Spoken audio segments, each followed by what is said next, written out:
A letter? For me?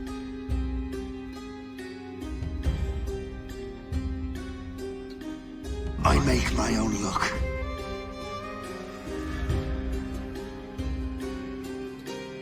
I'm gonna put some dirt in your eye. Citizen!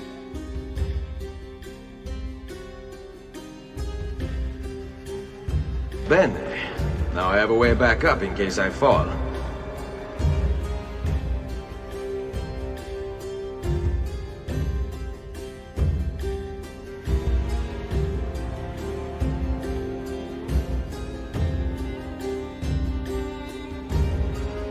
Here's the tomb of Osiris, motionless, motionless like Osiris, motionless, his limbs like Osiris.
Alright, we are back with more of AC3. Hey Vitamize, welcome in, dude. Yeah, dude, I think you definitely did a new record there, claiming the first. Hope you're doing well today, dude, and welcome in.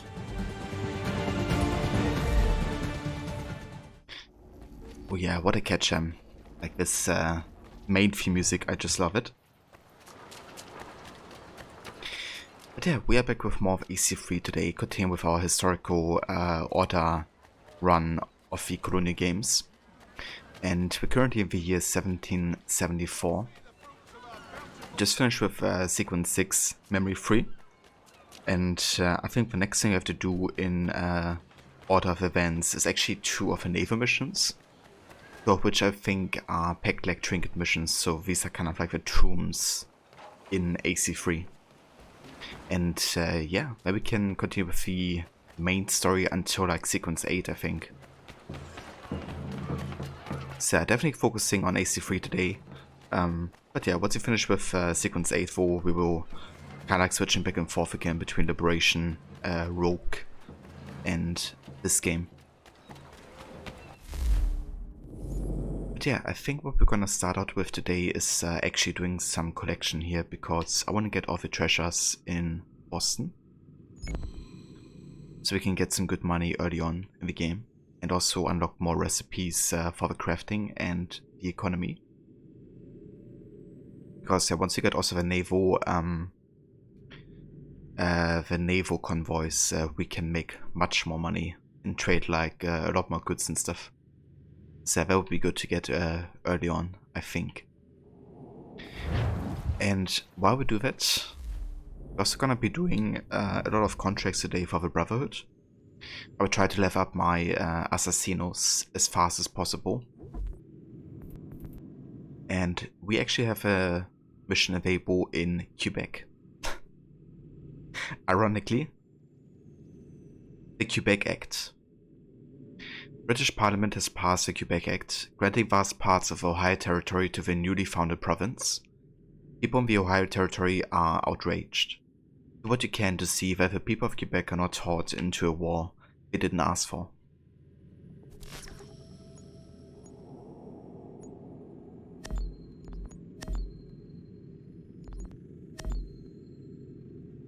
Okay, since it's a long mission, let's give it to Stefan.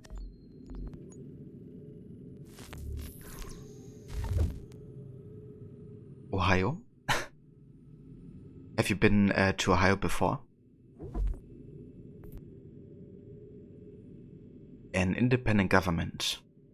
New Hampshire is moving to establish an independent government for the duration of the war to better expedite political proceedings in these troubled times. It is wise. But with powers being distributed, the Templar brokers are never far behind. Attend the elections and be vigilant. Yeah, that's a job for Duncan. And then we can also start on Rhode Island. A new regiment. James Mitchell Varnum is trying to form a regiment of Rhode Island rebels. Given the knowledge and training he needs to gather and lead men into battle, and he might prove a valuable asset.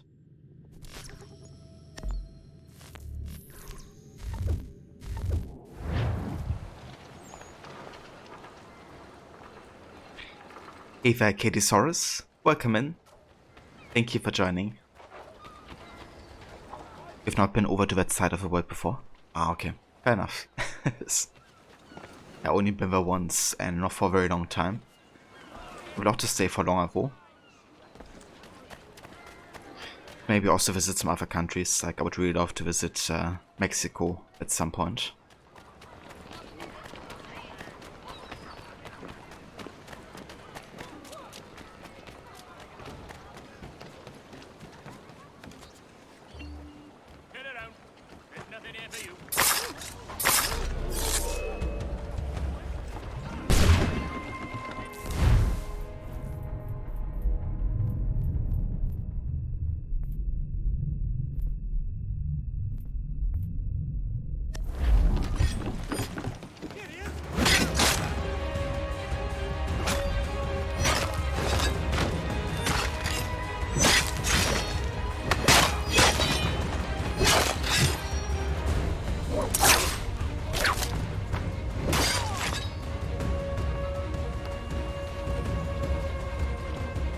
Okay.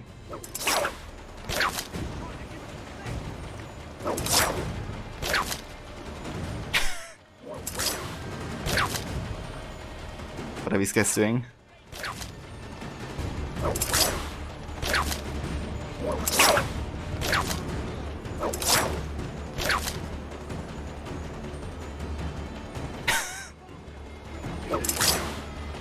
It's kind of funny, right? Because they try to pull them, but they only get like pulled into the other side.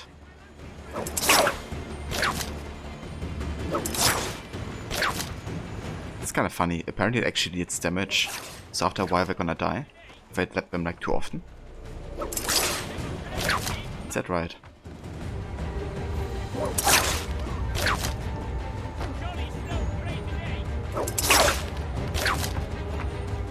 Oh, how did the other guys die?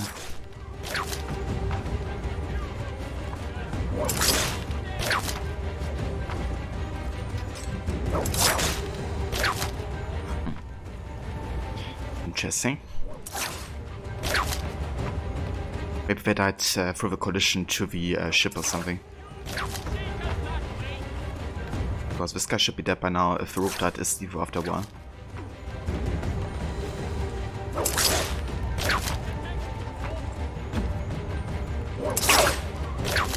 Okay, just die then. Would have to go see Chichen Itza on the Yucatan. Yeah, dude.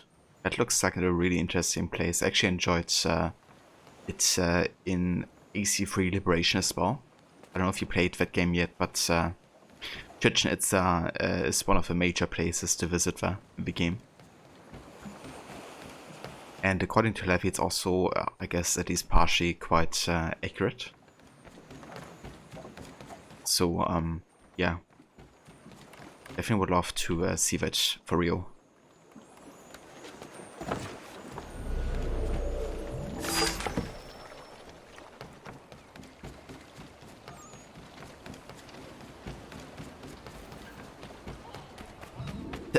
Hey, Levy. You heard your name, you have been summoned. Yeah, I knew it. That was the plan all along, you know. To summon you.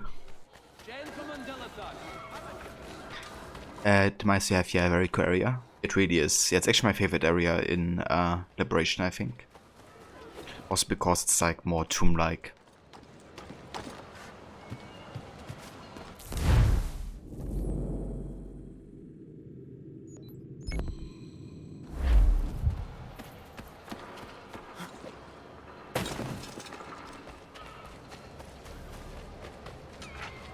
And yeah, it's going good. I'm playing some more EC3.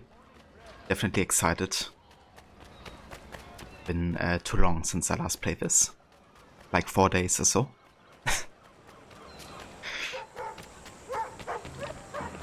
But yeah, definitely too long to miss out on some AC3 action.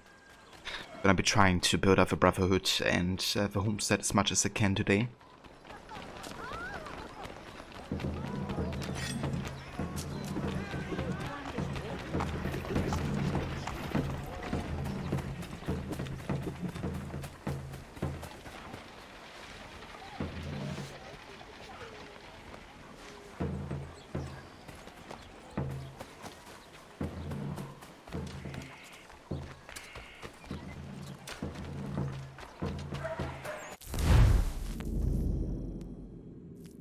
Okay, nice. So these 2 missions were done successfully.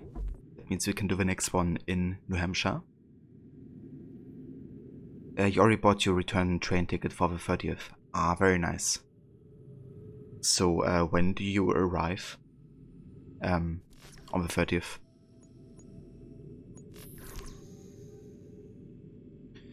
A Patriot escape. Woodbury Langdon is a New Hampshire statesman being held against his will in New York by General Howe. Go to New York and have Woodbury escape back to Portsmouth. Okay, let's give this to Clipper. And then we do the one in Rhode Island for Duncan. You're going shopping later because you need clothes for spring. That's fair. But you wanna go for clothing? Like what kind of store?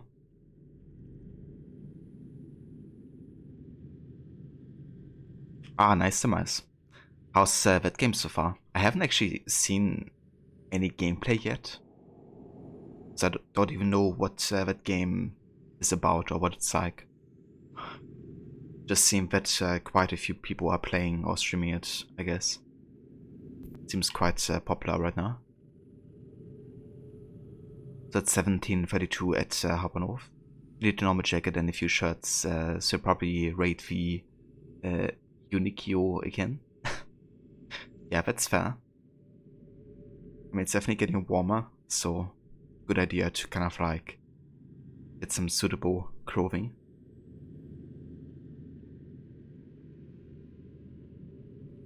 Right, war has come to Rhode Island. The revolution will touch Rhode Island's territory as well. The War Council has however left the colony to its own defenses, leaving the 1st Rhode Island Regiment to protect the city of Newport and Aquidneck Island. Give them your support.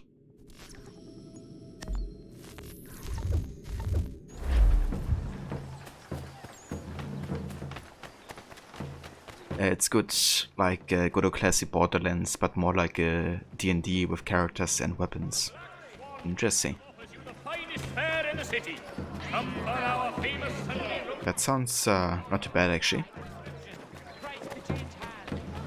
You can kind of like build your own character even further.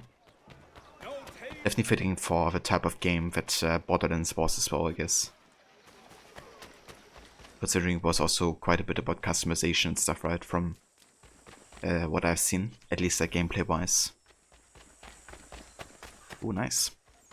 We found another fort.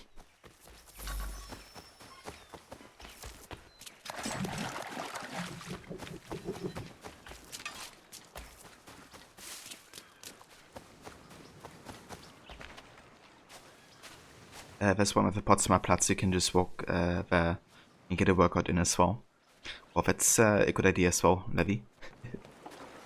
2 birds with 1 stone.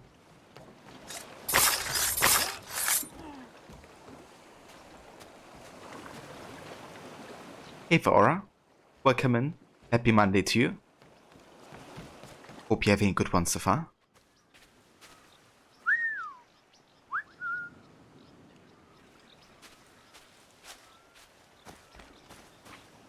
Well then, how do we do this one? Try to swim around, I guess. Maybe on the other side there's an entrance. We have a look over here.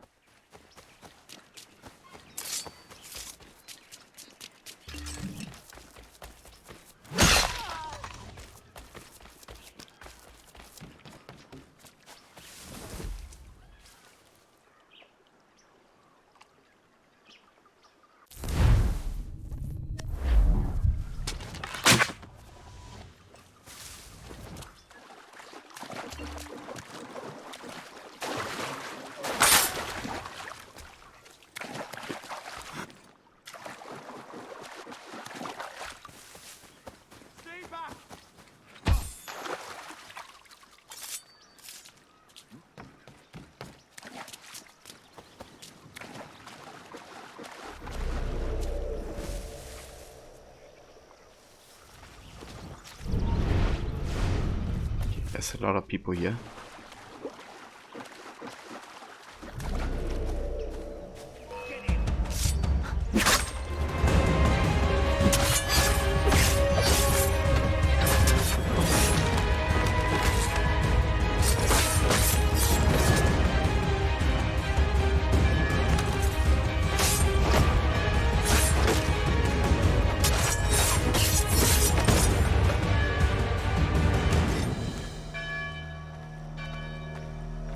Okay, so this entrance is definitely guarded too much. Let's go around the other way here. Have a look if we can swim around and get in from the back. Or we could go up here, right? That could work.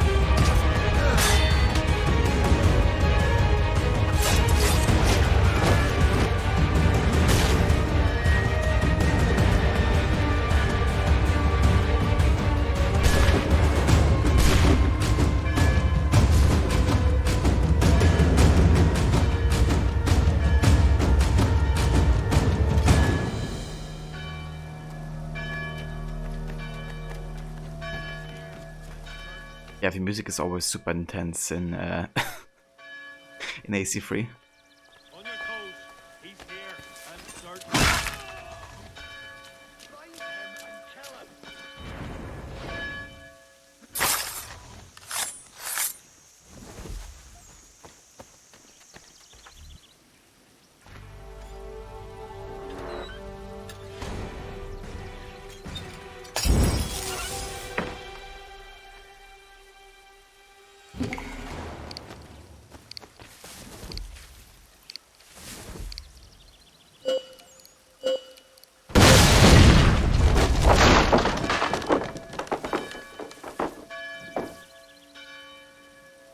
Boy, that's a few people coming over here.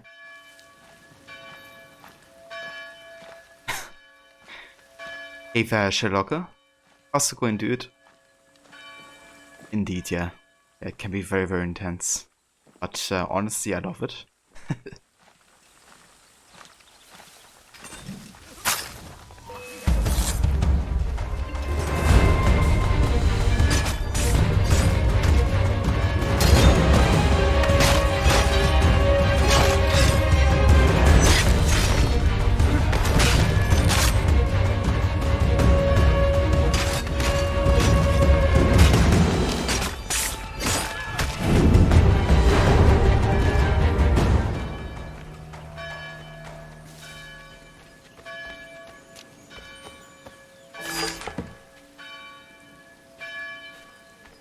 Hey there, Saga. Welcome in, dude.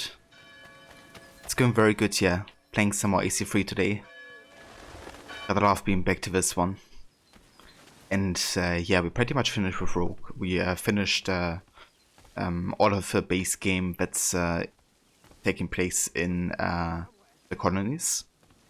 However, we still have the Paris memory that we're going to be playing in the year 1776.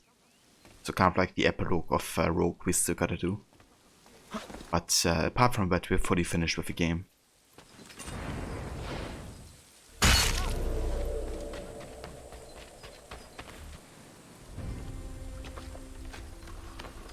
Still can't believe you found some flour earlier. Yeah, I mean, what are the chances, honestly?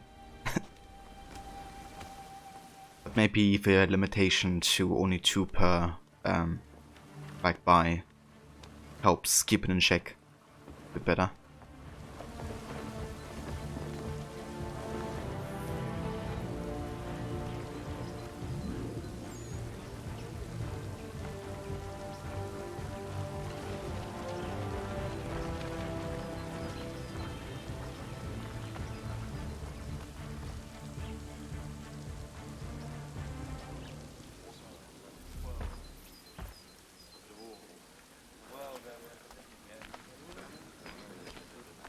Quite nice. So it gives us a lower tax rate for trading and also makes it less risky to trade between Boston and Davenport Homestead. Let's have a look at the missions here. Hey Lucinda, welcome in. Good morning again.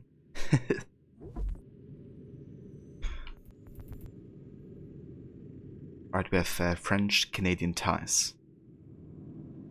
The Templars have contact in both Montreal and Quebec. Travel to our northern neighbors and investigate the scope of her power.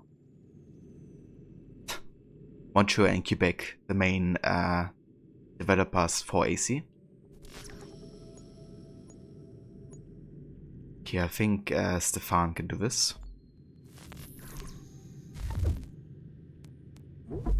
And then we have another mission in Rhode Island. Dangerous letters. After difficulties with the French fleet during the Battle of Rhode Island, General Sullivan has sent a scathing letter to Boston reporting of a French involvement, or lack thereof. Catch up with Admiral Charles Hector, Comme d'Estaing, and convince him to be the bigger man. The Patriots can't afford to lose the support of France.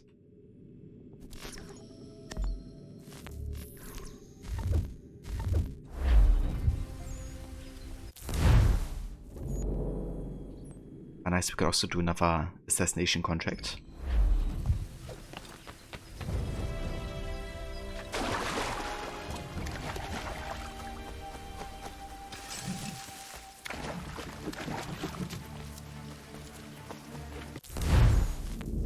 Okay. Clipper was also successful, so we can do another mission in New Hampshire. Templar Scouts. Templar couriers have been spotted in and around Portsmouth. Catch them and find out what they're up to.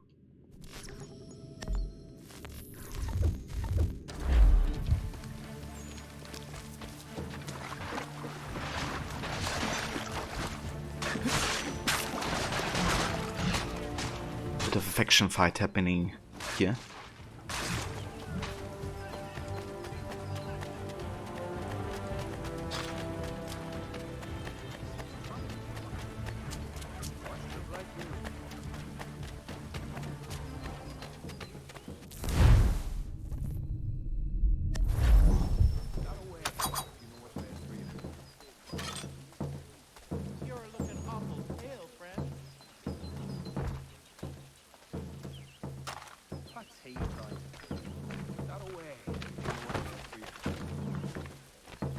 Can't I kill him?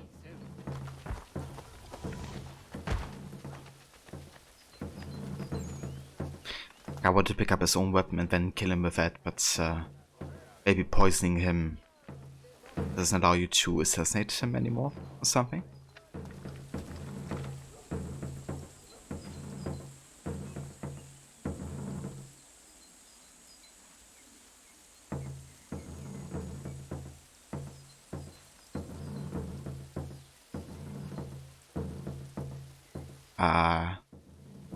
Can you die?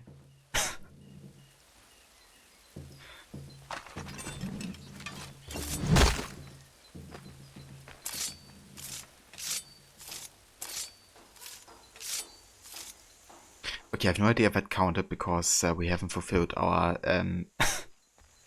like mission objective on the top left, so maybe you're not allowed to poison them or something. Could be.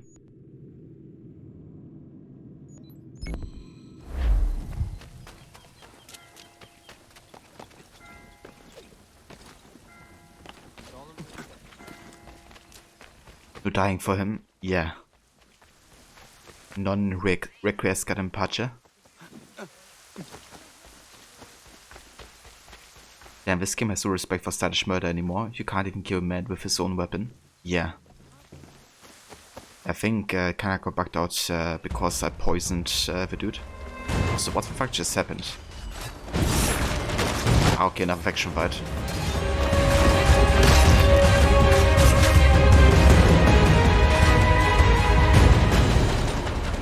Yeah. You guys fight it out.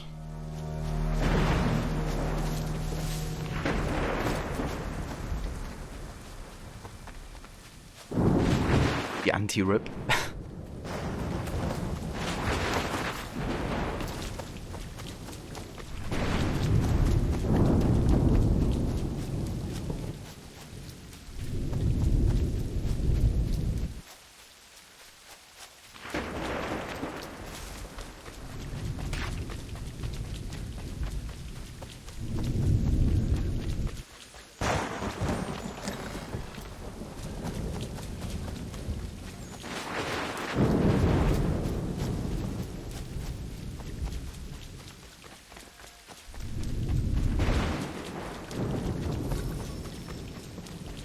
Investigate the source of the UFO. Right. That's another frontiersman mission here.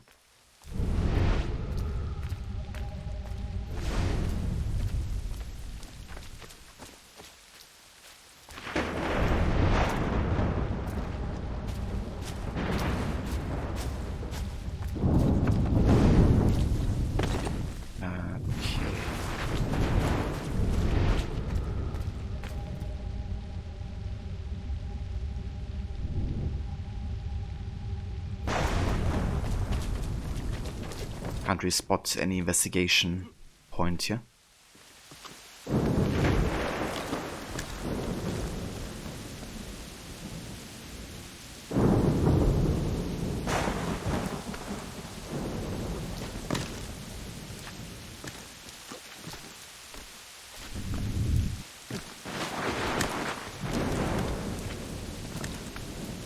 Ah, there it is. What the fuck? I didn't even press anything, Connor just decided to walk over the umbrella. Yeah, it's not really a surface you're supposed to stand on. Yeah, that's right. We know where to go, so let's go back up here.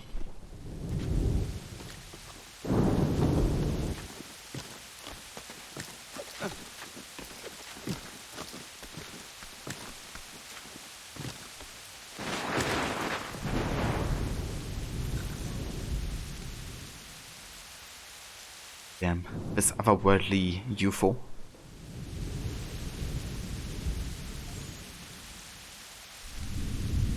Connor's hiding evidence of the UFO. Yeah. He's trying to conceal the fact that the aliens are real. This image skies the talk of Boston. However, my investigation revealed that the source is most certainly of this earth. Nothing more than an umbrella reflecting moonlight among the trees, coupled with imagination and gossip.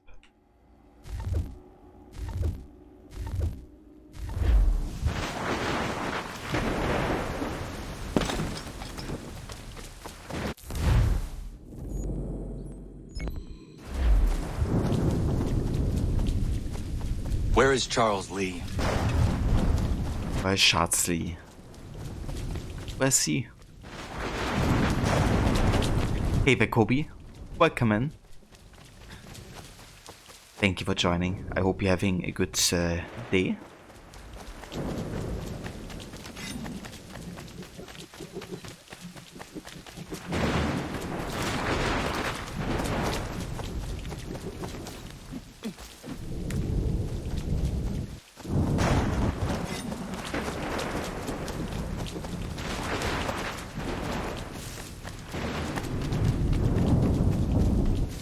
Oh, very nice. What kind of tea are you drinking?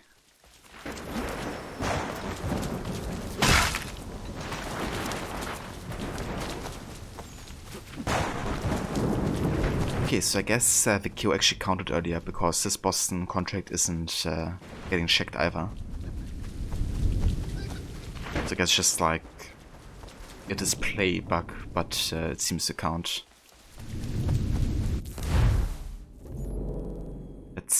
That's fair.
Have reportedly Alright, that's better.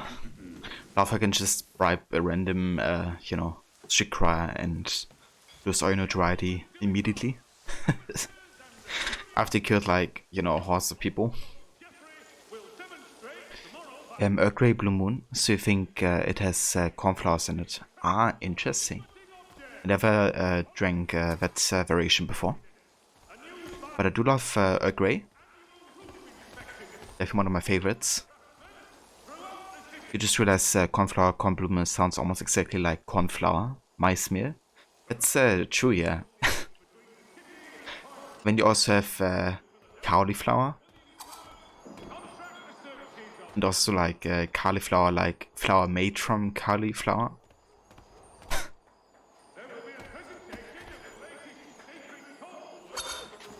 That's also a bit confusing sometimes.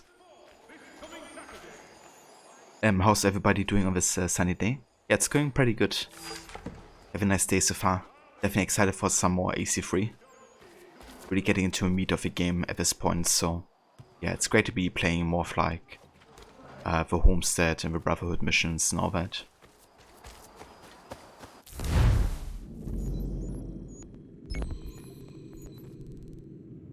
But currently we're just catching up on some side activities in Boston before we head back to some naval. Let's do another assassination contract here.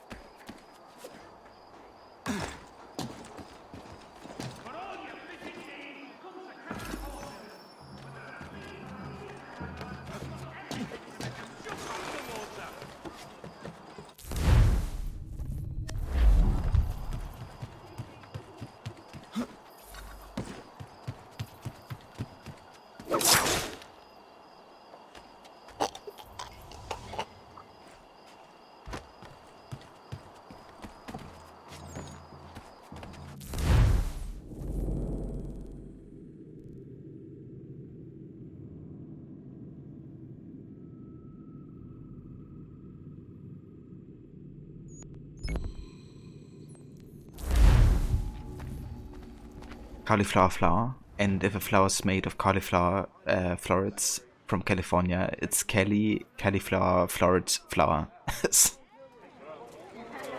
Now that's a tongue twister right there.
Duncan?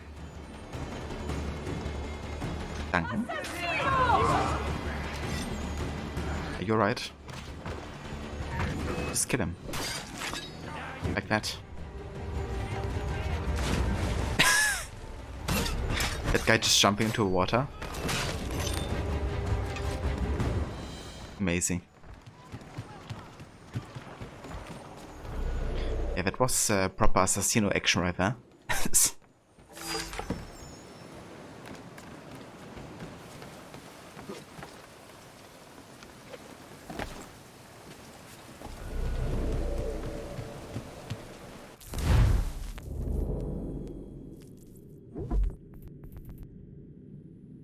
Okay, so French-Canadian ties has failed.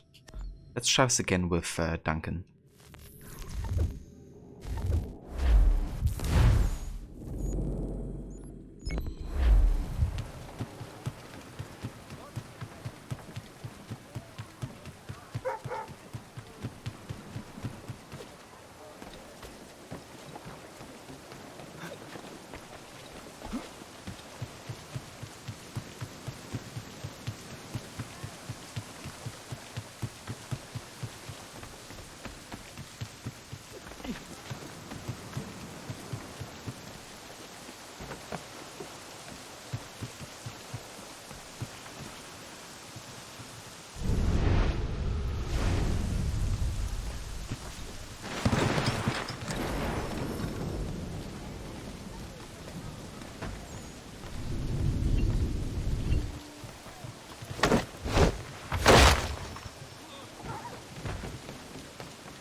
I was kind of secretly hoping that that would be a finisher Connor would do, being unarmed. It's kind of like a Wesley move or something, just like pick them up and smash them to the ground. I also love that you can do it even when Connor's like a teenager of like 13 or something, you know, he can just pick up a grown-ass man and smack them to the ground like it's nothing.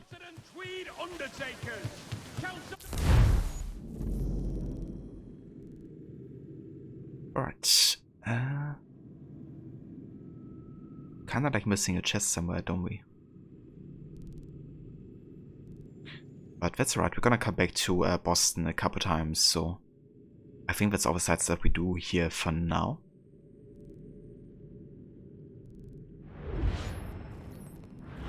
Let's have a look into the frontier to see if there's like any dialogue or homestead mission or anything like that. Also, thank you for clipping that, Kobe. Yeah, that dude just like jump into water. Surprise attack. Did something nobody expected. Okay, so we have no like major side mission, I guess. Like we still have a frontiersman and hunting society, which we'll definitely be doing. But for now, we're gonna go back to the Davenport homestead.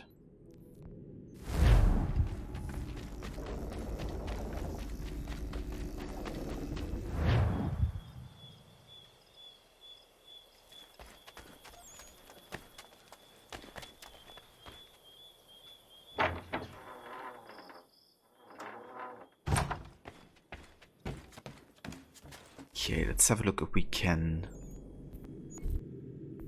buy anything here.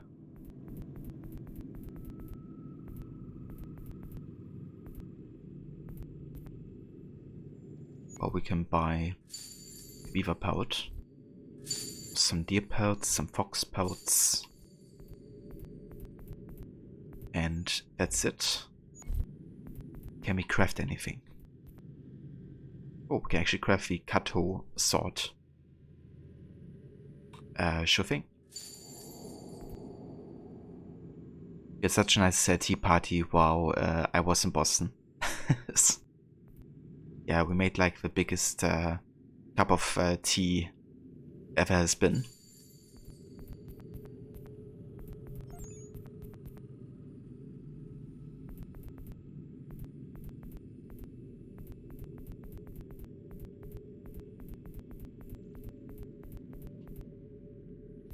Okay, that's all we can craft here. let's do some trading. Gonna sell the beaver pelts here to Hancock. And we can actually buy more beaver pelts, can't we? Ah, never mind, we can't.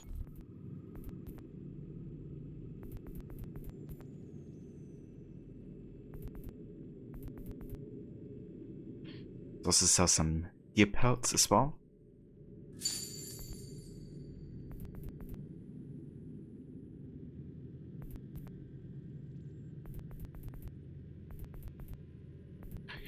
And some fox pelts. It was terrible tea they served, too salty. Yeah, I think some like it like that.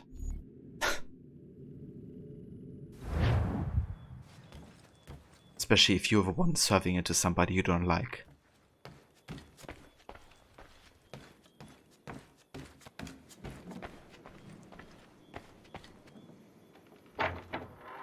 Right, so I think the next thing we can do here is go to the Aquila. And with all of the money that we have, we can definitely do some upgrading for the ship.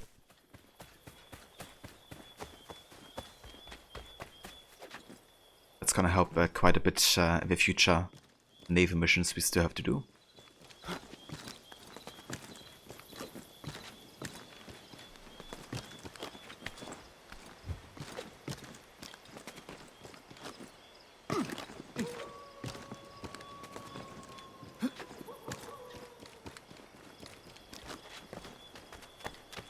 If they had thrown some butter in after, they could have made very diluted Tibetan butter tea. Never had it before. Is it tasty?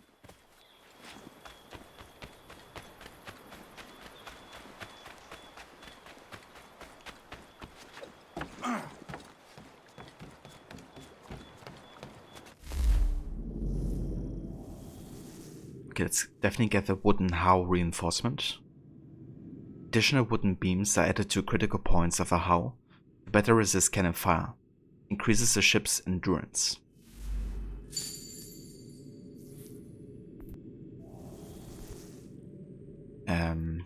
Let's also get the grape shot, which is really good against like smaller ships.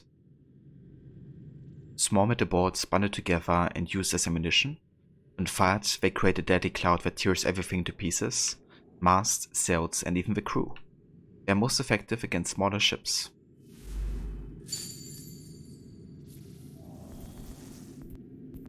Let's also get the piercing round. This upgrade allows your split the guns to use better ammunition. With its improved profile, this ammunition moves faster and causes more damage when it hits.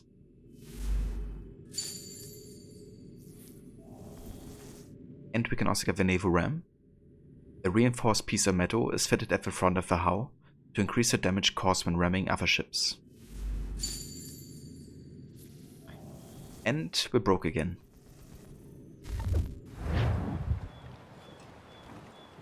But it was worth it. Right, so we have to do 2 peg-leg missions here. The ruins at Saros and another one. Let's go ahead and deliver some peg-leg trinkets here and see what mission gets unlocked. Got some more? Let's have a look then. More keepers! Good on ya! I'd say that's worth another letter. I will be back for the rest. Nice.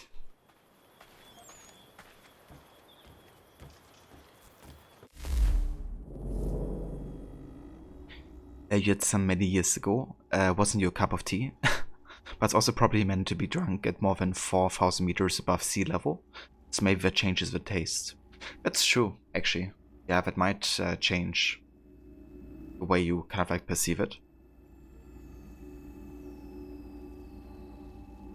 It's also very interesting, I think. Like, depending on where you are, like how things taste like. Letter to Abe Owens. It has been a turn since we last tipped our tank guards together, and it will likely be a spell longer as I am in hiding off the coast of Massachusetts. I doubt this owl has ever been graced with a name. The Kingsmen are breathing down my nape and quarters are too close for comfort. What you will find in this package is a scroll of the greatest value to me. Something that I hold dear above all the plunder and jewels that I have scattered above the globe. Something that must remain secret, and as such I must order you not to open it or read it. Carry it with you at all times and protect it and what lies inside with your life until I find you. It's taken me longer than I anticipated to rid myself of those who stalk me, but you know as well as I, it is only a matter of time before I shake them for good. Be wary and wise. Captain William Kidd.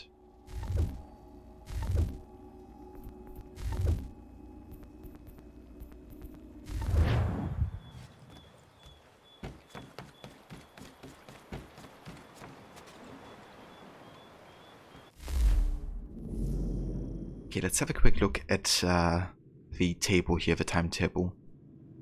So we gotta do Dead Chest Treasure and the ruins at Saros. I think that's the one we have currently available. Yeah. Okay. Let's do the ruins at Saros first, because it's the first we unlocked and they both take place in the same year. Explore Saros and recover Captain Kidd's sword. It's more like of a classical tomb-like experience. Not really any enemies, just you and the tomb. All right, Captain. Make sure nothing happens to it. Good. There is a temple on the island. What I seek is likely in there.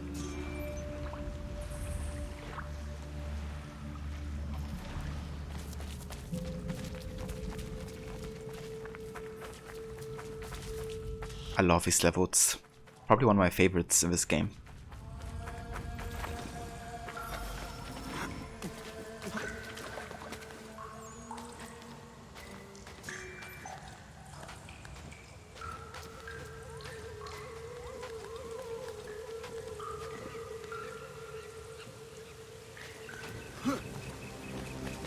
No chance of staying dry today.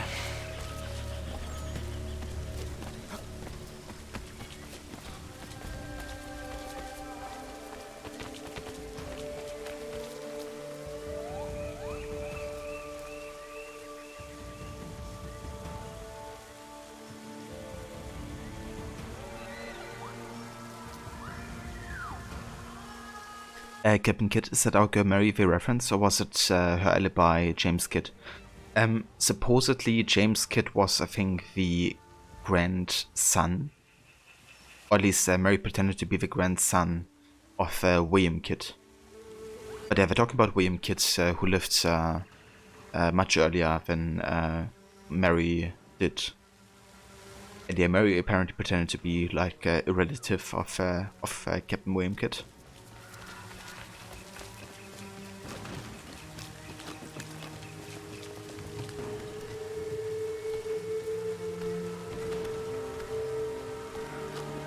Was one of the most notorious pirates, apparently. Kidd's treasure is probably inside that pyramid.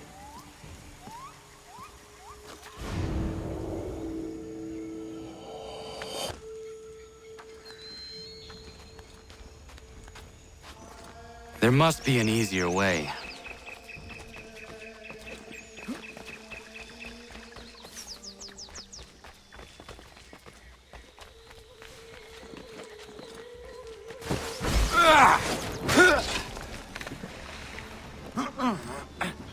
Jesus Christ. No small wonder this temple has not collapsed yet.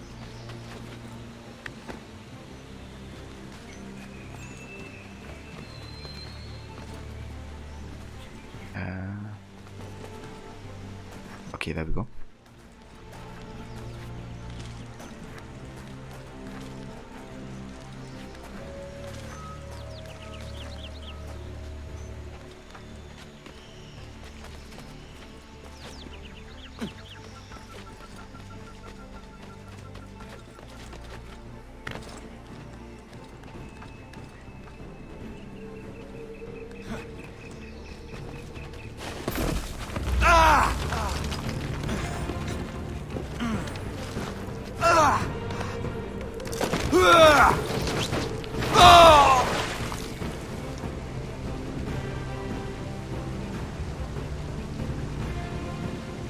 must have I need hurt. to find a way back up to the treasure room.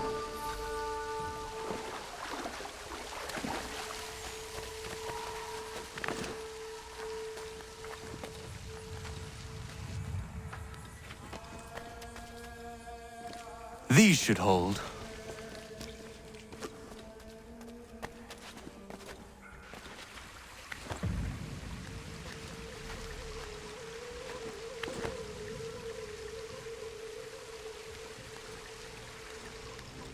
Bene.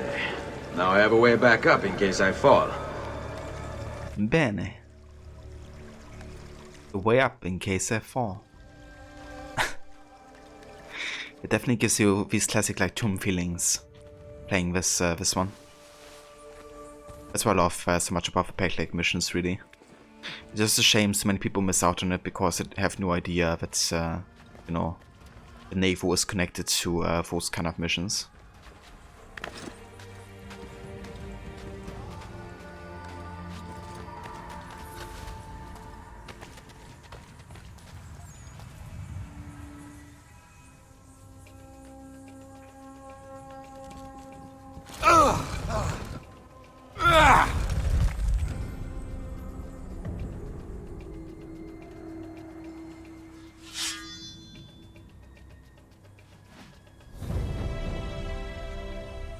Hell yeah. This sword actually is really good.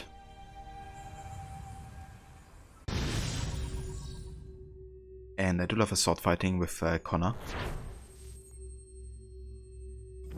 There's some pretty like sick animations. We're doing like jump attacks and a really like unconventional fighting style for swords.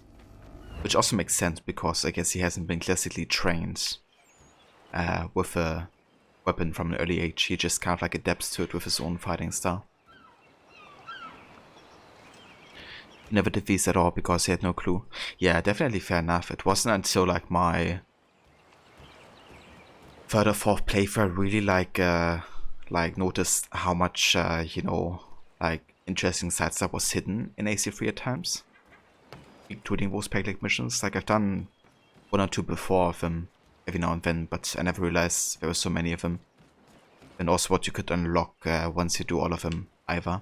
There's actually like a piece of Eden you gain access to that's quite interesting by the end of it.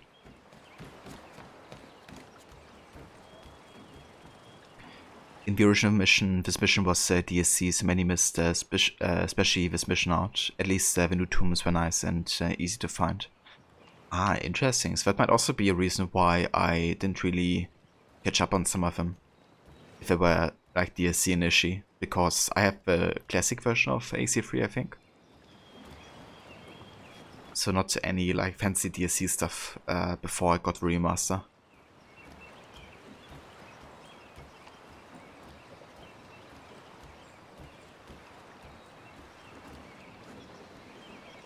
Right, let's do the... Oh, hold on. My convoy is getting attacked. Let's go ahead and defend it.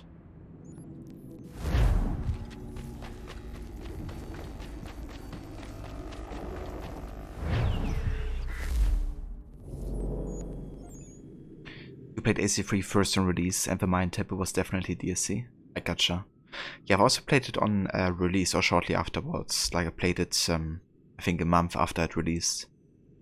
I didn't remember playing those like that tomb either. But I also didn't do like a whole lot of side stuff. Like I've done some side missions with the homestead and stuff, but I mainly focus on main story at that point.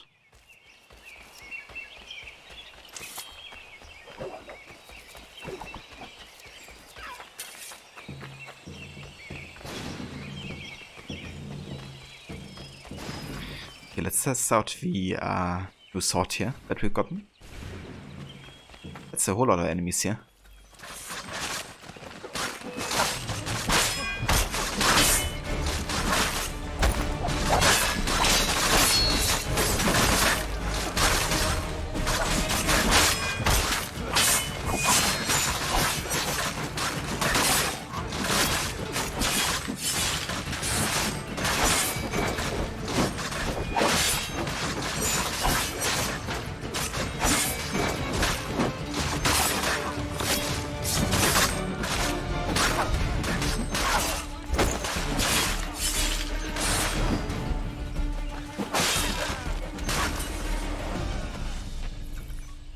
Blessings on you, sir. Thank you.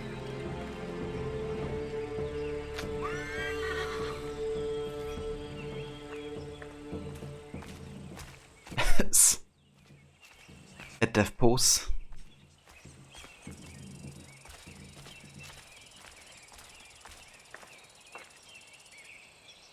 Yeah, his hand is not looking healthy. Like the way his arm is twisted.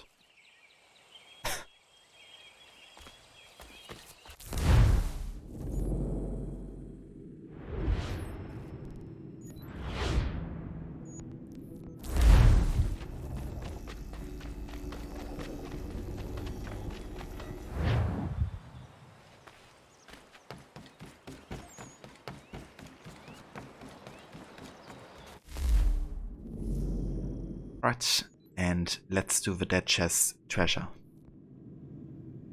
Brave the perilous cliffs to recover Kit's map.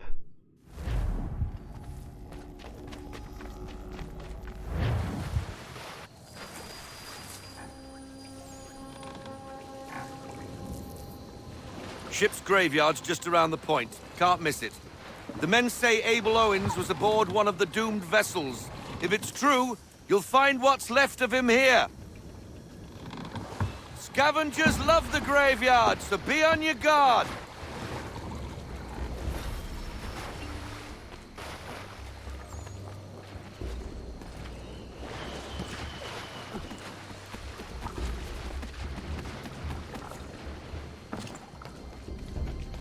If Abel Owens' ship wrecked around here, they must have been looking for something themselves.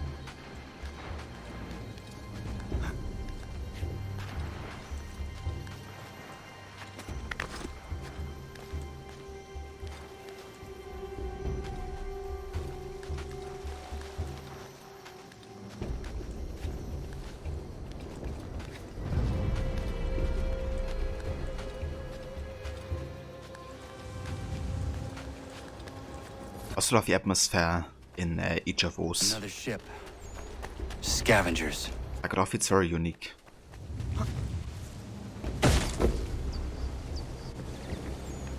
Put that down! Piss off! I found it! 'Tis mine! Stop! Okay, hold on. We gotta perform running assassinations, 3 of them. We gotta stay within range of our target. Okay. Leave me be! I found it! What you carry is mine!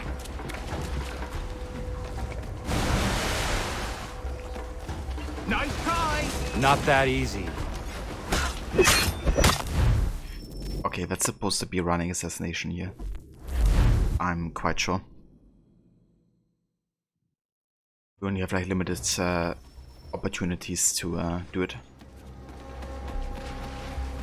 Leave me be! I found it! What you carry is mine! Nice try! Not that easy.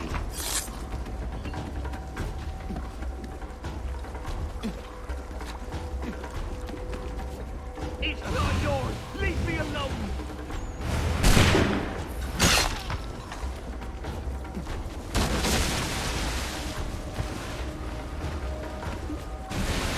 Why are you chasing me? I've done nothing wrong! Stop and give me what I came for!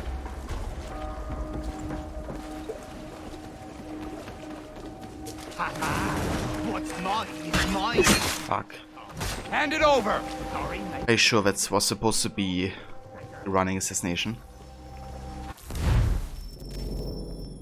It's a bit weird, like sometimes you land into combat, sometimes you don't, and depending on that you can do a running assassination. I think it also depends, like if you're too far away from the target, then I think you miss the the time window of like still doing the running assassination.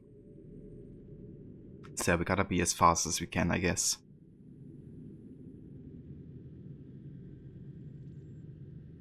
Kobe, this one took you so many tries to get it right.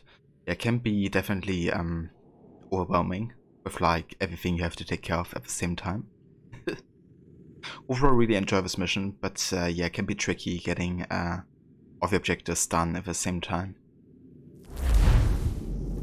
give this another try. Okay, Connor, please. Leave me be! What the fuck? I found it! What He's- you carry Connor just refused to run. And also didn't sit down immediately. That was a bad setup.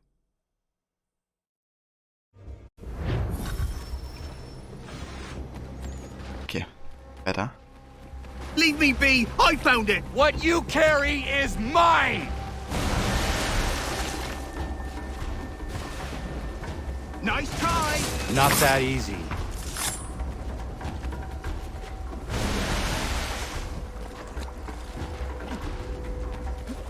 It's not yours! Leave me alone!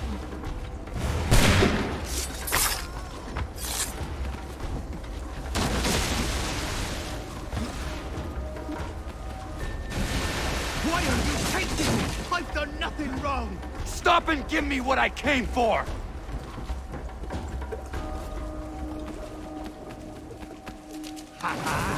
What's mine is mine, ratty hole. Hand it over! Sorry. It works. Looks like you lost this treasure hunt.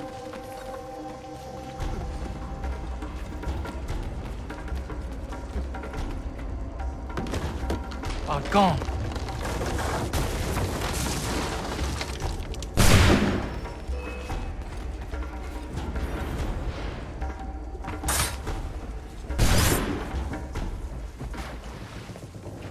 Yeah, that does it. Near the wolves' abode.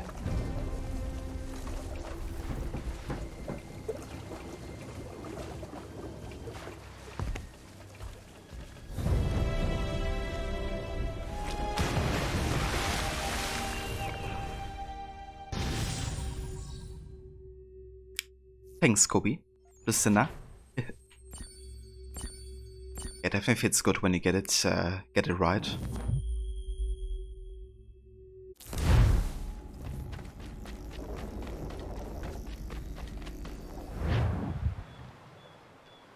Alright, excellent. So yeah, that's all of the naval we have to do for now. Now it's actually time to go back to the main story and do more of that. Finally. Kinda like to stock up my equipment for. We definitely need some more arrows and stuff like that. So how about we go back to Boston real quick. For here. And visit the shopkeeper.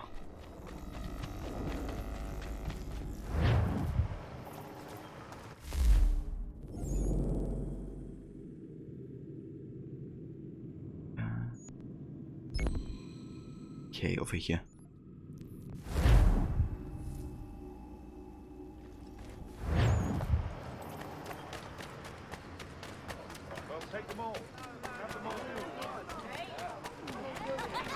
One of the final missions of the game asks you to do an air assassination that is seemingly impossible. Took like 10 tries. Some of the objectives are so hard. Yeah, they definitely can be. I thought like this one and AC Brotherhood had one of the toughest requirements to get 100% right.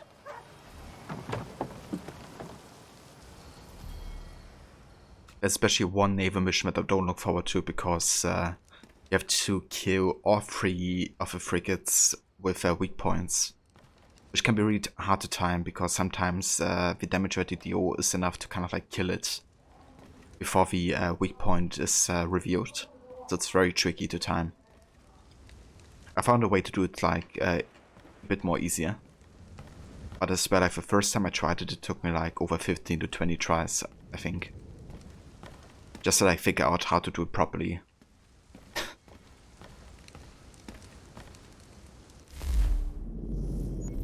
Okay, let's do some more trading here.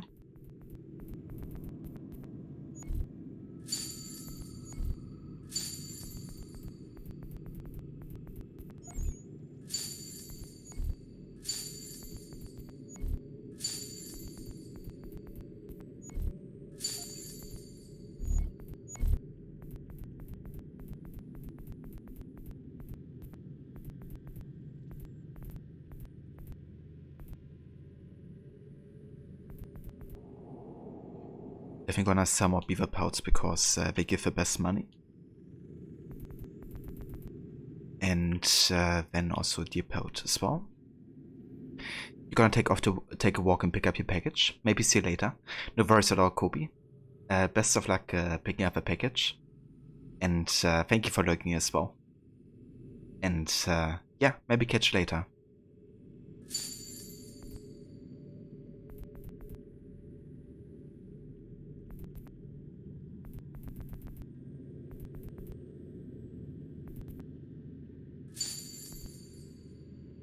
Alright, one more convoy. I wonder how much we get for our barrels here actually. Let's see. 130, okay, yeah, that's not very good. Wonder how much I get for clay, for instance. 30, okay, that's not worth anything. How much do you get for honey? 19. Yeah, all of these are really inexpensive. More like stuff that's meant to be, you know, crafted into something. Okay, let's sell more fox pelts, I guess. That does it. To business. Why is it raining inside the shop? Okay, let's go ahead and stock up the arrows, the cartridges, and the trip mines.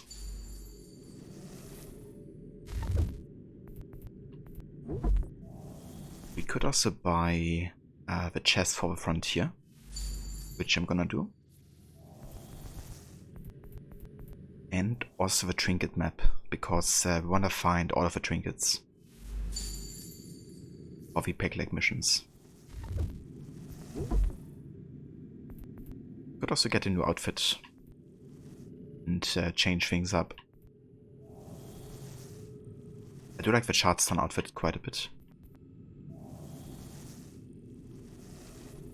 This dark blue outfit has leather accents and was crafted by a Charlestown tailor.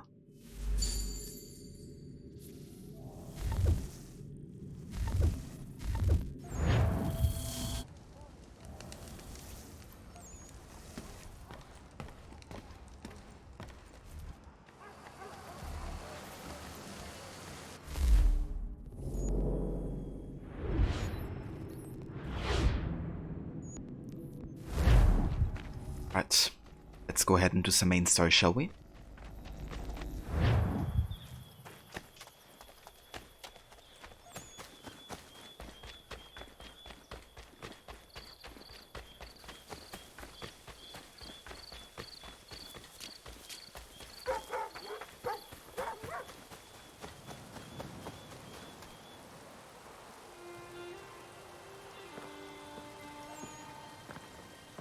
It is done. Johnson is dead? No. He retreated when we destroyed the T. Walter Hudson this scheme, I'm sure. You should have killed him. There was no need. Time will tell if you speak the truth. Radun Hagedum! Radun Hagedum! Ganandokon, why are you here? Has something happened? William Johnson has returned with all the money required to buy our land. He meets with the elders as we speak. I have begged him to resist, but I fear he shall have his way unless you intervene. How is this possible? We destroyed the T.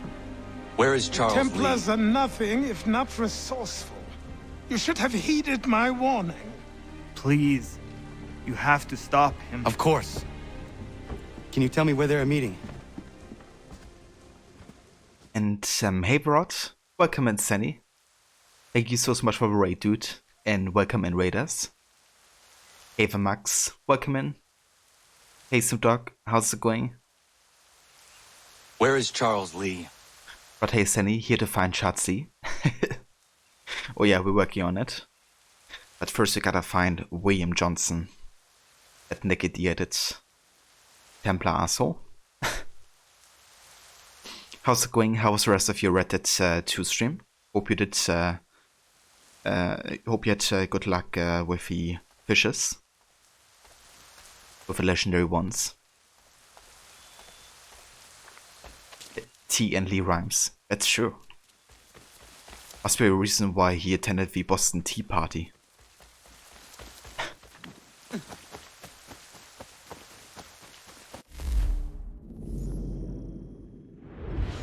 Alright. Let's go over here. But going great, thanks dude, how are you doing? Yeah, I'm doing very well. Definitely enjoying some AC3 action. It's great to be back playing it and getting really into the meat of the story with Connor. You managed to catch 10 of 15, but you wait until epilogue to get the rest. That's definitely fair as well, dude. Gives you some time to focus on other things. And I guess you're still gonna have plenty of time in the epilogue to do stuff like that. Yeah, man.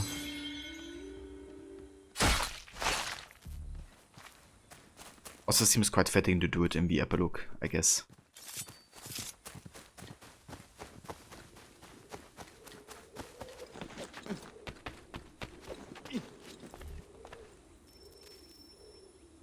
Hostile negotiations. Izzy not gonna daradit ganusa de ne Johnson's yunja der rocksta. Guahiganzi what ne ganun haradum hagedum. The go there hard at Guaganto. Okay, so can I reach Johnson undetected here? Rod, awesome dude, and you do not blame me, you cannot wait to play it again. Absolutely, and so you think, yeah, you should be able to advance the story further next stream. Very nice. So are you currently in Act 4? Or which part of the main story are you currently up to in Red Dead? The Coercive Acts, sometimes called the Intolerable Acts, were a series of laws passed by British Parliament in response to the Boston Tea Party. Among other things, these laws replaced the elected Massachusetts legislature with an appointed one and closed Boston Harbor until the East India Company was reimbursed for the tea, which, let's be honest, was never going to happen. The acts were a major blow against Massachusetts' economy and self-government. The acts got their name because British Parliament hoped that the crackdown would coerce the citizenry into behaving like good little colonists and stop the violent protest, lest the same thing happened to them. Unfortunately, the acts had the opposite effect. It made it easier for Whigs to argue for independence, and difficult for the Loyalists to argue that Parliament had their best interests at heart. It seems nobody likes a bully. Well, except for... I'm gonna put some dirt in your eye. Citizen! Bully McGuire. I missed the part where that's my problem. Exactly.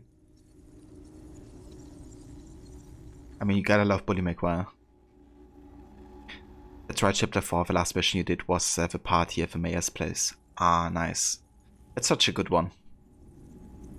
I love how they all like try to blend in.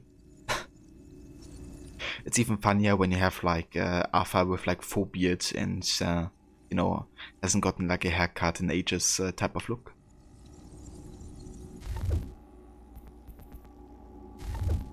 Especially Bill as well. Yeah, I mean he fits right in with high society, right? This is like totally.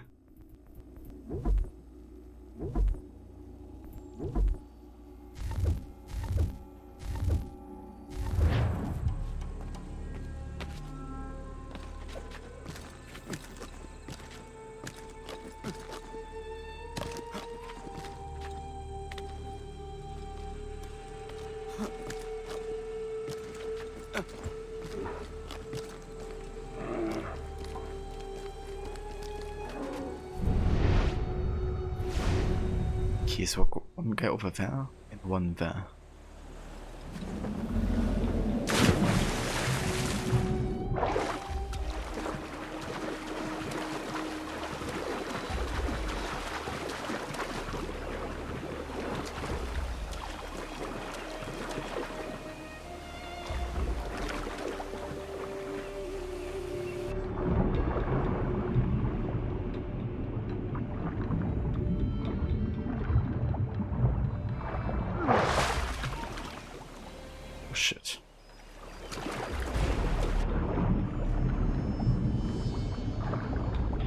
The voice rod, take your time, dude.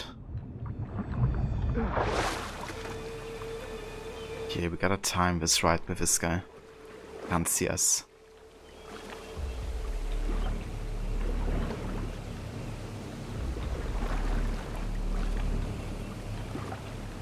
Okay, so he doesn't see us from there. Once it goes back, we will swim over here.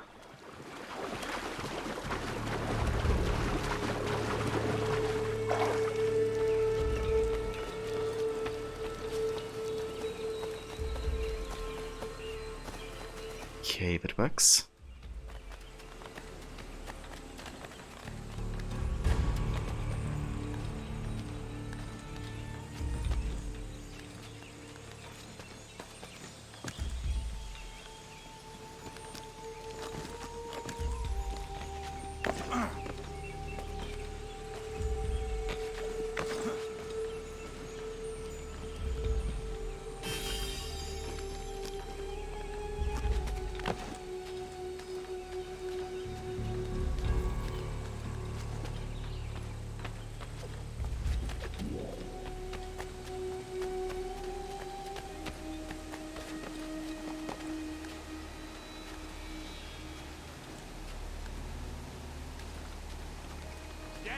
Fuck.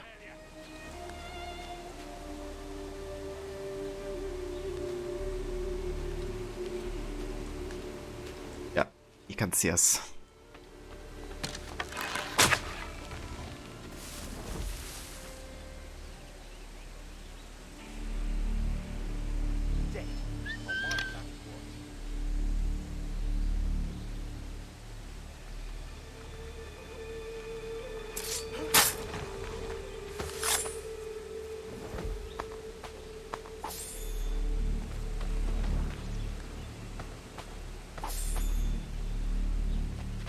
Alright, that works.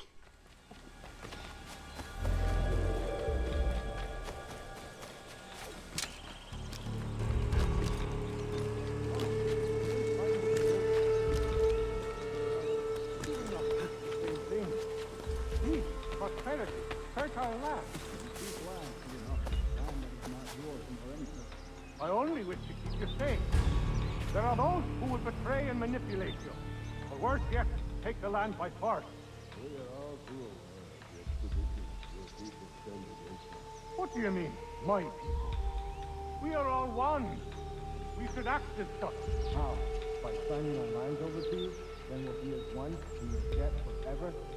Sir William may have a point. What hope have we against their black powder and iron? The Sir William, so always said. Did you not guide us here? Yes. That we might amass great strength. This is a mistake. We should sign. Quite interesting. So I wanna wait when we have like dialogue like that, right? Because once we get to the next checkpoint, it's gonna be cancelled and we can't listen to the whole conversation. It's quite interesting realizing that it's also quite split between the natives here, you know. Peace! Peace!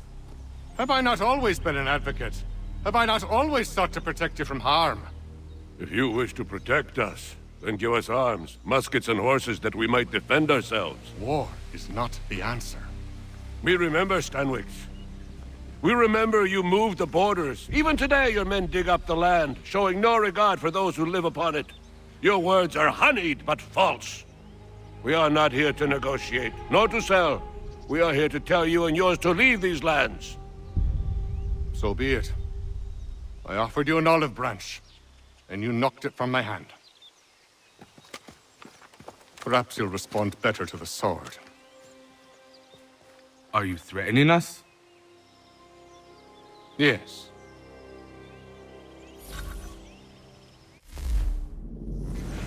Yeah, and that's the true nature of William Johnson. He's pretending to be like the friend of the natives, right? And he's there to strengthen the ties between the natives and the Templars. But when he's not, you know, not able to convince them of signing the land over to the Templars, you know, he's like threatening them, even, you know, trying to kill them, essentially. Rod, you decided that for AC1 you do a no-hut run. It will be the first game you've ever done that with Flo. That's so awesome, Rod. I'm really looking forward to see you play that game with a no-hut challenge.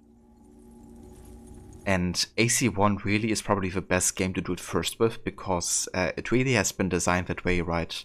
Like introducing a lot of the hard elements came kind of like in the post-production of the game. But initially they designed it to be played completely without minimap or anything like that.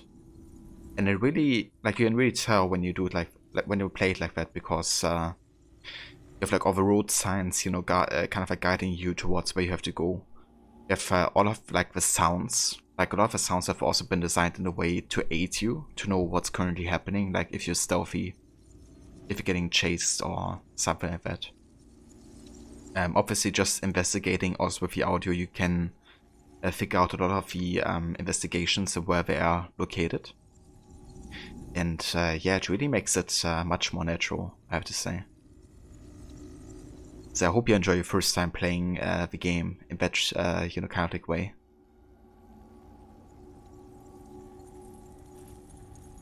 But it would definitely help that you know the game so well and you have played through it a couple times, because otherwise it can definitely be a bit irritating as well, I guess.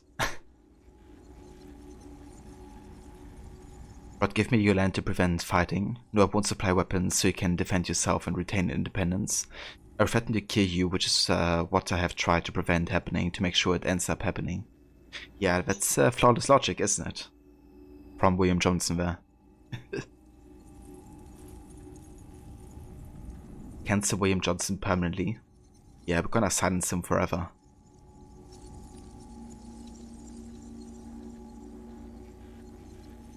That's awesome they put that much detail into the game for it to be more optimal without the HUD. It would test your memory for the layout of things too. Definitely, yeah. Yeah, like having the memory of like so many things that happen and how certain investigations also work would definitely help a lot. Some things still are displayed, I think. Like, I think the gameplay tips are still there, for instance. But yeah, obviously, like, orientation would be like a big thing. Here's the tomb of Osiris, motionless, motionless like Osiris, motionless, his limbs like Osiris. Hey, the Blood Moon, welcome in, dude. How's it going? I stay motionless like Osiris today. But very flawless, the kind of guy you know is someone to admire. Yeah, I mean, clearly. That's the reason why Shay joined with the Templars, right? Because of guys like that. The Treaty of Fort Stanwix, signed 1768. So that's 6 years before what we're currently doing. This treaty was meant to resolve ongoing land disputes between the indigenous people and ever-encroaching colonies. King George III had established a boundary line in 1763, but it had no basis in reality. Colonists were already living west of the line when it was drawn, not to mention the land wasn't really the king's to divvy up. I'm sure that just slipped his mind. Kings can be notoriously forgetful, the poor darlings, when it comes to the rights of others. Can't scroll down.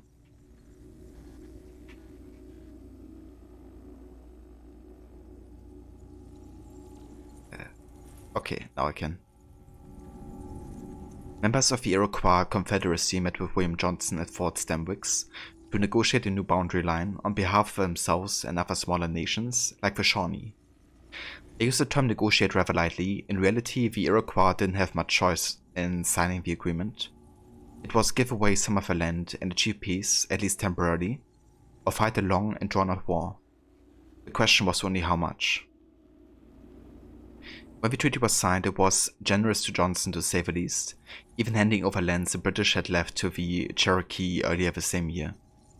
In fact, the Stanwix Treaty was so controversial that the British-run Board of Trade ordered Johnson to renegotiate. He refused. Johnson was made a fortune speculating on land. I imagine this treaty was quite a windfall for him.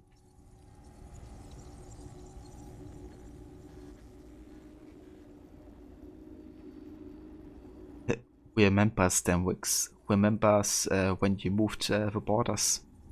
We will remember. Indeed.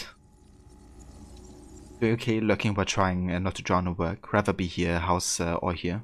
That's understandable, Blood Moon. I hope it's not gonna be too drowning at work. But yeah, it's going very well. Definitely excited to be playing more of this game and really focusing on AC3 for the rest of the Colonial Saga. It's still my favorite out of all of the games taking place there, I have to say. This database entry reminds you of that you forgot the part where the king held the colonists at gunpoint and demanded they pay for everyone in the restaurant conversation. So great. Yeah, I love those conversations between Desmond and Sean. And how Desmond has more like a viewpoint of somebody being educated in the American education system. And Sean having more like the British view on things. It's a nice kind of like contrast, and I guess they both make good points as well. Which makes the conversation even better.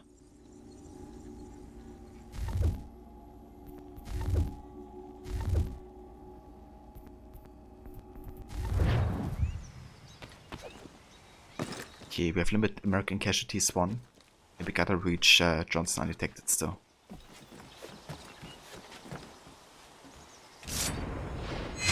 Ah!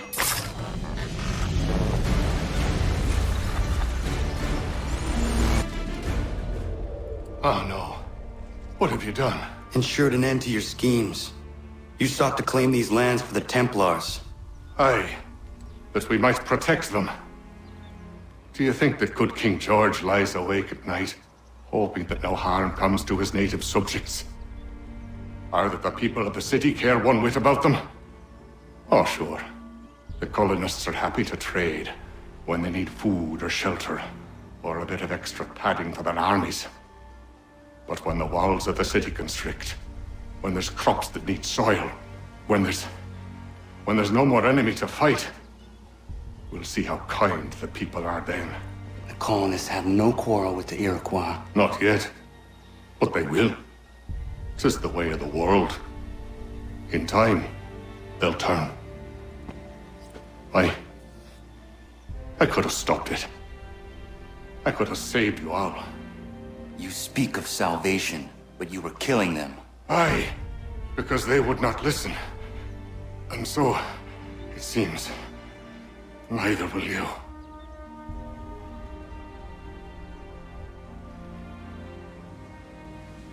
Ayawas ne yatte hagum sare am dahyayum ne skanas izagum haje.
Rod, how do you find someone's fair share well with the war, apparently?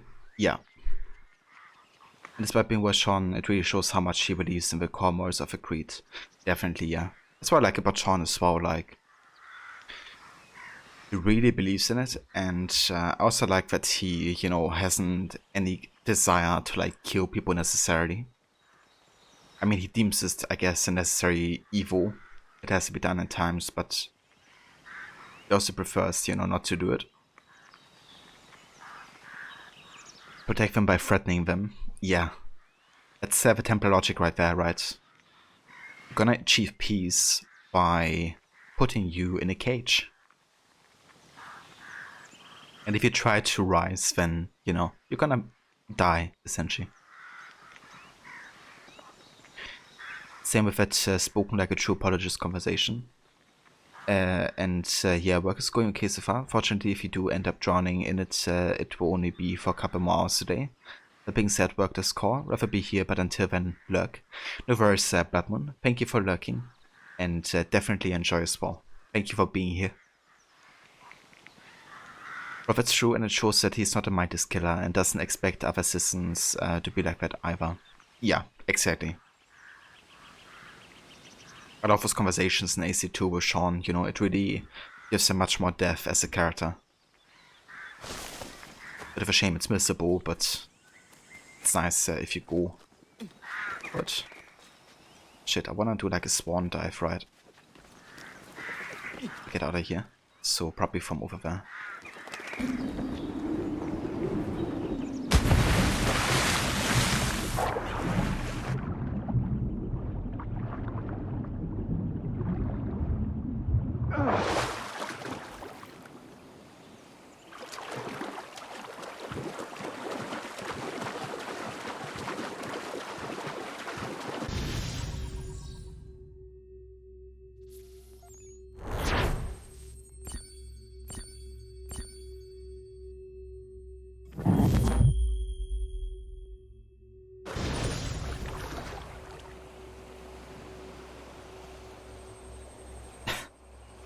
Let's stutter.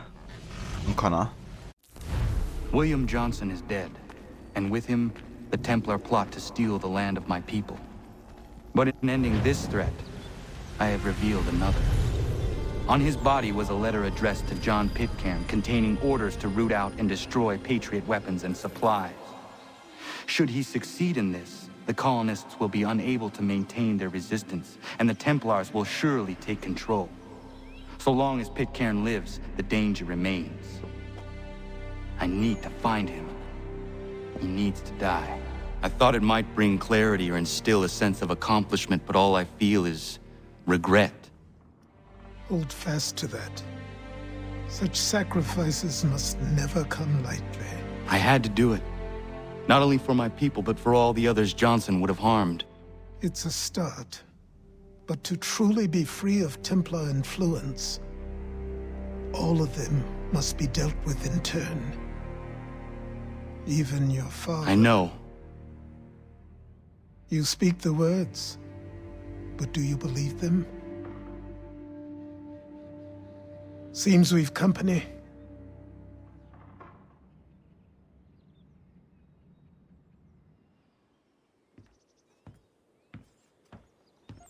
What is it? A request for aid from Paul Revere. Seems the Redcoats are up to something in Boston. Guess you made an impression on the Sons of Liberty. They mistake me for one of their own. Please tell Mr. Revere he has my sympathies, but I cannot help at present. You might wish to reconsider. John Pitcairn is mentioned by name. Where am I to go? Mr. Revere's house in Boston. If you'd like, I can...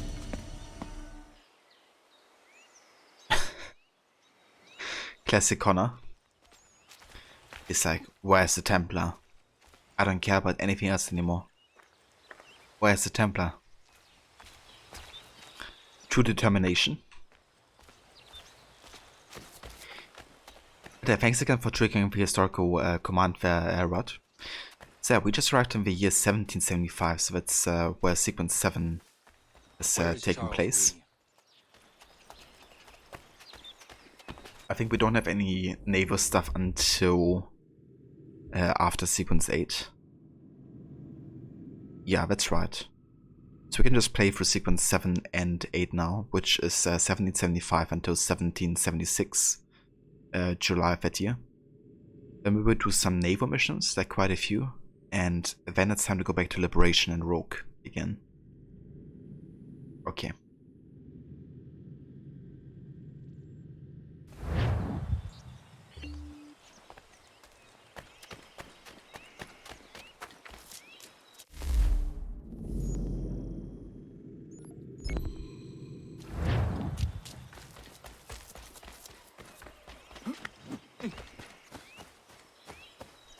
Nice, we also have another homestead mission. That's always great because I want to do these as early as possible.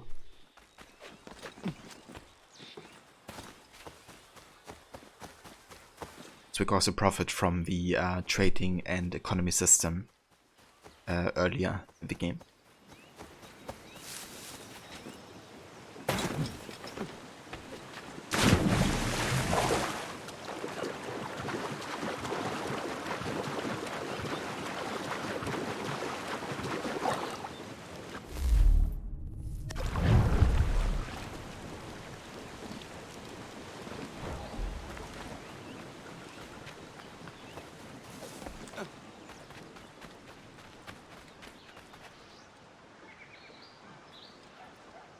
And that's no worries, Lucinda. Thank you so much for coming by and for joining. We do appreciate it. I hope you have also a great stream today. Playing some more Days Gone, I assume. Yeah, for those of you who haven't checked out Lucinda before, I recommend doing so. She's also a streamer playing all kinds of games. Lots of like horror and suspense, also first-person games like Dying Light, Dishonored, and lots of others. So yeah, if it's kind of like games you're interested in, then definitely check out her channel. She's also doing like challenge runs often, New Game Plus runs as well. So yeah.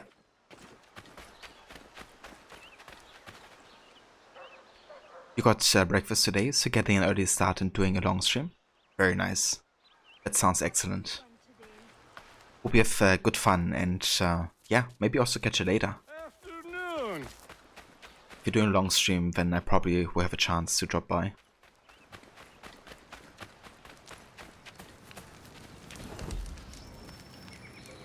Room at the inn.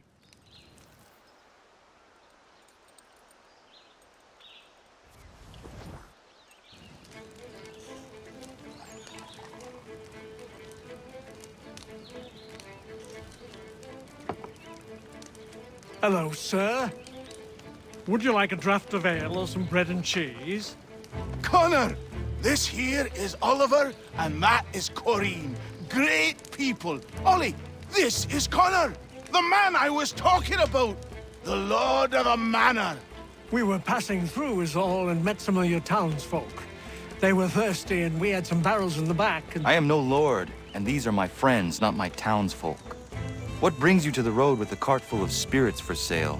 We were innkeepers until the king took our inn for some military such and such and left us out on our round bar. Hey, you should settle here.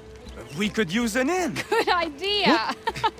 We would, but without the inn itself, we don't have much choice, and building one isn't cheap. We certainly have a need for something of the sort. I will speak with my friends at the mill and see what we can do about building ourselves one. If it can be arranged, would you consider ending your search here? Of course, Ollie. We'll have an inn again. Oh yeah, let's go ahead and give him the money to buy another one. It's only £1,000, so we have more than enough money to make that happen.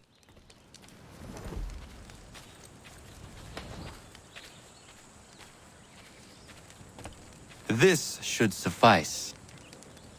Thank you. Take my sugar! Take anything you like! Connor. We promise. And hey there, I'm in the best suit. Hey there, Mola. Welcome in, guys. Hope you're doing well today. Indeed, yeah. In hype for sure. And one thing that's really cool actually, which is kind of like an Easter egg with this in, is the name of it. It's called Mouth's End. Which is interesting of course because this in fact is the last game with Desmond Mouths. And it's like his end story, I guess. So yeah, it's kind of like a reference to that as well.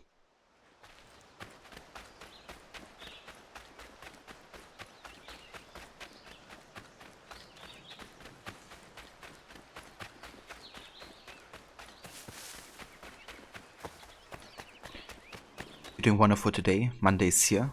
Yeah, that's great to hear, Mola. I hope you're gonna murder some work today. and later some citizens. The tavern's name is so horrible. Why you think that, Sherlock? I thought it was quite cool, like that connection to Desmond Mounts. It's a good song by The Pub as well. Ah, is it? I didn't know that. That's cool. You less than 2 hours into your workday, over 50% done with the tasks you need to accomplish. That's great, Mauler. So you're probably gonna get an early finish then today, I would think. That's awesome.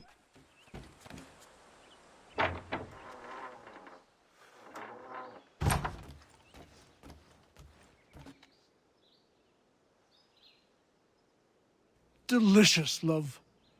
Connor, what brings you? I was passing by and I thought I would stop in and see how you were faring. Well, that's nice of you. Well, my boy, we are faring very well. Between those who live here, the sailors coming and going from the pier, not to mention the travelers, our beds are always full and our taps are always flowing. I am pleased things have worked out for you here. As are we, Connor. I'd be lying if I told you we weren't worried when we were ousted from our old place. But the Lord works in mysterious ways.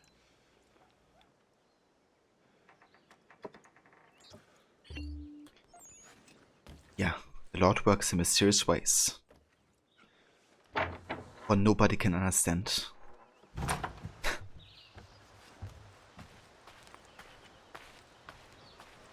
Probably you're going to prep for the days to come. That's fair as well, Mauler. Yeah, doesn't sound like a bad idea. Let's see if we can track some activities here. Nice, that's one of the activities for the innkeepers. What about this? Cool, that's the second. Nice. Let's watch them a bit more. Maybe they switch another activity and we can already finish their entry.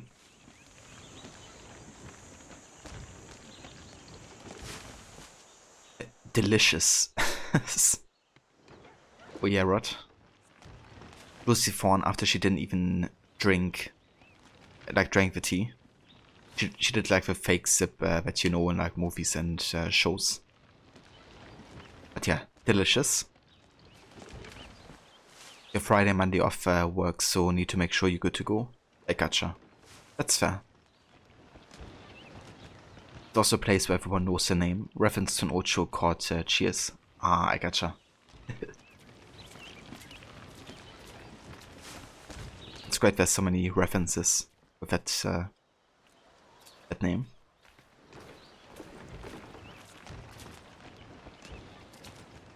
Okay, I don't really change the activity right now. Let's have a look what else we can do here. We have another interactive conversation.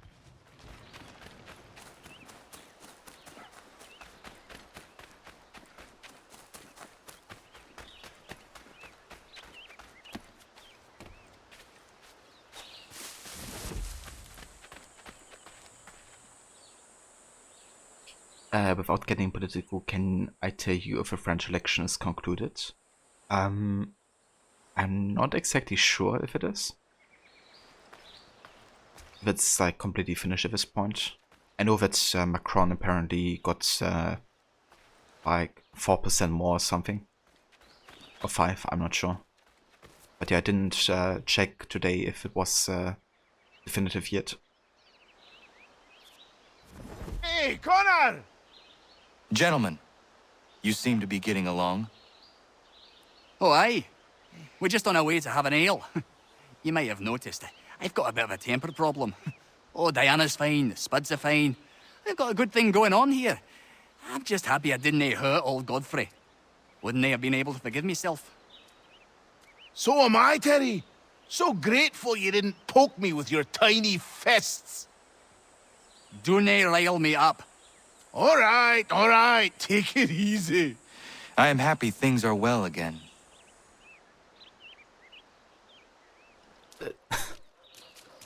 Poke me with your tiny fists. I like that.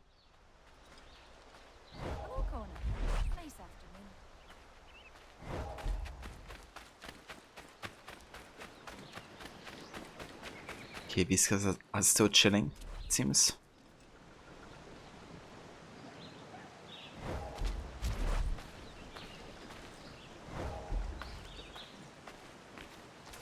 You got Wednesday to Tuesday off? Hell yeah, I'm the best suit. That's awesome. Hope you enjoy it. To be honest, the voice acting for Connor sucks. It sounds so unnatural to the rest of the game.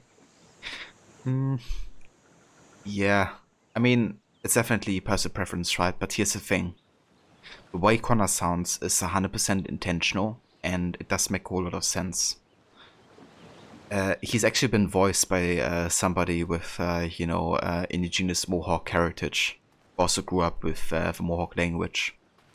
And he went through the effort of trying to make it accurate, like sounding accurate to the Mohawk language and pronunciation and the way they talk. So the reason he sounds so different to the rest of the characters is because, I mean, he's a native, right? And all the others he interacts with are like colonists most of the time. And he does get a lot of shit and, for his, voice acting sounding bland or something. But I mean, that's literally the way the Mohawk people talk in this game to each other. You know, they are not quite as emotional the way they talk casual to each other.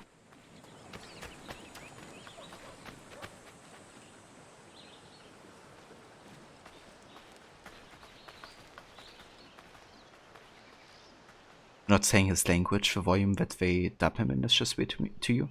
As you're saying, like, not the voice acting is for Connor sucks, but the audio mixing of the game.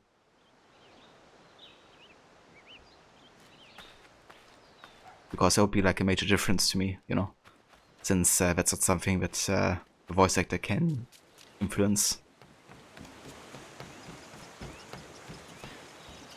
I'm aware that you were Rod Friday to Tuesday was a stat holiday, so just needed to use 2 vacation days.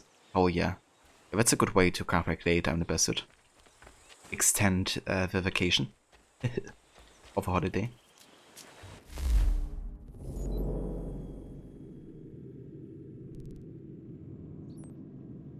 Okay,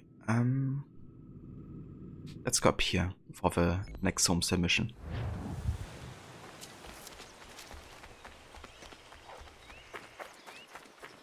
Sounds like the look is part of the game, and then Connor's almost like a second thought in how they included it. Not voice acting per se, but maybe the editing sounds weird to you. Ah, okay. That's fair, yeah. Yeah, Connor often sounds a bit louder than the other NPCs. I would agree with that.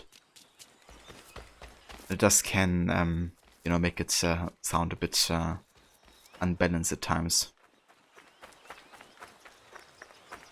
As if, like, a few of these, like, audio... I guess editing things that strike you as a bit weird sometimes in this game. Also, like when you hear a voice on the left or right side, when it switches back and forth like really quick.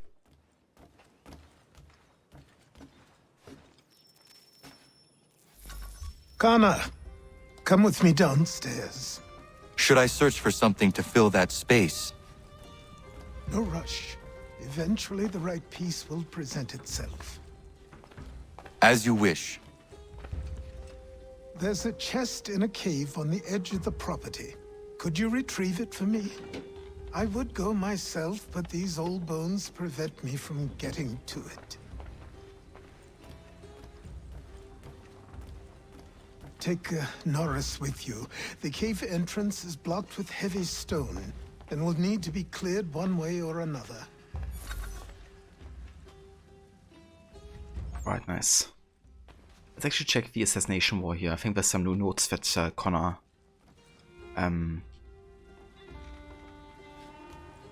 wrote on here. Like some of the war.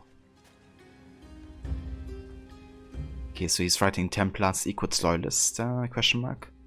It's more like, the Templars are using the British side, I guess, for their own gains. They're not loyalists, they have their own votes here. Then Johnson's like crossed out and In the Shiva was like Violent Y for slave trade maybe. But yeah, Connor figured it was for his own good. Which makes him a typical Templar for Connor. The Nicholas Berto is positioning for Admiral. And Haven and Lee of course started the Boston Massacre. Which Connor doesn't quite understand yet, like the intention behind it. Also, every time you kill one of the main targets you get a memento. And this is from Johnson. Kind of like indicating his ties to the indigenous people.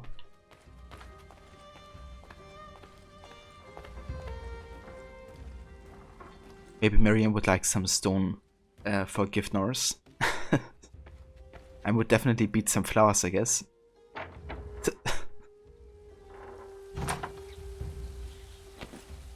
Alright, let's go to Norris.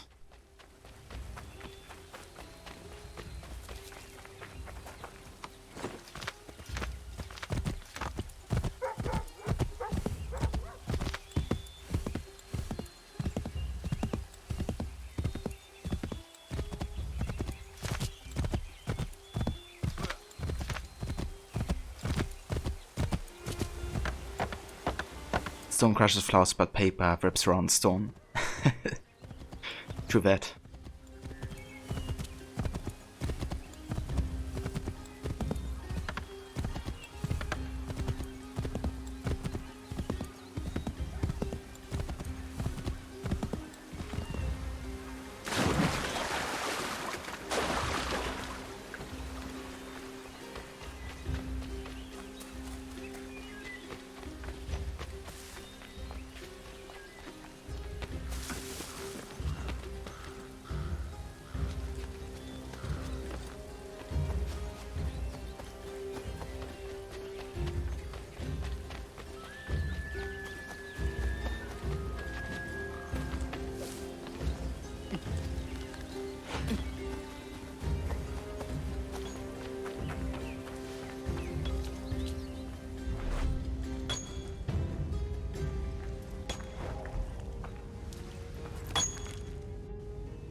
Horace, I'm going to fetch something for the old man, and he told me there might be some stone that requires clearing. Yeah? I will bring my explosive.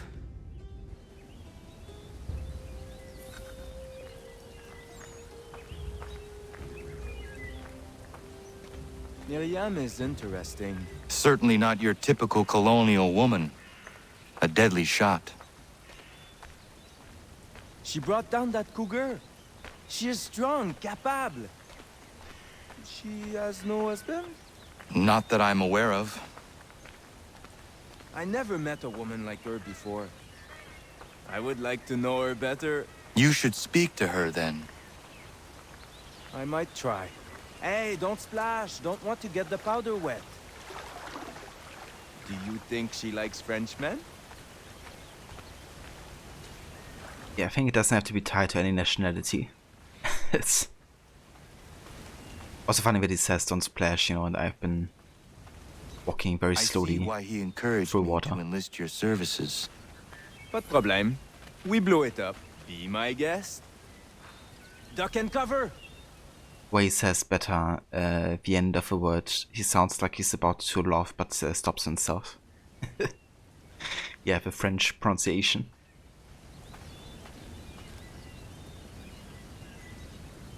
Okay, let's go ahead and equip the pistol here.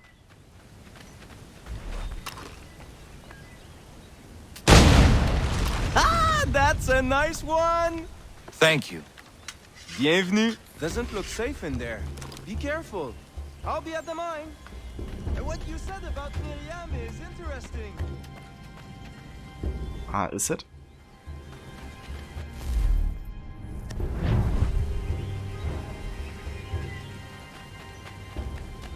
Welcome back, Blood Moon.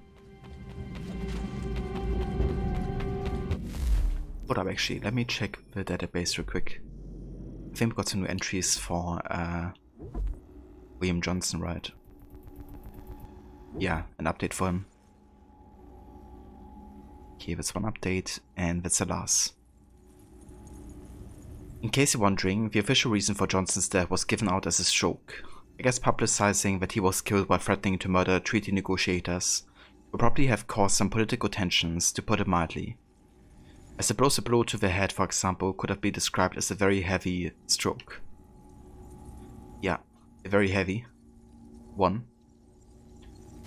A stroke caused by a hidden blade in your neck.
Boy, we gotta get out of here fast.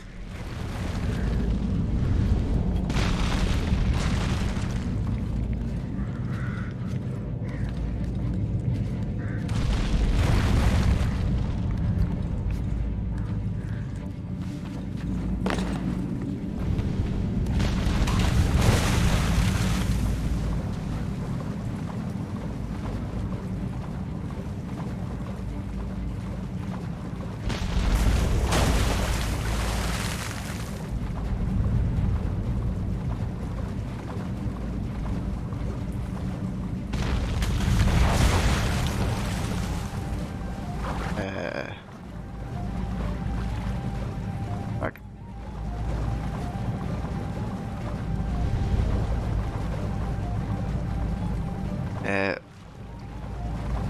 Both paths just got locked off.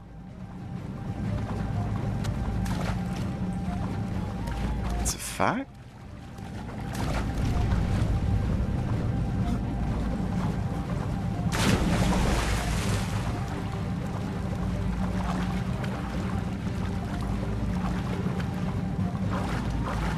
I'm like stuck, am I?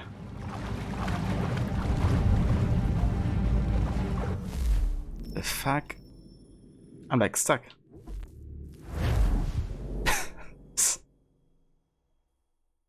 That's not supposed to happen. What the fuck? Where did I spawn now? I spawned out of a cave. Okay, game.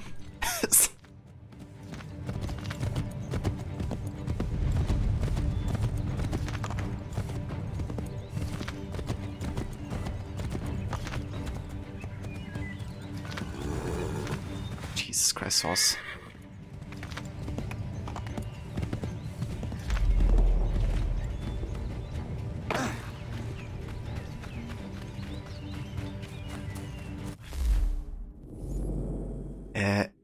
Now I'm in Davenport.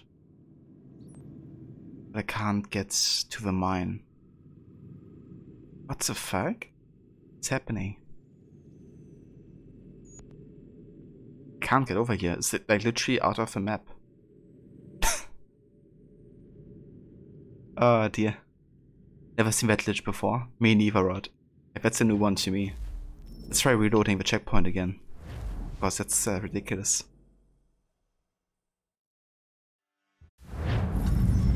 Okay, there we go. The glitch is off the charts. It sure is, dude. Literally uncharted territory here.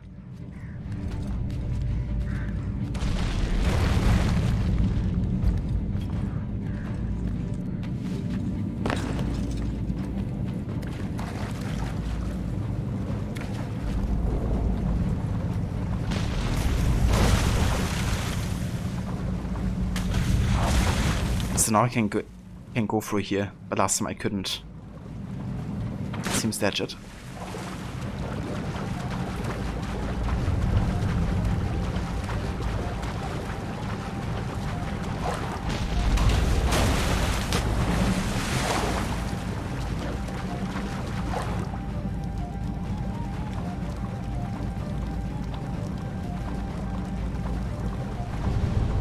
Kind of glitch happened to you twice in the last playthrough? Really? Damn, it never ever happened before. Played this game like quite a lot in the past couple of years.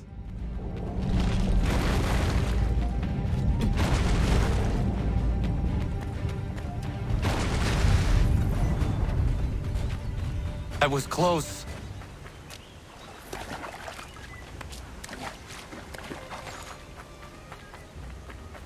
Right, let's return the parcel here. Achilles. Which reminds me of a game that blows Uncharted away not really evil, called Adam's Venture Origins, that was streamed by Mendes. You bought yourself really cheap a while back, because you were curious about it. Played a little of it, but never again. Glad you only played like 3 to 5. Ah, damn. I was kind of curious as well about the game that Mendes streamed there. Didn't really check out a lot of gameplay yet, but that's good to know. Then I probably stay away from it as well. It's not really worth getting into. But yeah, I definitely would like to get into some Uncharted this year, though. Especially now that I have a capture card, I can stream much better from the PlayStation 4 as well. Don't have to rely on the remote play function.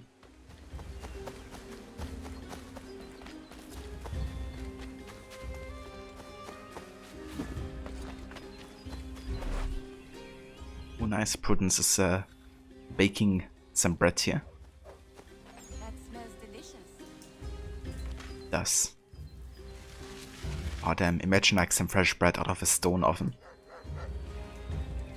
Must be amazing.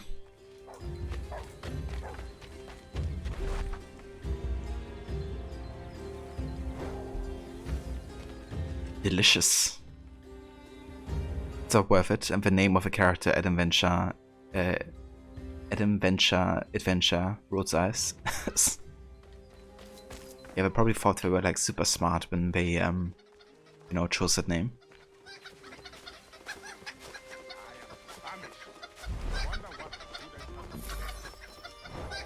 Oh, nice. Unlock the farmer's entry. To say that farming was a difficult occupation in colonial America would be an understatement. Farmers had to clear a lot of rocks and trees before working the soil in the hope that it would yield effective results. It could take years before a farm would become fully sustainable. Apart from a few visits to nearby settlements to trade equipment and supplies or sell whatever was in surplus from their crops, farmers would often remain on their land their whole life. Farmers had to be autonomous. They had to take care of their home, farming equipment, livestock, as well as procuring the necessary supplies to sustain living in sometimes harsh conditions, especially in the northern regions. So if you enjoy backbreaking work in a lonely atmosphere, this would be the best job for you. And if that was the slogan, they needed a better marketing department. Yeah.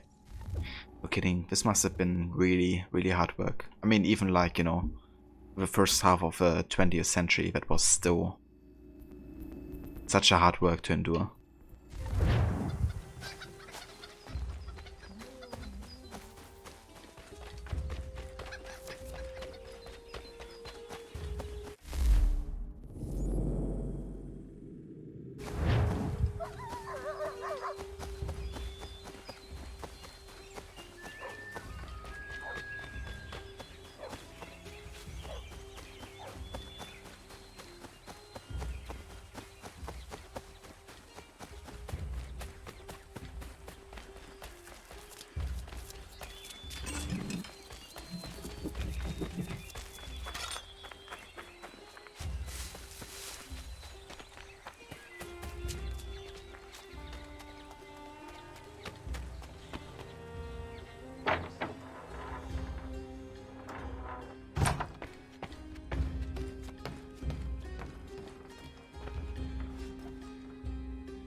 I have what you asked for.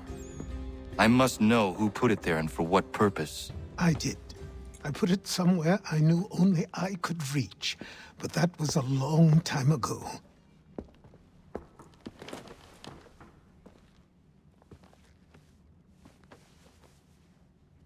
Who does that belong to? These were the robes of the first assassin to come to the colonies.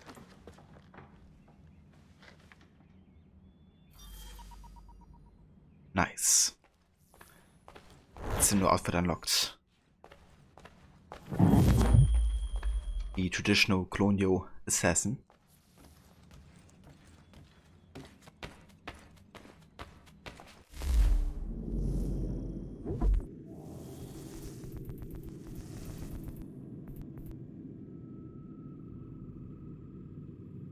This colonial assassin outfit is based on the one worn by the first assassin of the colonies, John de la Tour.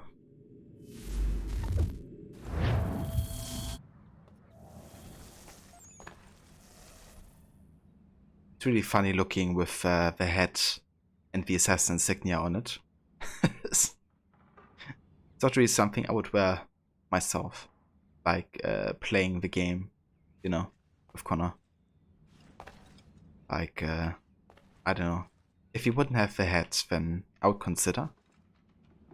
But with the head,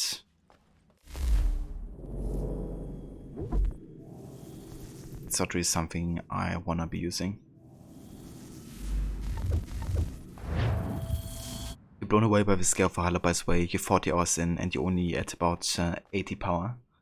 Yeah, Valhalla is huge. Like, especially if you do like more of the side stuff. There's so much you can do and so much time you can spend in the game. But I guess it really depends on like how much wealth or mysteries you want to be doing.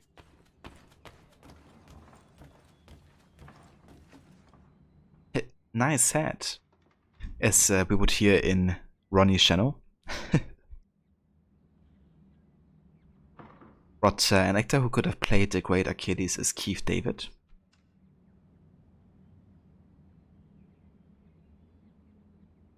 Oh yeah, I agree. Yeah, they definitely have some resemblance.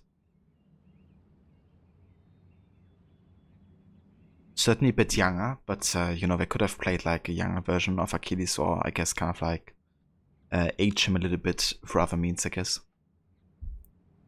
But yeah, I think you could definitely portray a nice Achilles. You've been doing it at all? You want 100% in each area? Oh damn. You're gonna be busy for a while, but I mean, it's fun, right? So, that's the most important thing. Are you even like collecting the small wealth chests smaller? Or are you just going for 100% checklist of the area?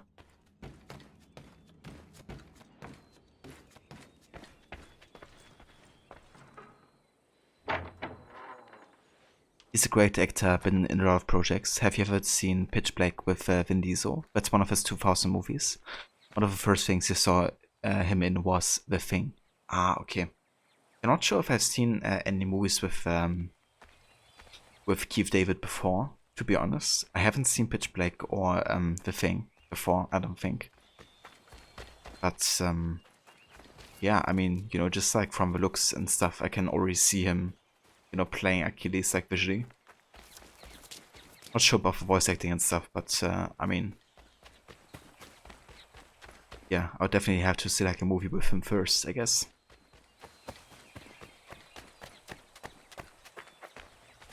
Until you got your face ripped off by a damn rabbit dog off above, you looked at the map and you see Kala need you go there. I mean, that's his bird. Yeah, that's what I've done as well when I played Valhalla last. It took me quite a while, to say the least. But I also done like everything. Like all the DLC, all the deliveries, and literally anything you can do in the game, I done.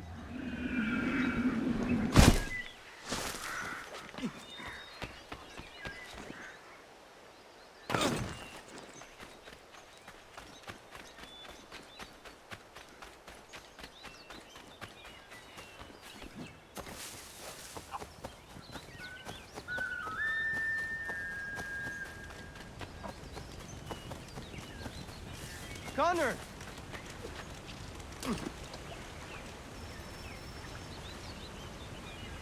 You still haven't perfected the best combo on weapons. Yeah, it can be interesting, like, depending on what you're looking for. There's definitely some weapon types that work better together than others.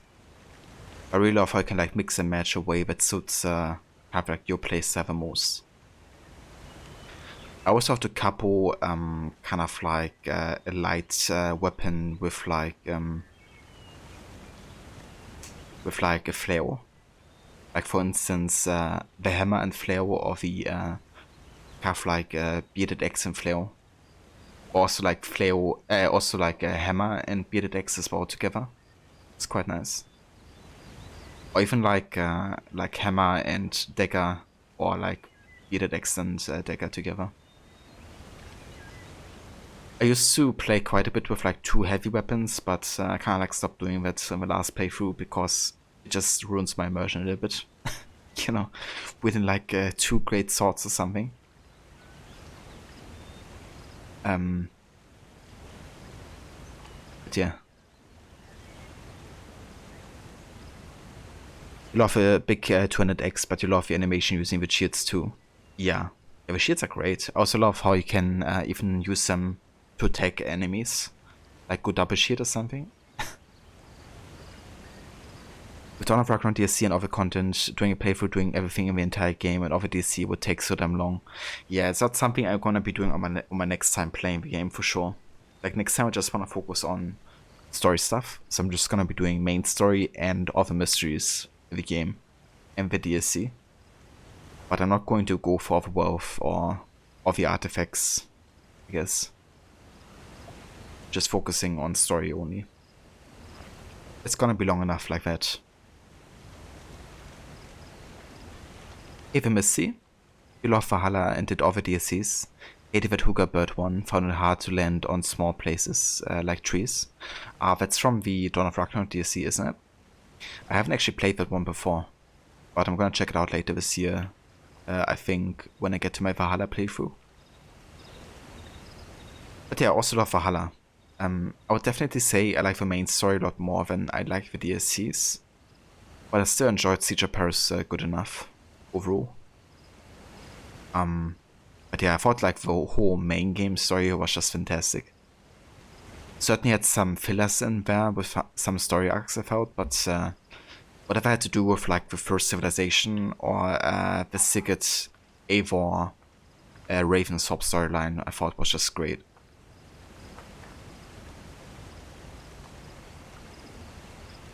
Bro, don't blame me, dude, and you're the same too. Fitting it into the annual series run requires doing as less as possible. Yeah. Yeah, like, you know, Odyssey already is a long game, and Origins also isn't too short, so having Valhalla in addition, you know, you spend as much time in both games together as you spend on, like, the rest of the series, essentially. Which is insane to think about.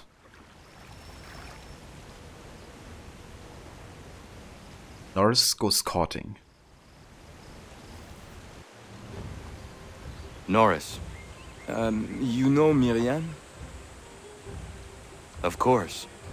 What does she like? I want to give her a gift. I really do not know.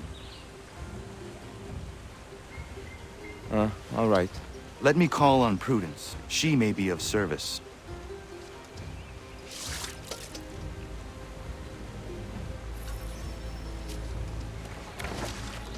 Yeah, bad idea.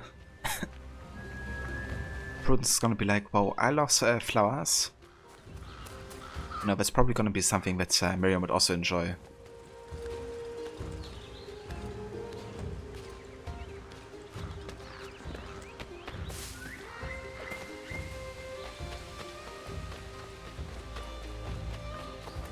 Kinda excellently started the Ragnarok DLC, got your ass handed to you by the first boss and decided nope, time to wake up from that and do that later. Oh.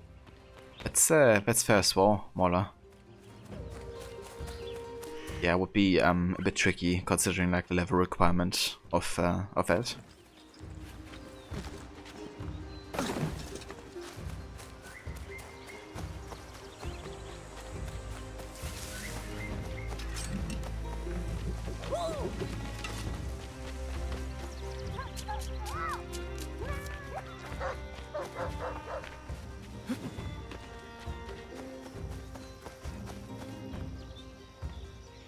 Prudence.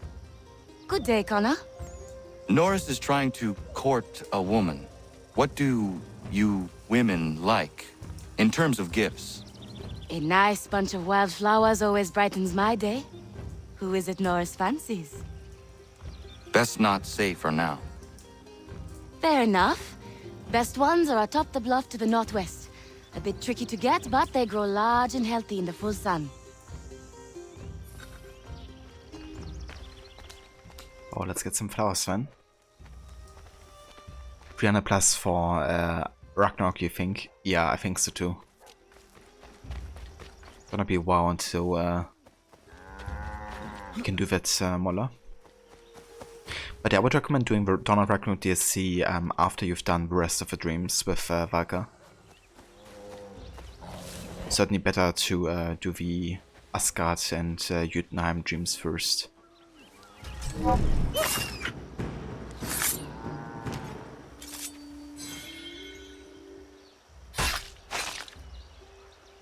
also got owned by one of the three sisters, like fuck my life, how do I fight the enemy who's level 280? Yeah, definitely meant to come back to that at a later point. Now you can actually beat those at a low level, technically. But it requires you to not be hit at all, most of the time. So...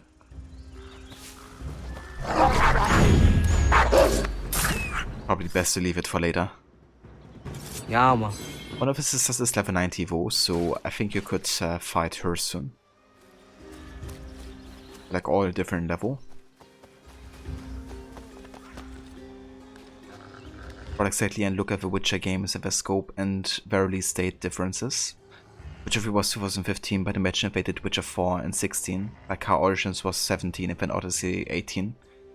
The ability to do Witcher scope justice requires more than just a year of difference between one game and the next.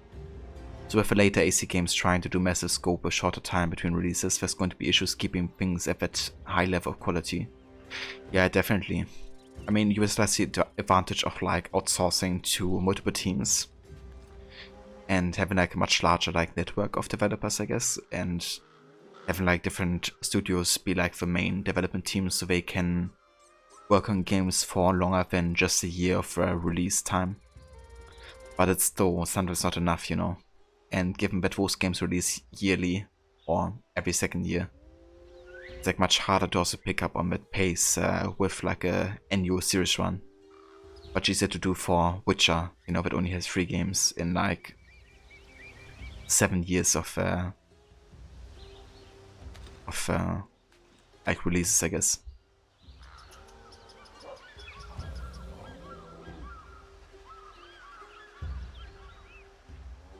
Yeah, I wouldn't mind them, you know, taking more time and just wait until the game's exactly the way they want it to be. Yeah, man. I also think they should just give all the leading games to Montreal, like the way it was before. But that's just me.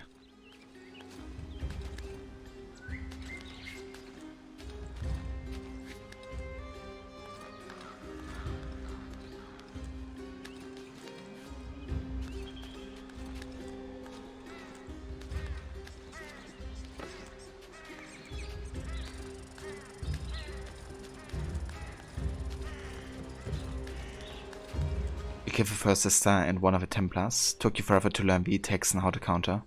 Yeah. I think it'll be tricky, but once you get the hang of it, it's gonna be much easier to calculate the movement sets and stuff.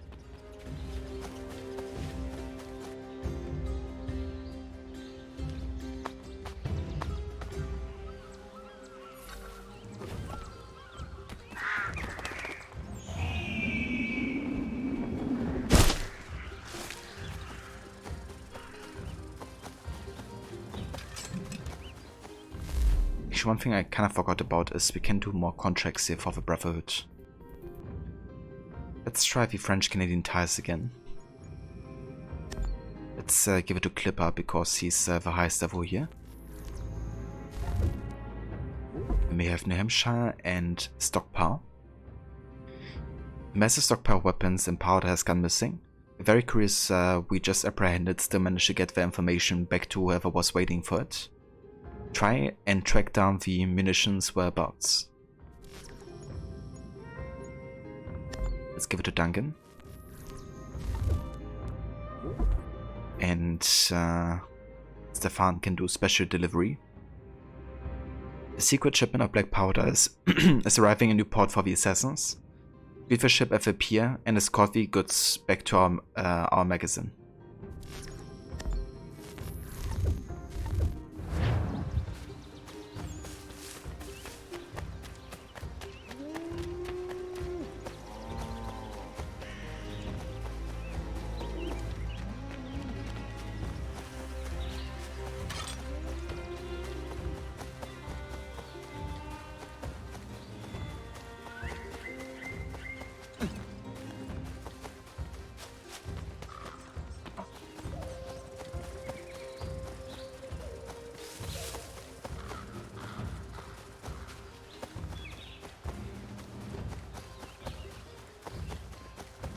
And I love the soundtrack here. Like the whole Homestead soundtrack variations are great. Horace, are you in there?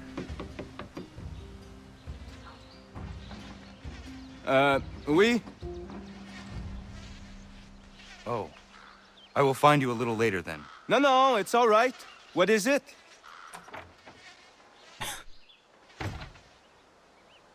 Prudence advised a bunch of wild flowers. Really? Are you sure? Doesn't seem right.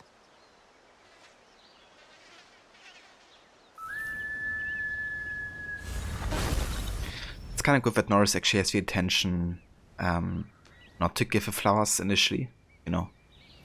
Like he doesn't believe it's the right gift, but he still does it because that's what Prudence said. Norris, he asked you if you were in there, not whether you were doing a we or the other. Yeah, he's still learning.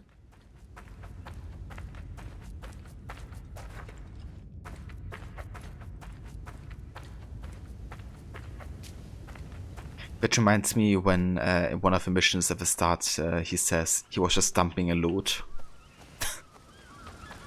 Imagine if he said that in that circumstance.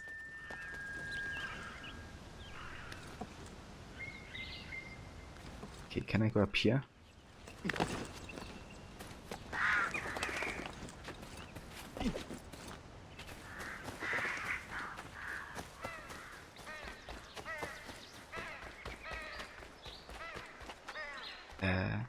Horace? You're supposed to be here.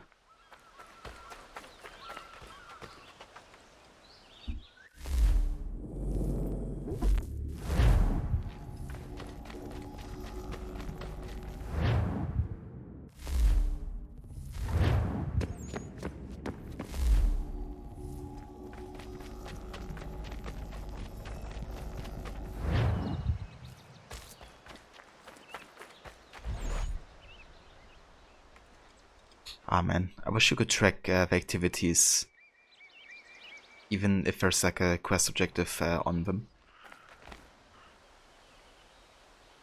Hello, Connor. Norris, how are you? All right. Remember we talked about Miriam? I do, and the cougar she felled. One shot. Confident and precise. Incroyable. Position gerecht. I like her. She is a good friend. We all do. Not like that, Connor. Oh. Well, good for you. Only good for me if she likes me back. She's a strong woman, an independent woman. I admire her. I wish you well in your quest, Norris. Indeed. He's actually back to his mine, so maybe we can track some activities of his.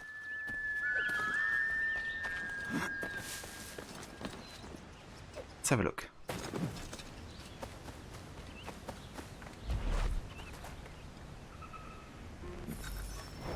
Yep, that's one of the first 3 activities.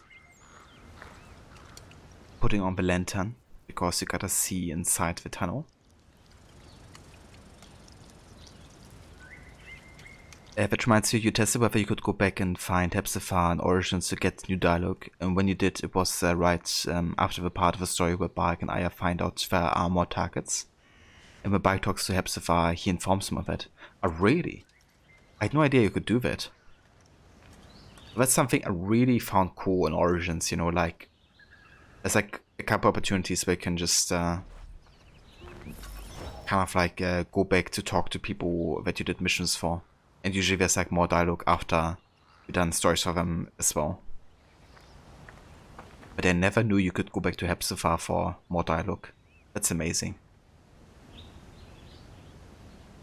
Definitely have to trigger that for my next playthrough, because I want to, you know, get as many of the optional dialogues done as I can.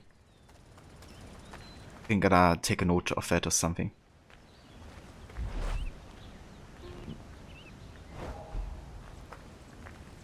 Connor, it's okay if you don't understand.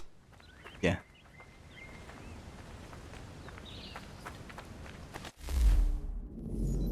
Oh damn, look at all of these missions. Let's go back up here to the manor. Talk to Achilles. It was so cool, the dialogue is great as well. It makes you wonder how many different dialogues you can have with him at each stage of a story. It would be interesting to find out, you know.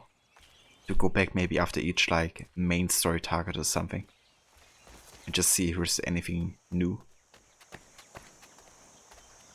would also be really great because it would strengthen the ties between Bark and Hepzibah. I mean, obviously it's quite strong at the beginning of the game, but you don't really see too much of him after you leave Siwa.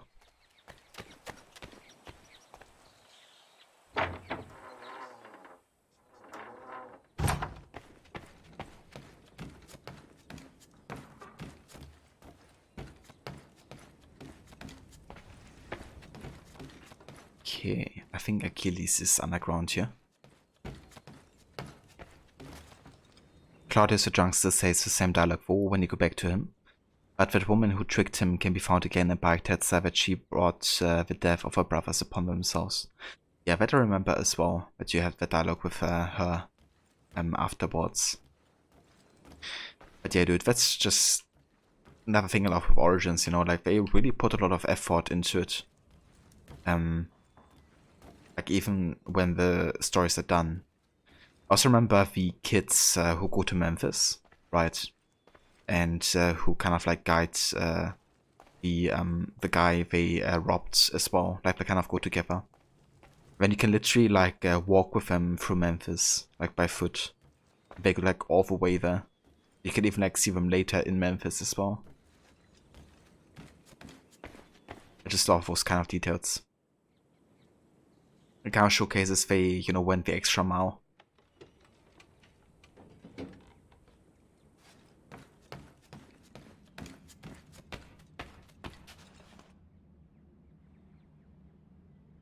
Remembering old times, Achilles?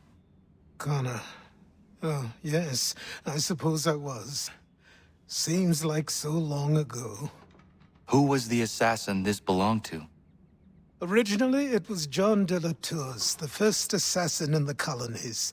Then it was mine for a time. The things I've done wearing that armor. Some are uplifting to recall, others very painful indeed. One day, I will hand it over to you, Connor. It is your duty to keep it. It serves as a reminder for how long our Brotherhood has really been here. How long we've been protecting the people of this land. But here I am going on again. I know you appreciate what it is. And I love Achilles' voice actors so much in this game. Great attention to detail, but also such a great way to do something that isn't necessary for the player to hear, but for those who seek it out. It gives more to chew on. Exactly. That's what I love in some of the AC games, you know, having like all the optional dialogues. If you want to learn more about the motives and stuff. It doesn't get enforced, but you can just like decide for yourself. Do I want to listen to that or not?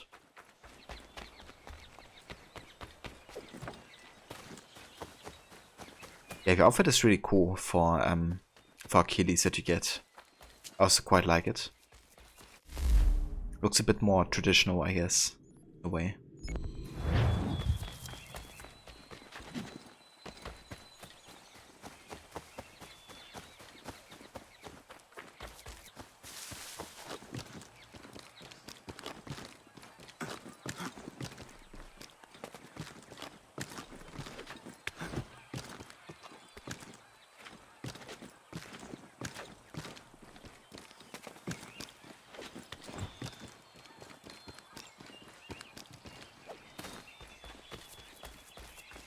But Absolutely Dude in the Wake is another example of a game where if you hang around long enough, you get more dialogue from people. Ah, do you? That's awesome. Yeah, then I know what I'm doing when I play Alan Wake, because yeah, I'm just a sucker for those kind of like interactions in any game, really. Gotta get over lore. Happy expectations.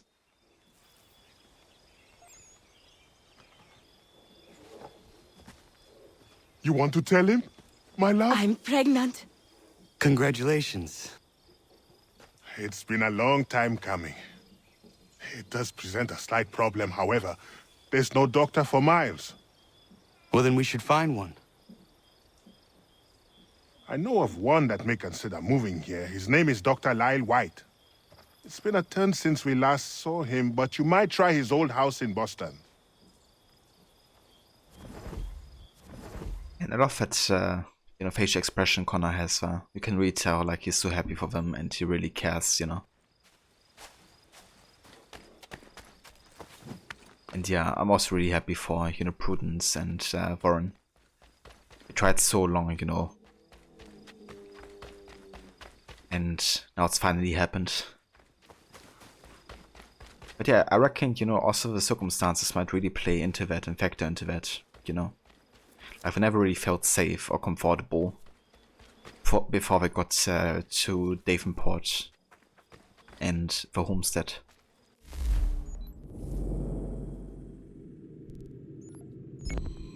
But yeah, that means we can now unlock the Dr. Lyle in Boston. That's probably gonna be the next area we go to. But for now, we're gonna have a look over to the next homestead mission here in Davenport.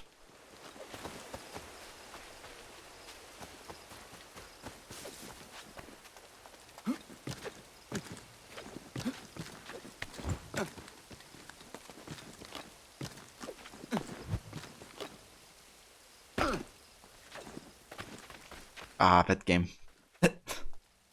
You ever played bowls? Yeah.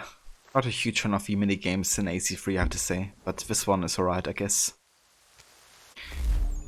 Before we do that though, let's have a look at our assassins here if they all succeeded. So we can send them out for the last Quebec mission here. Templar Information Highway. Our investigations have shown that the port of Montreux has been seized by Templar agents, like the rest. Go to Montreux and bring down the designers of the ubiquitous game the Templars are playing. What a word.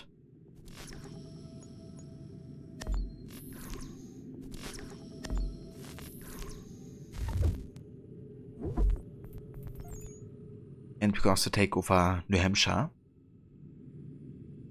After finding out Charles Lee was seeing to the gathering of all New Hampshire militias and returning it all to where it came from, New Hampshire is free of Templar grasp for now.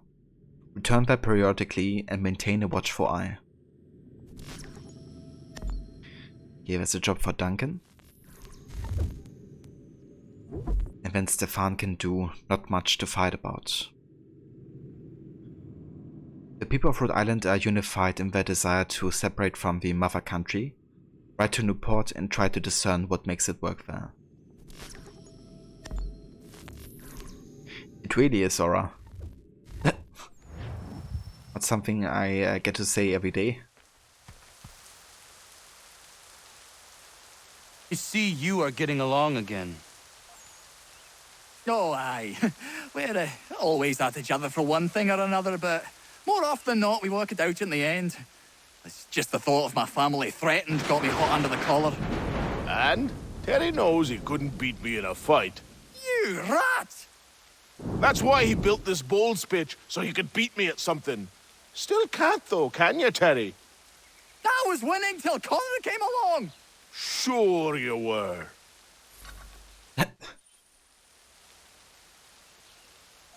Alright, let's do this against Godfrey here. Okay, so we can move. Can aim. Then throw with A. Okay, let's throw it over there.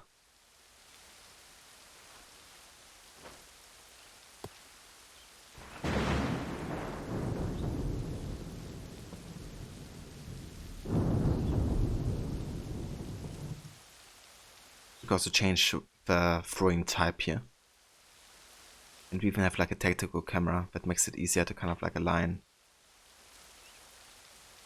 a shot. Of a throw, I guess.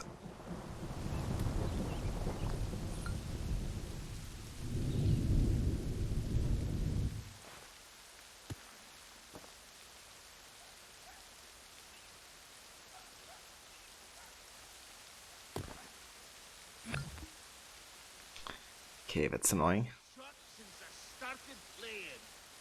Okay, let's go for a tactical camera here again. And throw like this.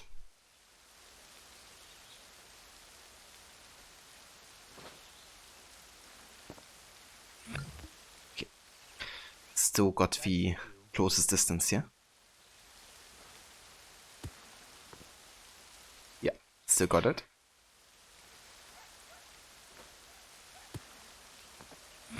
Ah, oh, Jesus Christ, seriously? Okay, that's a bit tricky now. I'm gonna try to throw it here, so we can kind of like bump away the other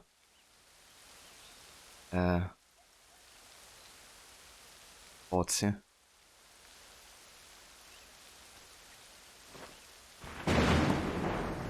Fuck, seriously?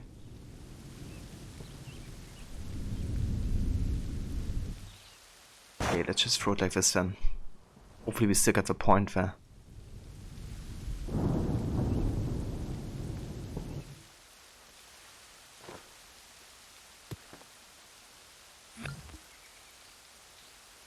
Many thanks for the game. Nice. Okay. First round won.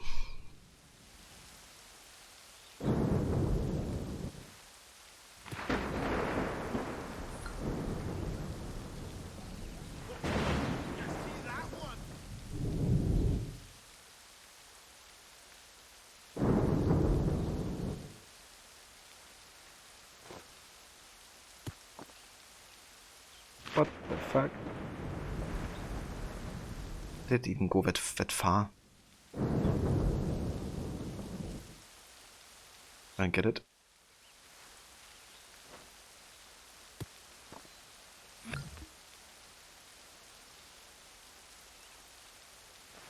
Yeah, that's how it's called, isn't it, Waller?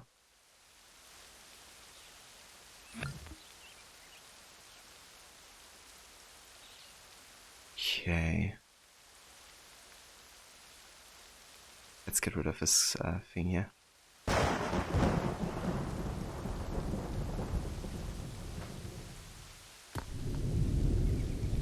Seriously, it didn't move an inch. But then we're gonna lose this game. Just smack it away. With all the power we have.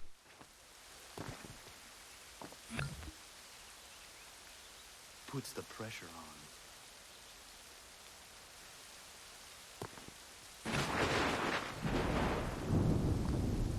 Wow, how lucky was that?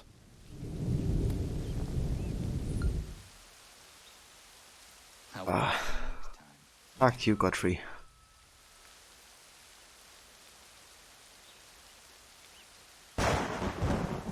You did it, you platinumed Arkham Asylum. Hell yeah, Doug. Congratulations on beating it. That's awesome. Must have taken a while, right? Especially with the Riddler trophies and stuff.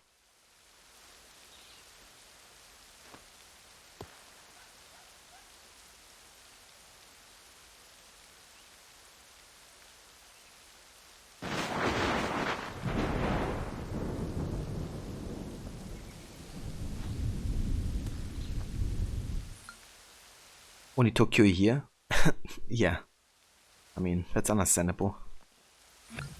Considering, you know, what you have to do to get the 100% in that game. Okay, how about we change the throw here? And do like that. Get out of here. I am happy with that.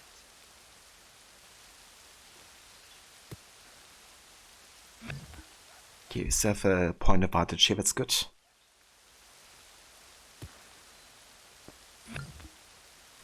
Damn it. Get out of here.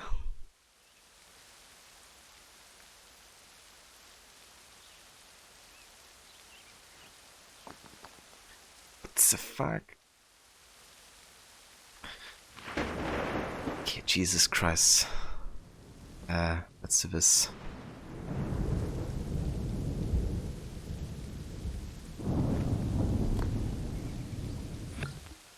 Okay, you might win this. We have too much of a distance here.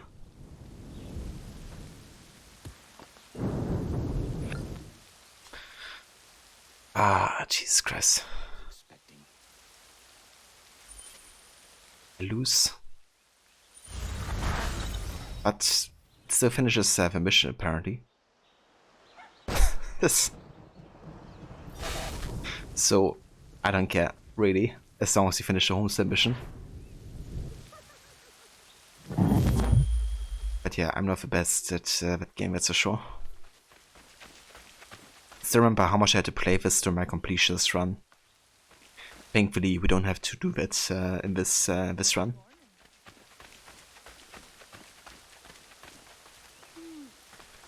But that was so easy, it was the challenge rooms, especially the combat extreme rooms. I gotcha. Yeah, I remember seeing Rod play the game doing 100%, and yeah, it was insanely difficult at times.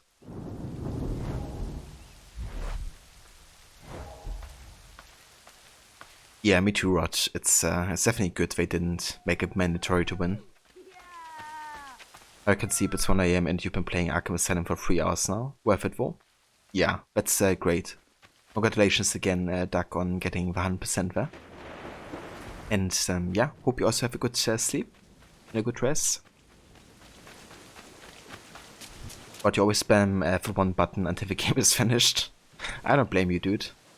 You know, just get like over with, really.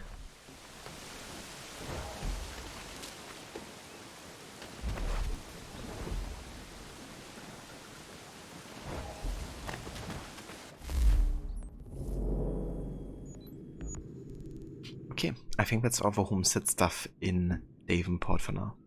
Alright. We need to get some people on the 4 multiplayer games to get the trophies for AC. Yeah, I can recommend the Discord server that focuses on AC multiplayer. There's like one with like a pretty big community. And they play all the different multiplayer games on a regular basis there. You can basically like, choose your own role, like which platform you play on, what game you want to play multiplayer. And then you can find a lobby quite quickly. So I probably recommend having a look at that.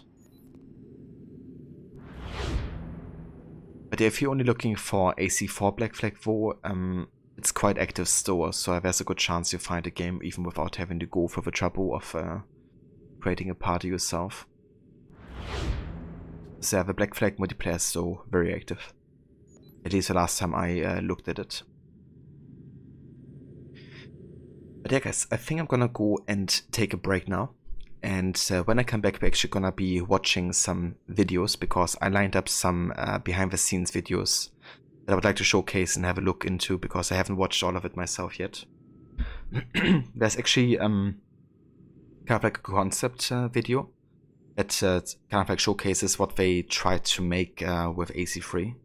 It wasn't an in-game engine yet, but just like created in CGI, showing kind of like what they tried to achieve with the game initially.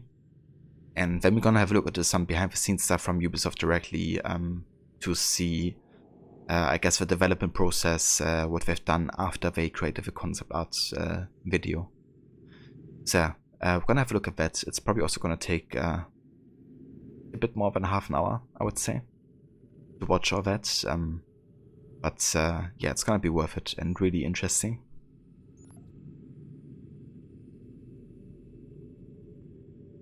Thanks, Urot. I appreciate it. I definitely will. Rest until you win a bocce ball game. Well, I guess then I will never have the rest of this playthrough anymore. You're also going to get this on PS4. You wanna platinum this on PS4?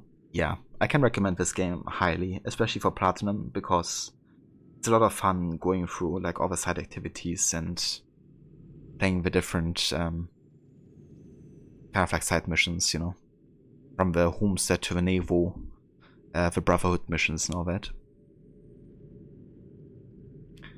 You grab your lunch now then. Very nice, I'm the bastard. Hope it's something delicious. And yeah, I will catch you guys in just a few. And then we're gonna have a look at YouTube and watch some behind the scenes stuff. So yeah, see you in a bit, guys.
Alright. We are back. Thank you all for staying tuned, and welcome back to more of AC3 with our NU series run of the Kenway Saga in historical order. We're gonna be taking a break from playing for a little bit, for like half an hour or so, and actually watch some behind the scenes and concept videos about AC3. So kind of like getting more of an insight into how they created the game and what inspired them to do so. Cheers, Rod. Welcome back as well. And that's no worries at all for the shout out. More than happy to give you one, dude. And yeah, welcome back. So we're gonna have first a look at the Assassin's Creed 3 concept video and beta footage. That's actually footage that has been created not with the in-game gameplay engine, but rather with animation and mocap they already worked before with in previous AC games.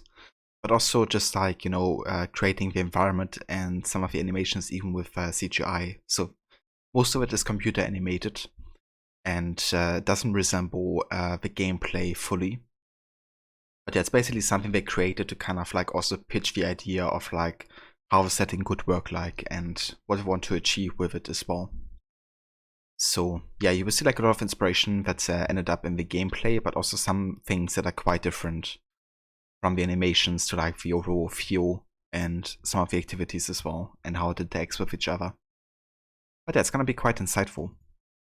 So we're gonna be watching that first, and after that we're gonna have a look at a series by Ubisoft called, I mean, it's really just called Assassin's Creed 3. I think it also is called Inside Assassin's Creed or something. But yeah, there's like 4 episodes of it, going a bit more deeper into like the mocap process and I guess what went into the game in the actual development. So yeah, we're gonna have a look at that afterwards. But for now, let's have a look at the concept video and beta footage. Cheers, Mauler. Thank you, dude. I'm gonna be muted while we watch this. However, I'm still gonna be in chat. So, yeah. Let's have a look at this.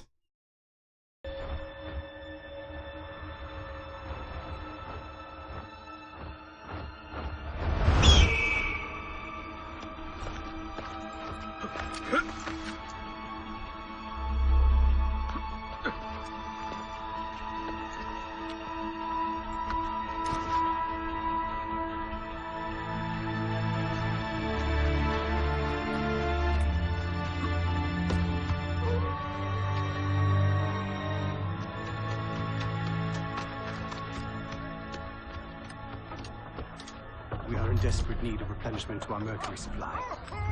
Can you help us? I am George Washington! Is there more salt ration for today? No. Oi, mate. Want to sit for a round? Quietly. Follow me. He's marching for Saratoga, due east of here. They left 3 hours ago. The man's a bloody butcher. Women, children, anything in his path. You must bring him down.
I believe that's already the better footage, like all of it. So we're gonna have a look at the rest of it through either the trailers or through the other part of the Ubisoft series here. So we don't see like double of like behind the scenes stuff. But yeah, I was just interested in this like first part really, where we see like the computer animated generations and stuff. But yeah, I really enjoyed this. Like the tone and the atmosphere of it is really nice and definitely quite close to how AC3 turned out to be. And yeah, I love all that slow motion stuff actually. But I also love this kind of like the tree parkour. It looked like really smooth as well. The way you could kind of like vote over some of them onto the next kind of like tree. And yeah, the scalp thing is interesting, I think. It would make sense for Connor, given, you know, the way he grew up. But I can also understand they didn't decide to include it into the game, considering it's, you know, quite brutal, to say the least. But yeah, I wouldn't have minded it, to be honest, if they did have it in the game. But I can also understand why they, you know, chose not to. But yeah, let's have a look at this series now from Ubisoft themselves. We have 4 episodes going into the behind the scenes stuff here, and yeah, we're gonna watch them all back to back. There's also still another behind the scenes series by IGN. However, this one we're gonna be watching, I think, in the next stream. So we don't have like, you know, too much behind the scenes stuff bundled together here. But yeah, we're gonna have a look at this Ubisoft series for now, though. Hey there, Fua, welcome in. Good morning to you. It's going very good. We're just currently watching some behind the scenes stuff for AC3. But yeah, I hope you're doing well. Okay, so let's have a look at this episode 1.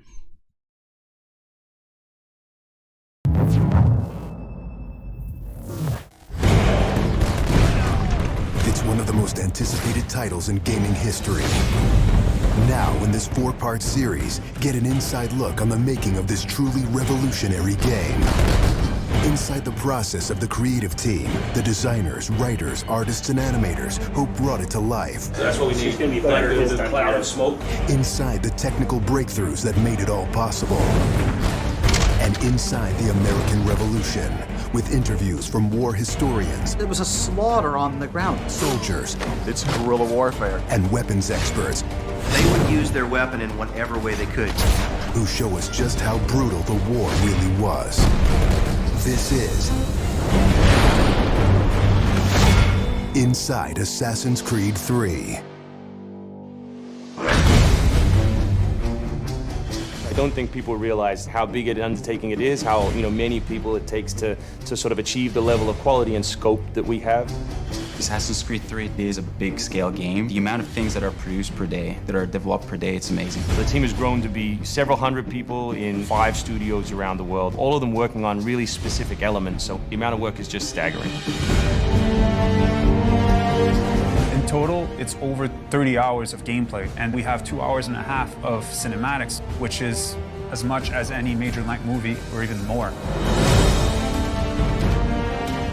We have an amazing team on AC3. Everyone's super passionate about the project. When we started AC3, we knew it had to be big and ambitious and different. It's very rare in your career that you get an opportunity to try and go for the gold medal, and we really felt like this was our shot at it. A lot of tired people on the floor right now, but a lot of happy, tired people.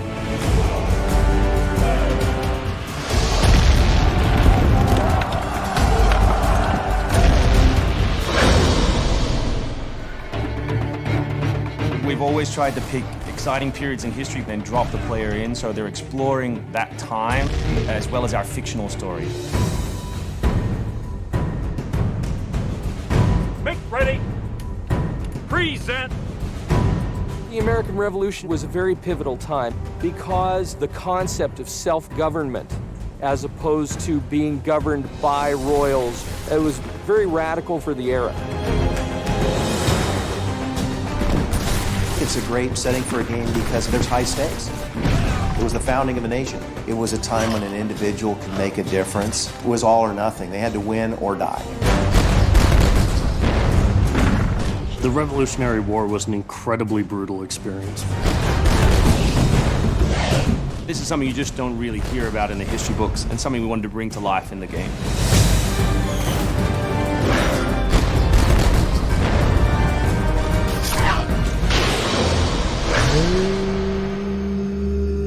Connor is our new hero in Assassin's Creed 3. He's half British, half Mohawk.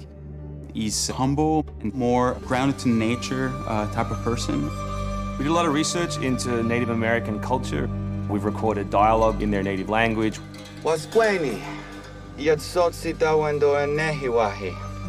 Excellent. I loved it. And we've tried very hard to reflect their culture as accurately as possible. His name, Radun Hagedum, it refers to a life that is scratched, meaning that he had to struggle to survive. Connor, as a hero, is someone who sees himself as a defender of the people. He's more inclined to justice than revenge. One thing to declare our independence. Now, my friend, we must make it so. Connor's goal is to assassinate key historical figures at major battles, at major events during the Revolution.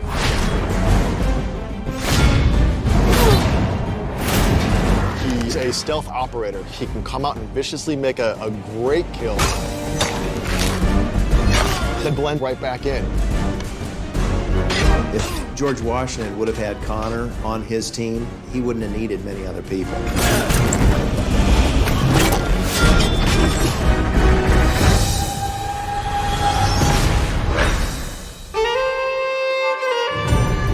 Anvil Next is an engine that gives us the possibility to do things that were not possible to do before.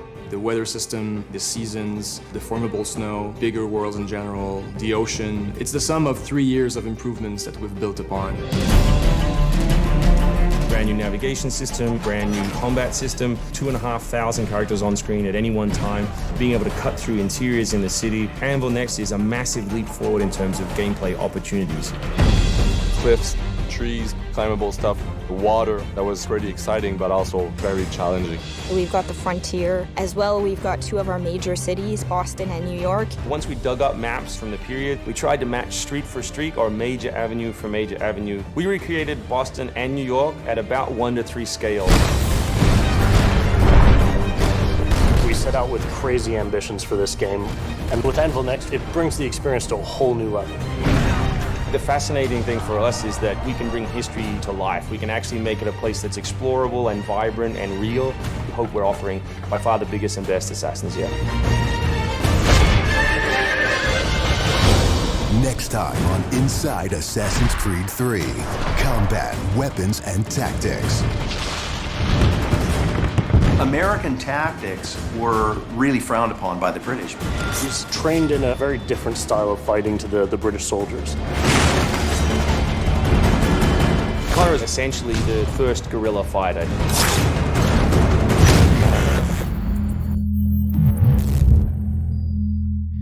Right, that was episode 1. Let's have a look at the next one.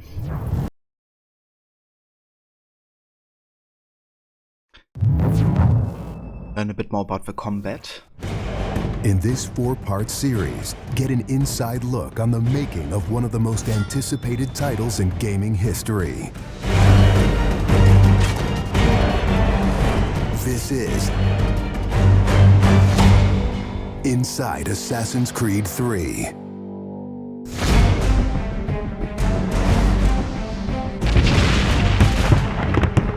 Something we really wanted to emphasize was the sheer brutality of combat in the period. We've all seen the paintings of the Revolution, and death is glorified, death is angelic, but it wasn't that way on the battlefield. It was a brutal conflict. It feels that you're constantly going through dynamic fights, and that's not something technically we could do in the past. So it was like a personal challenge on the team to say, no, I think we can do this.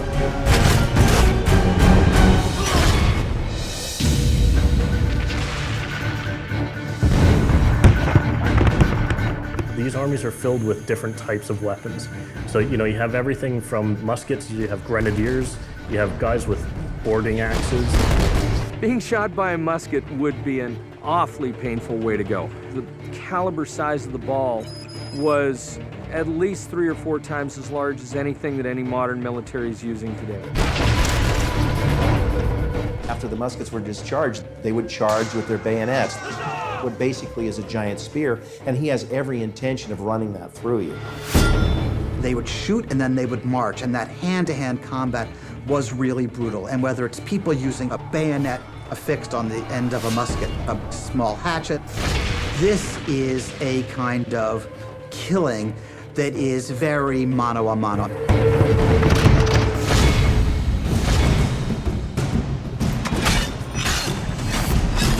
All the animations, all the weapons are brand new. It was interesting to start on a new style of fighting that is much more close and aggressive. Connor's favorite weapon is the tomahawk, obviously super deadly in hand-to-hand combat. Also, the bow and arrow. It fits with his native heritage and it's lethal. The rope dart, it's a real accurate Chinese tool that we found the references for that period as well. He can use it from the ground, so he can bring the enemy towards him.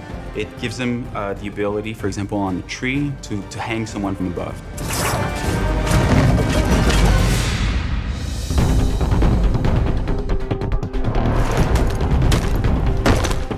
In Assassin's Creed 3, the one thing that we've decided to do is to revamp the fight system from scratch. We wanted the skill in the combat in the game to be about transitioning from character to character by choosing the right moves, by performing them correctly. It allows you to basically mow your way through large numbers of people if you're good enough without stopping. What do you do if you go into a bunch of guys with muskets and they try and shoot you? So we had to figure out, can you dodge them? Can you run away? And we've added all these options, but our big one is the meat shield, where you can grab a guy and he gets shot instead. Our mocap guys are stuntmen. We spend a long time with them rehearsing and figuring out exactly what would be the greatest choreography. We had to go through, like multiple people. Connor is trained in a very different style of fighting to the British soldiers.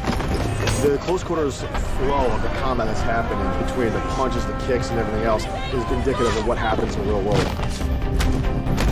I'm very impressed by the moves that they do. It's cool to see push kicks and axe kicks and different sort of takedowns that are done correctly and very believable when they're done. Right hand, right. Punch to the face, boom, to the throat, to the groin, finish with boom. This is something new for us that we're really proud of. It's fast, it's fluid, and you go through these guys like butter.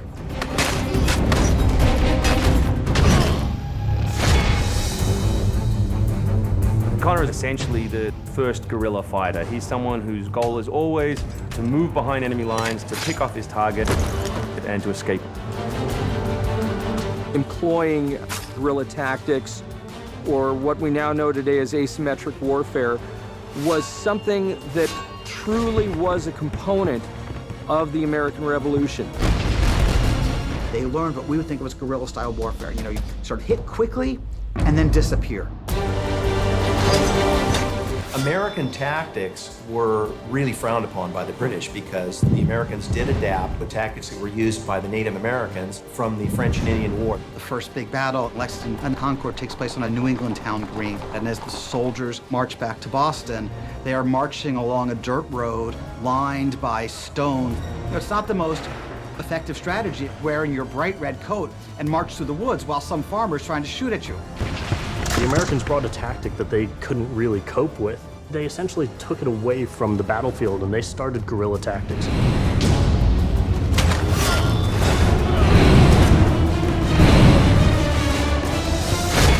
Next time on Inside Assassin's Creed 3, the hero behind the war. Connor is the hero of the American Revolution. He's a bit more like Dirty Harry. Connor is the current-day Special Forces soldier. Silent, stealthy. He's fighting for freedom and he's fighting against tyranny.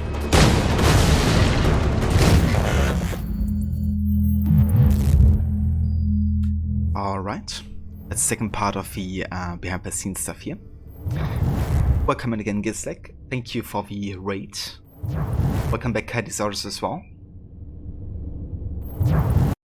Yeah, it really is, Rod. Like, the combat is fantastic with all the different animations and also like all the variety of like weapon types, you know. And the fact that you also have like the double counter kill just really adds so many like new and satisfying ways to kill people. And then also you have like the tools who also like which also have like animations themselves and stuff. It's just, yeah, fantastic in that regard. It also flows really well, I think, between the animations that you have. Out of curiosity, was the guerrilla asymmetric warfare something that Europe was doing at the time, or was it truly seen as revolutionary tactic from America, no pun intended? It definitely has been a strategy before in Europe already. Not sure if at the time too much, but I know, for example, that medieval Germans used to do like a lot of like guerrilla fighting, especially using the forest. Like, you know, Germany has like a lot of them. So when people try to invade, they usually did like lots of ambushes, and that's why it couldn't be taken over too easily for a long time. Instead of like, you know, going like open warfare.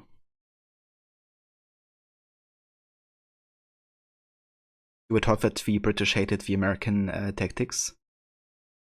Yeah, I mean, I guess it makes sense that you were taught that.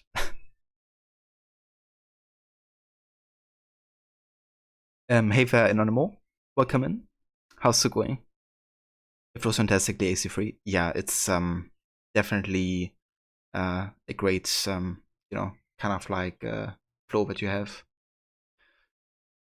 Like also the animations don't take too long either. Like usually it's like an appropriate amount of time for somebody to die, I guess. Not like in some other games like Syndicate or Odyssey. Hey Vermona. Guerrilla tactics were first used in the US at the battles of Lexington and Concord by the Patriots at April 19th, 1775. George Washington sometimes used some sort of unconventional methods to fight the British. It existed prior, but here's a decent interview. Ah, nice. Yeah, sorry, Mona, I don't think you can post a link right now, unfortunately. But if you want, you can send it to me on Twitch, and I will post it in chat.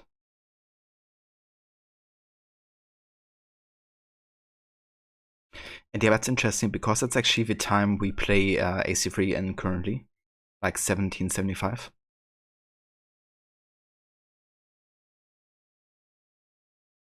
The British were struck by using Napoleonic warfare tactics that the colonists didn't find effective. Yeah, I mean, for good reason, I guess. Considering that you can lower your loss, I guess, quite substantially.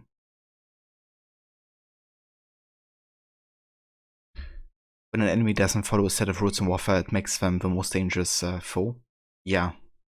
I mean, especially if you know, your tactic is based on fighting somebody who fights the way you do. But yeah, let's have a look at the episode 3 here. Let's see what's next.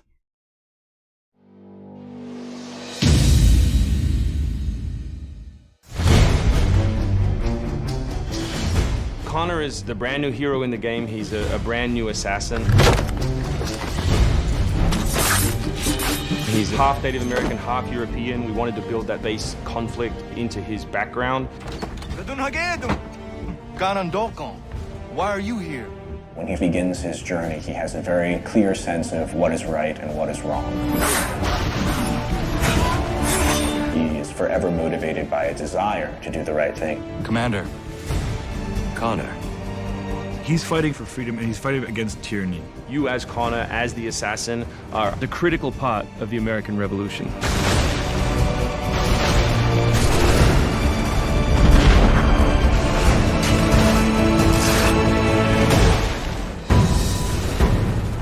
The way that we wanted to deal with the historical figures was for you to meet them sort of over the course of your journey in a way in which the history books wouldn't normally portray them.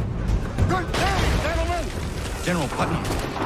Many of the founders were very tough individuals. Many of them were the equivalent of the modern badass. Our founding fathers were very hard, disciplined, dedicated individuals who wanted freedom, who wanted liberty, who wanted to express themselves their own way and not be controlled. These founding fathers were comfortable with war, and they were warriors. Do not fire until you see the whites of their eyes. Connor doesn't know much of the European ways at first, and then he gets to learn about these guys, these heroic figures. So for Washington, for instance, he sees that very strong guy, and Connor believes in him.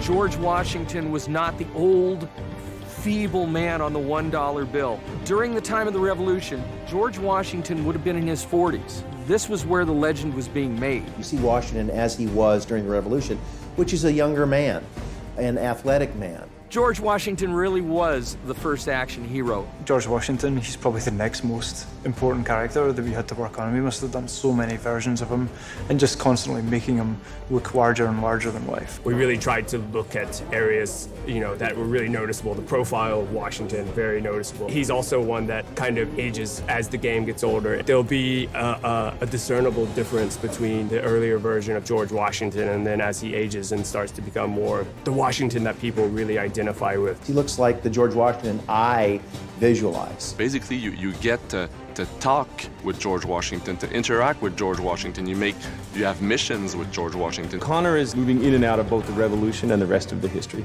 Whenever he sees conflict between two groups, he takes the side of the greater good.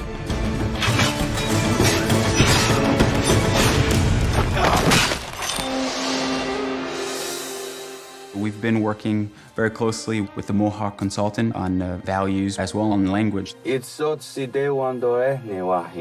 are Gunyet Gahaga. Gunyet Gahaga means the people of the Flint. Agurateka, you're doing great. And our language is called Gunyet Geha. Every time that he's with his people or in his village, they speak the language, which I think is really cool.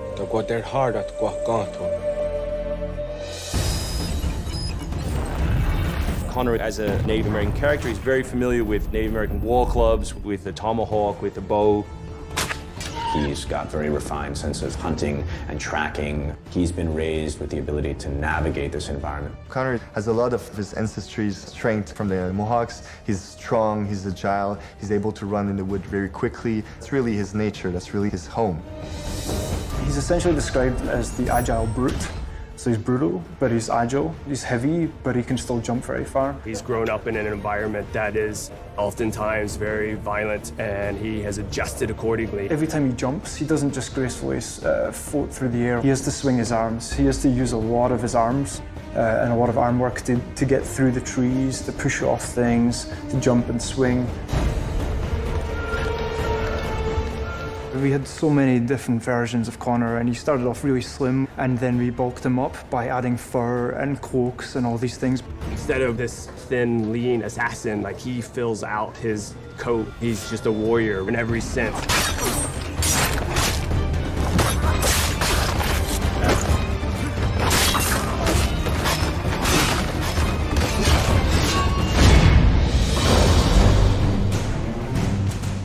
The animation team has built over an hour of new animations just for Connor alone. We started by looking at lots of military moves and even traditional ones of how you would fight with a tomahawk. We looked at that and we just thought it wasn't awesome enough. So we went really brutal, and it wasn't just throwing in blood.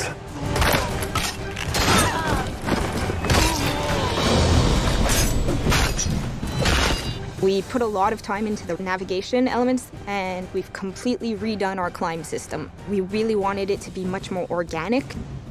There's so much variety in what he can climb and how he can do it.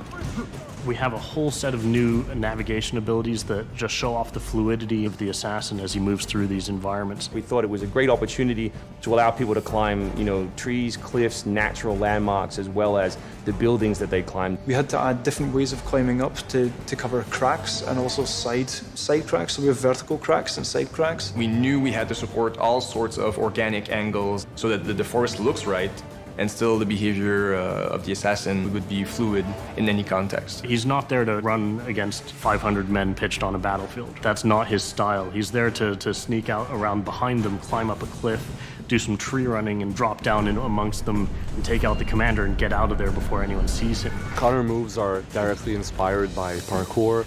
Parkour is basically all about efficiency of movement, the quickest manner from point A to point B. When you see specific parkour movements, Connor doing a lazy vault or a dive roll, now, the movements themselves are very accurate.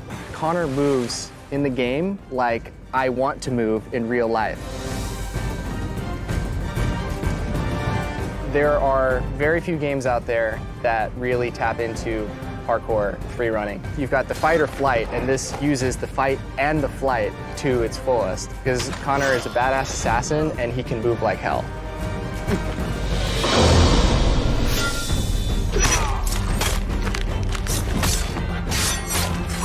We wanted Connor to be a dual-handed specialist, so basically he's ambidextrous, he can fight with both hands.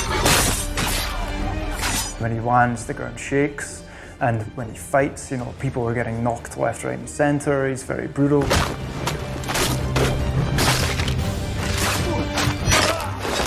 He is battle-driven, he's brutality, and is the type of assassin who comes up and kills without question or hesitation.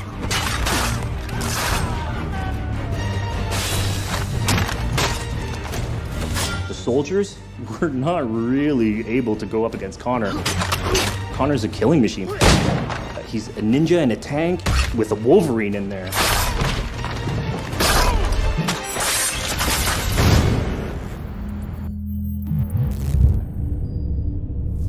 Man, these animations make me have to go back into the game.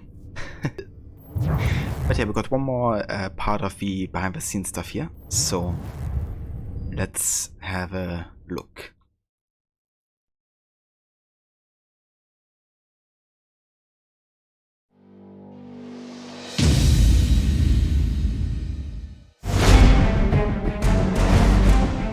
Ever since Europeans arrived in North America, they had been involved in shipping goods back and forth across the Atlantic Ocean.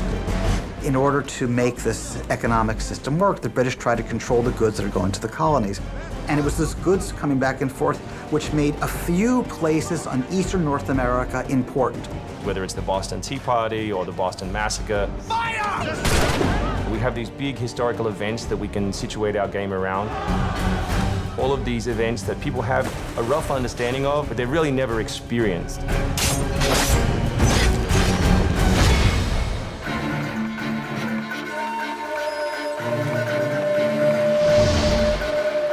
If you were to transport yourself to Boston in 1775, you would see a city vastly different from the modern city that's there today.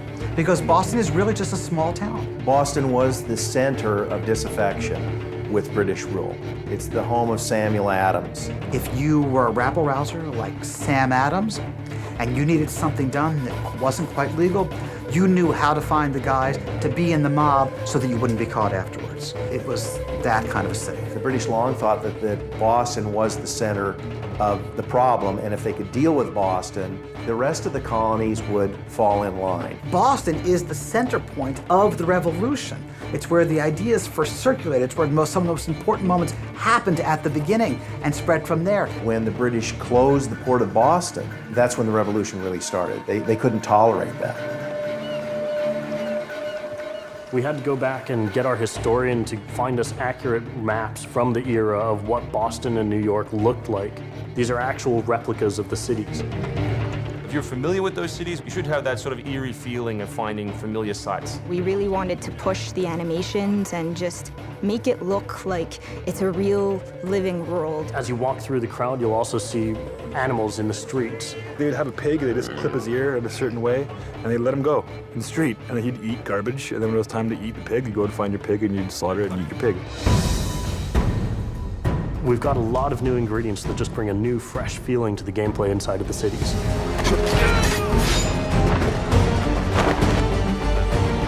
We have these great new stalking zones that you're going to find throughout the cities. It's a great way for you to remain hidden from your enemies and actually be able to sneak up to them so that you could assassinate. We've got this amazing dynamic weather system in, so we can see not just the time of day passing, but also going in and seeing the same environments, not just in the summer, but in the winter as well. Even though it's a much more condensed area in the city, you actually have to be more careful. There will be carts moving past, so as you're running along the buildings, escaping some snipers, you'll be able to just dive off into a hay cart that's driving past. You'll be able to jump out of that, free run quickly through the streets, through a building, and jump out the other side. See people inside freaking out as you run past through their kitchen.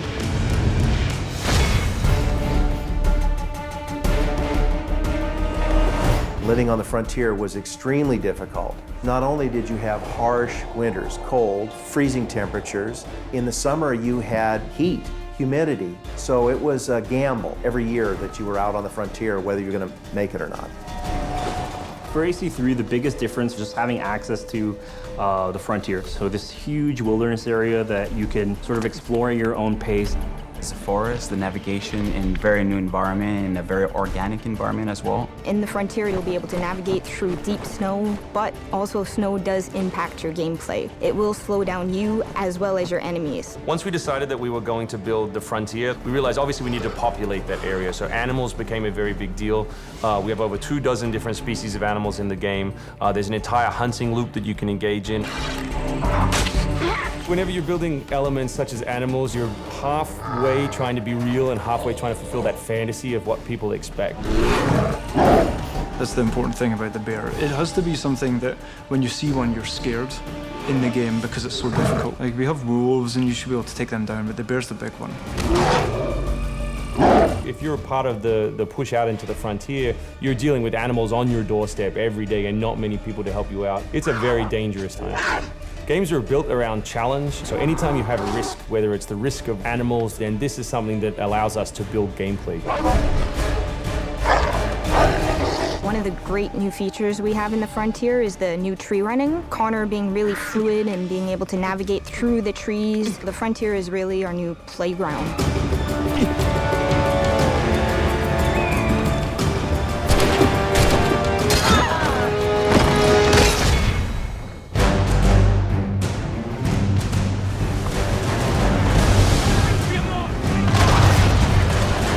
This war at sea was truly a global war and involved not only the British, but the French and the Spanish and the Dutch. Naval engagement of that period was all about closing the distance. Boarding is the end game. You've got to be able to close with the enemy, get alongside, then get on board to steal his ship. You want to take that ship intact if you can, because that's where you get your prize. The prize is whatever is on that ship that you want. When the revolution started, the British had over 130 ships of the line. Americans had none. So they had to build a navy from scratch in a hurry. Now the French helped a little bit and donated a couple of ships. But then Yankee ingenuity kicked in and the privateer was born. A privateer is a legalized pirate, a private vessel that operates with the authorization of the government to attack enemy commerce. The glory of the privateer was if you caught a British ship, a cargo ship out on the high seas and captured it, you brought it back to port, those goods were sold and you got a share in that. During the Revolutionary War, over 2,000 British merchantmen were captured by privateers. That's over $66 million worth of commerce. The privateers held the line and kept us alive. They bled the British white.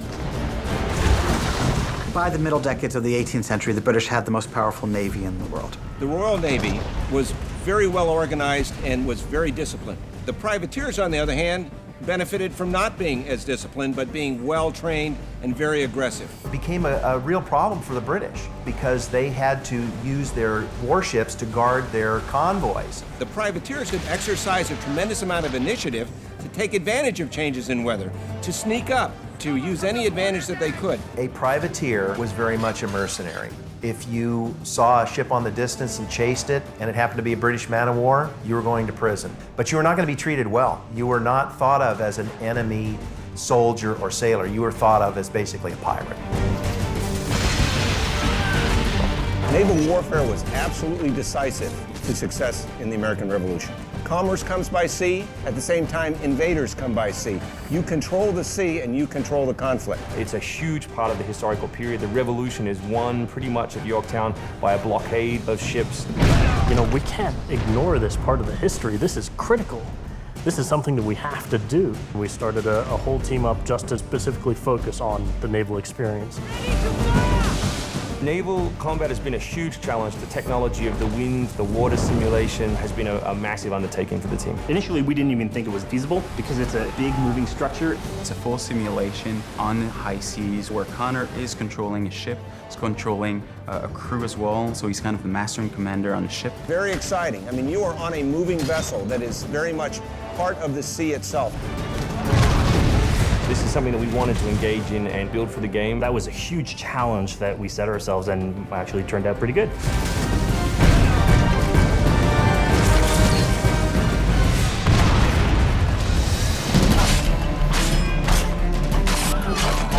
If you haven't played any Assassin's Creed games before, we really think this is a great point to get on board.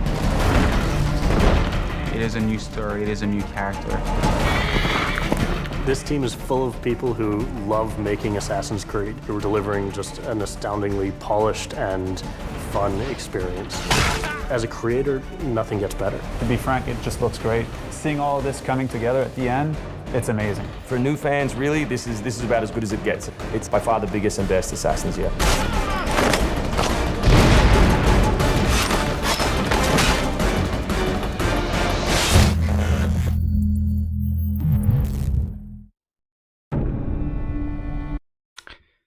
Alright. So, that is all 4 parts of Inside Assassin's Creed 3. I really enjoy this actually. I haven't watched all of the videos before, so some of it was new to me as well. We still have another part of like behind the scenes from IGN. However, we're not going to be watching that today, but next time instead. There's however one thing I would like to watch before we go back into the game, and that is a trailer that came out for the game. It's pretty epic, and we hadn't watched it before for this playthrough, so I think we're gonna end the behind the scenes kind of like watch with this one.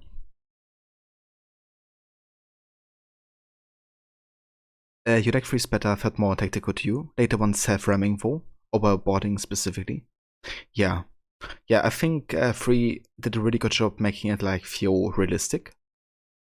If it's like heavier, and also like how some of the different types of like ammunition that you have like really changes the way you do combat. Like for instance, like a chain shot really is there to completely stop you know, any ship from moving further. Whereas in Black Flag and Rogue it like only really slowed ships down. So I like that you can like completely immobilize the ship, for instance. Then like the grape shot is really good against like, you know, spread damage and like smaller ships, and then you have like the heat shot for like bigger vessels and stuff. And yeah, but I think Black Flag and Rogue definitely made it like feel more fun overall, and they did a better job kind of like obviously connecting it to like the rest of the game. Like having seamless kind of like exploration between naval and land was like fantastic, I think, and really added to the I guess feeling of the naval experience, like just being able to like fully explore with a ship instead of like having to go through the loading screen and like load a separate area. But yeah, when it comes to like naval warfare, I think I like Black Flag the best overall, but Rogue is still like really good. But yeah, let's have a look at this E3 trailer here for AC3, and then we go back into the game. Peggy 18.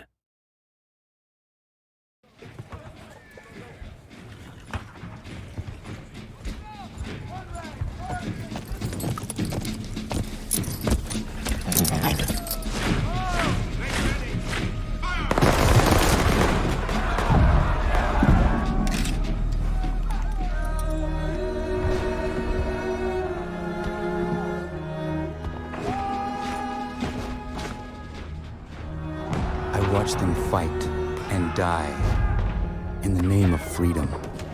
They speak of liberty and justice, but for who?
And yeah, it is a trailer for AC3.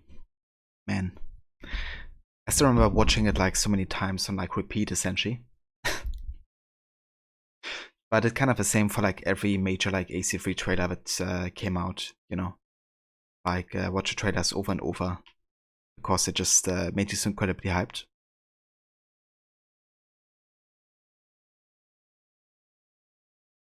Yeah, you have seen that as well, Gisek, that Watch Dogs gets like a manga. Isn't it like set in, is it set in Japan or something? I don't remember. Also, on, I gotta turn on the sound again for the game.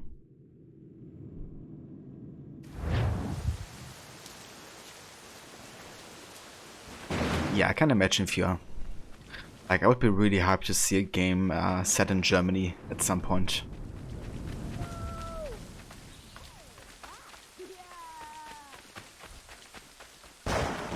Actually, I haven't been to neither Italy or the UK yet. So I haven't been to like London or Florence or something. I definitely want to go though. I've been to Norway though, so I guess I've kind of been close to where Eivor was based.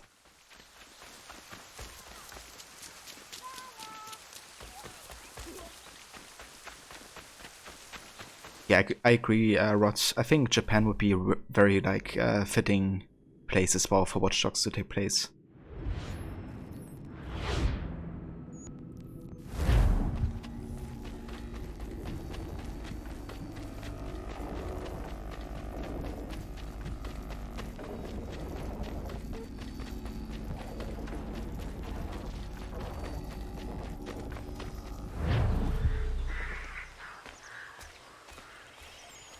Yeah, that's understandable. Like considering, you know, the distances that you have. Like, I remember driving, you know, all the way from New Orleans to LA, and it was actually like insane the distance. At least for us, it felt like it was, you know, like such a difference, like traveling within Europe, for instance. But that's the thing, I guess. You know, like there's also like so many different countries, which would be different than traveling to another state in the US because it's like the same country and you know, the same language and everything. But yeah, I definitely have been to like quite a few European countries, but just haven't been to Italy or England yet. But yeah, I've been to like, you know, a lot of the others though. Like I've still been to France, I guess. I just haven't been to Paris, for instance. We went to Bordeaux, like more to the Atlantic, kind of like coast, I guess.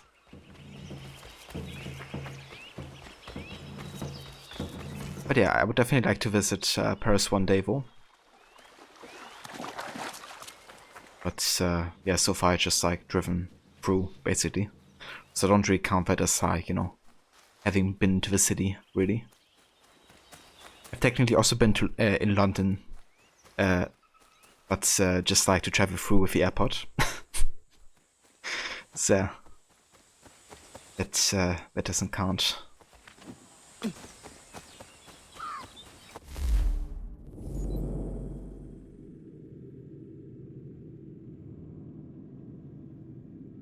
Ah, nice. We actually have a new conversation in the Mohawk village. Let's have a look. Imagine controlling a giant robotic kaiju in a Japan set Watch Dogs. Would give the giant spider bot a run for its money though. Yeah, that would be really cool. You could do like so much within that setting that would feel like fresh and unique.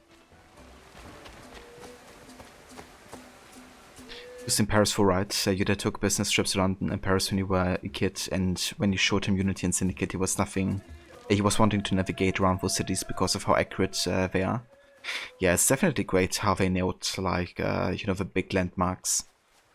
Obviously, a lot of the city is still like condensed, but the fact that you had like all the major landmarks like built, like rebuilt in a one-to-one kind of like scale, really helps with like immersing yourself that this is like quite accurate.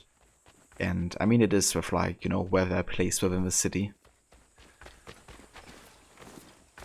It's one thing I loved also playing No HUD through Unity and Syndicate, because you really had to kind of like study the city layout and kind of like where certain landmarks were located to, you know, kind of like navigate yourself through the city.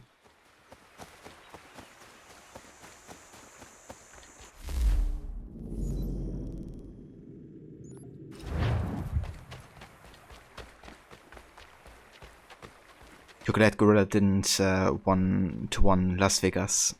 Imagine though, if they did.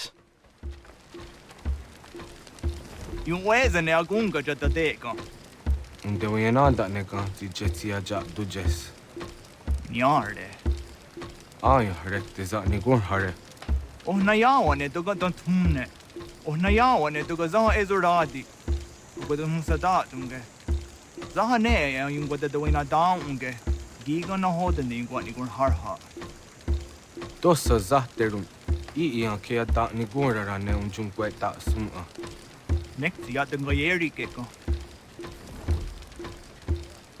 love his conversations between Ganondokon and Ratonakidon. Something that's also like easily missable, but yeah, if you go back to the village, then you can trigger these additional dialogues every now and then. Unfortunately, Istanbul in Revelations is not quite accurate, although Galata Towers there, it's exaggerated in the game. The picture makes it look like a two-story apartment, a complex tower. The game makes it look like it's the skyscraper that can be seen 100 kilometers away. Yeah, we definitely made it huge in the game. I wonder if some of it comes from the game initially being designed for handheld, I think. Because initially Revelations wasn't planned to be a main release, right? Just like a spin-off game for a console, kind of like akin to Bloodlines, I think. So maybe they, you know, kind of like designed some of the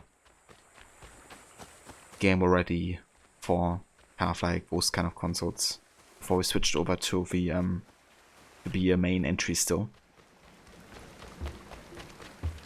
But yeah, I think Revelation is definitely interesting. Like if you also look at the development of it, because similar to Rogue, it also has been developed in like less than 10 months, I think, or something.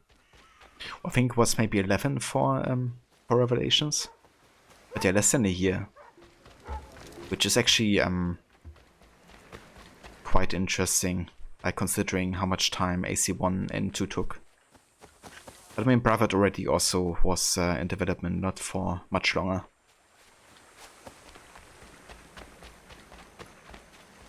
But the AC3 though, they took a long time to work on that. At least much longer than some other games they did before. And Unity apparently has been like worked on since AC2 or something. Like at least the setting. I think they started like making concept art for a Unity setting after AC2 kind of like released or something. So they had the idea for like a French Revolution game for a long time. You find with them making Galata Tower look way bigger in the game than it is in real life, but nothing really stands out in Revelations as a poor district, wealthy district. Even the northern area by Galata looks exactly the same, only the palace stands out to be different. Yeah, that's true, I guess. Also felt they could have done more with like kind of like representation of like the different cultures within Istanbul. Considering it's like the crossroads of the world, you know, you had like so many people from different faiths and cultures, you know, in the same place essentially. But you don't really see a lot of that either. I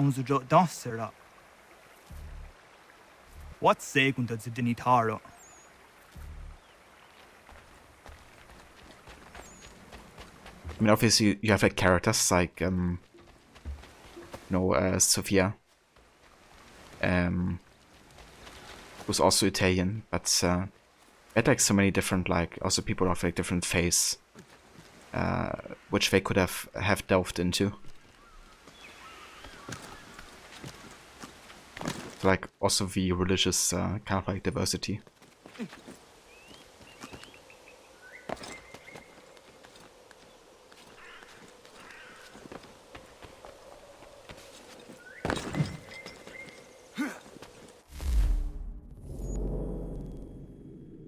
Okay. Not gonna work on the frontier right now, I don't think. Let's have a look to Boston. I believe we should have at least one homestead mission available. Maybe even two.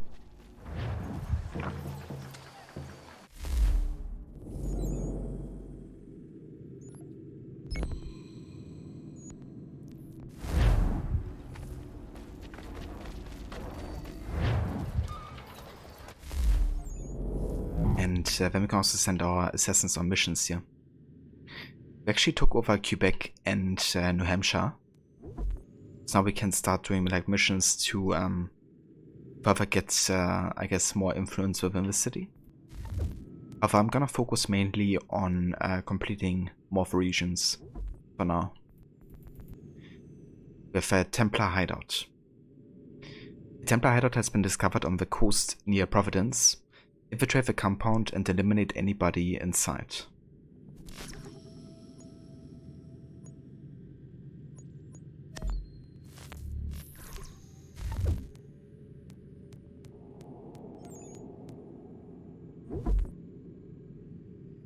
Fort Sullivan. A fleet of British warships is anchored off Cape Fear, ready to besiege Charleston. The Patriot forces are ill-prepared and greatly outnumbered. The battlements need fortification, and our research indicates Redoubt's boat of Palmetto would absorb cannonade more efficiently. Bring this information to them and help implement it where you can.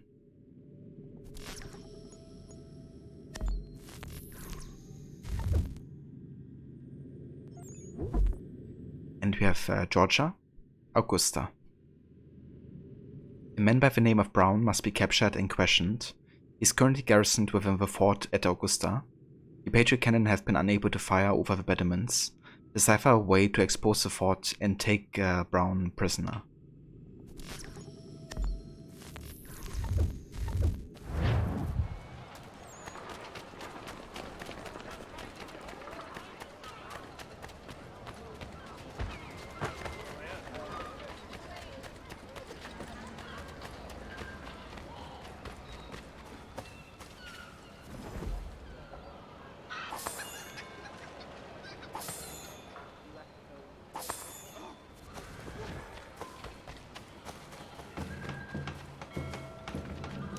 I'm also gonna start working on the pickpocketing, because we gotta do a bit of it for the thief challenge.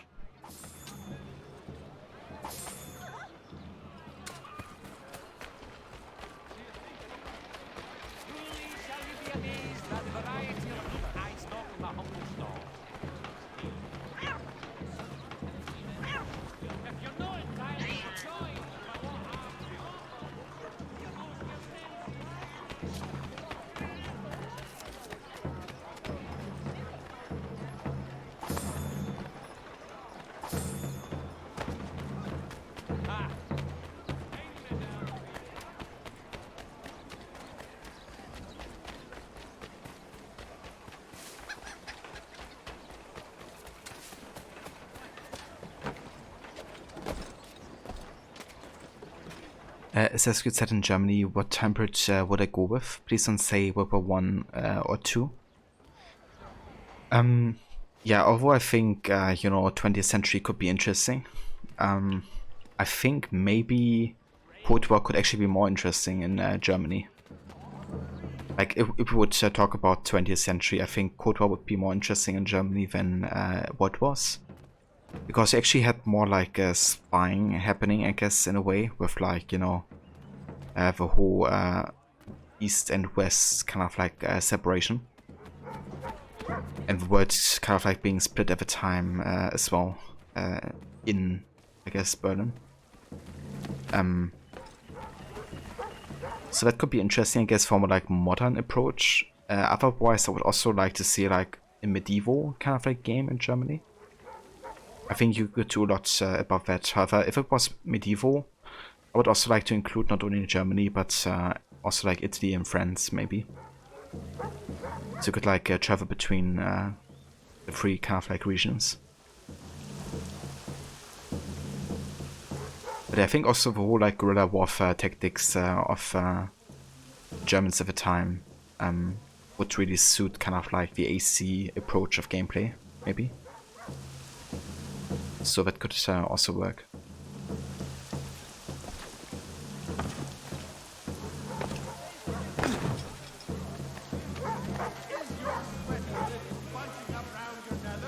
Dr. White? No, he's the drunken sotter on the corner. If you can get his attention, tell him I quit. All this ire on him. Not worth getting caught up in it. I have a family.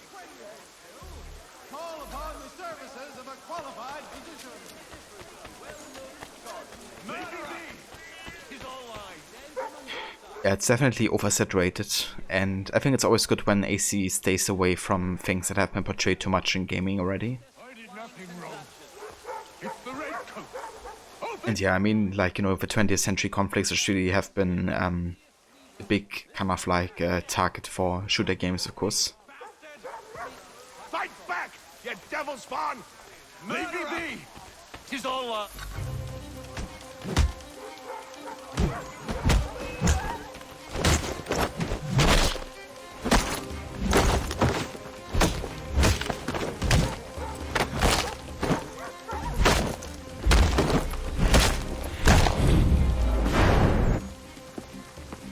Dr. White. Yes? My name is Connor. And what can I help you with? Another quote for the broadsheets for you to twist against me? I'm here to make you an offer. Don't you know who I am? I'm the doctor the British have been slandering all over town. White Death. No? I was given your name by my friends Warren and Prudence. Prudence is with child and requires a doctor's hand. Prudence is pregnant? Ha! They've been trying for years, it seems. Maybe getting away from Boston is exactly what I need.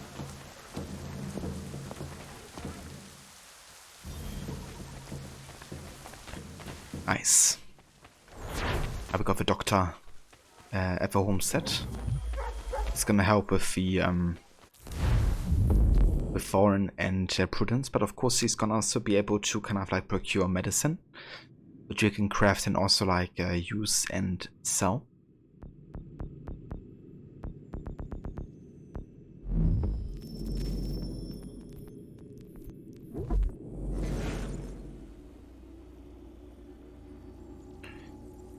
You wish you could say you were looking forward to the Basim game, but for a character that has so much potential for a game and the heritage and the setting, you don't trust Ubisoft to deliver something really high quality for that. Yeah, I'm also a bit skeptical, to be honest, like, after the changes they had recently as well. I feel like it's the right step, like the step in the right direction for AC, like what we have like learned so far about what is the game supposed to be, I guess. But yeah, it's questionable if they actually deliver on what's been leaked, I guess. Or if it just like also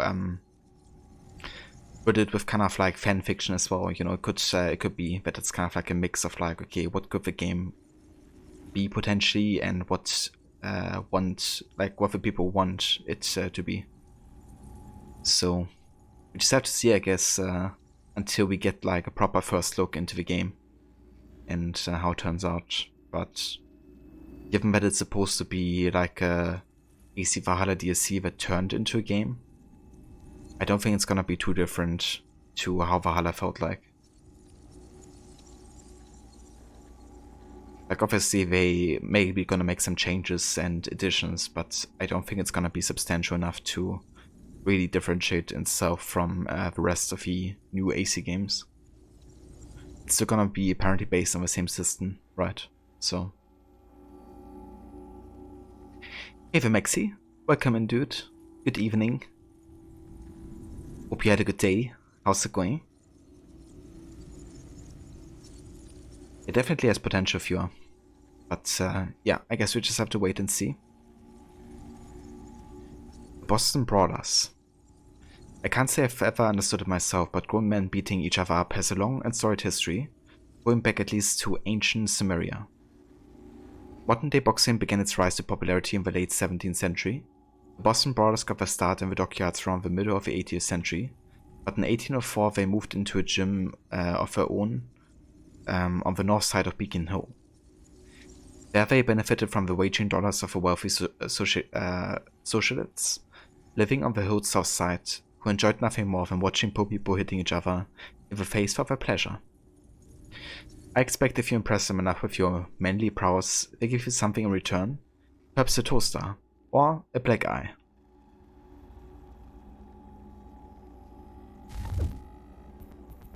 Yeah, I would take the toaster, please.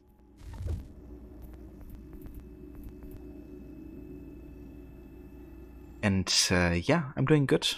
Having a good time with some AC3 today. We just watched some behind the scenes stuff, which was really cool to see. Kind of like the way they created the game and what went into it.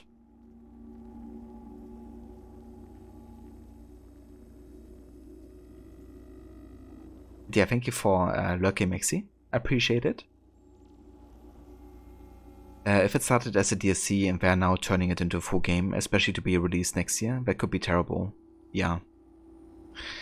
Yeah, I mean, that's supposed to be the case, right? So, I like secretly hope that Darby McDavid coming back means that he's like assisting or even working actively on the writing for AC Rift, but I don't know if that's gonna be the case, you know. Just like speculation.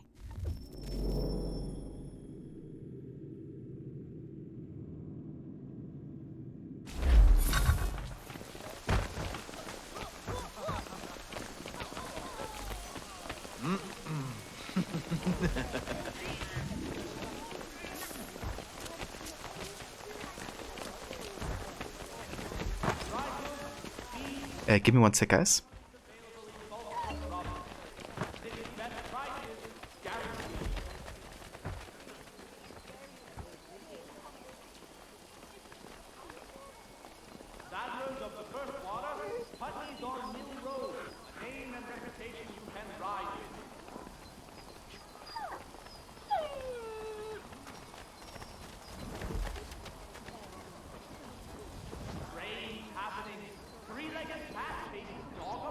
Alright. Apparently I still had our key for the car. That my sister needed it. But yeah, let's have a look here. What kind of mission do we have?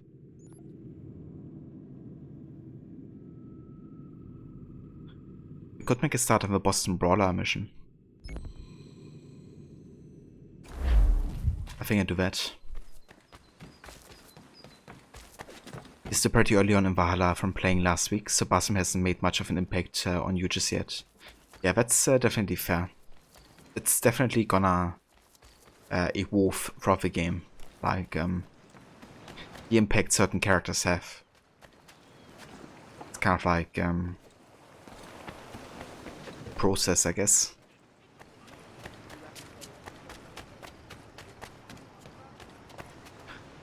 Dude running backwards is very skilled. I didn't even see that happening, I don't think. That's awesome. Thank you for clipping that rod.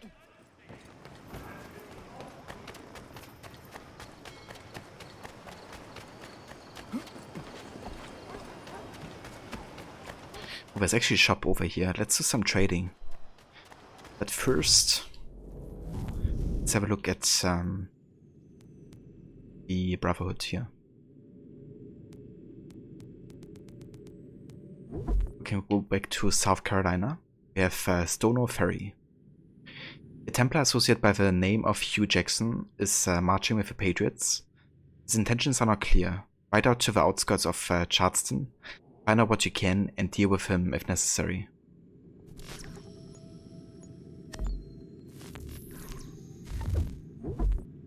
Georgia. Evacuation of Savannah. The British still control Savannah, safe of the city, and convince the guy Carleton to evacuate the troops and any dissenters. Carleton must not die.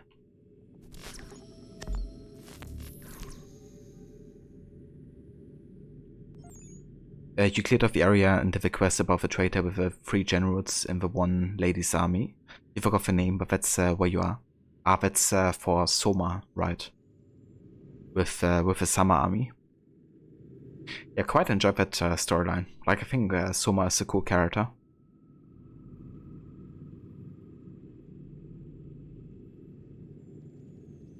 You're surprised he didn't fall backwards. Yeah. Maybe did off camera at a later point. You almost thought it was a smuggler lady that had a crush on her. Yeah, she kinda had a crush on her, right? Like at some point, but I guess they're kind of like over it. But yeah, Burner, also a great character.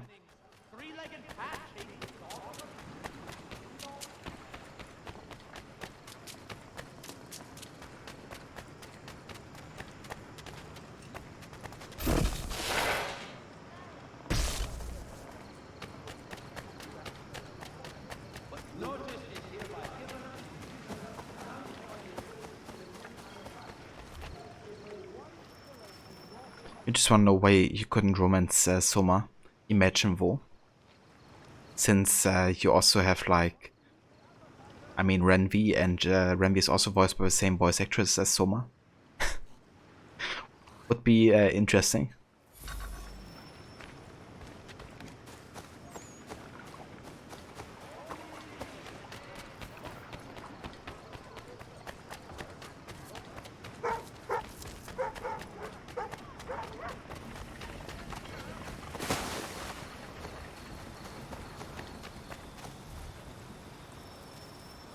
Think you're meaner than goose grease, do you? I'm organising an attorney for lads like you. But it's not open to just anyone. Got to prove yourself first. Here's a list of names. Beat each of these brutes and you'll get your spot. Then we'll see how tough you really are.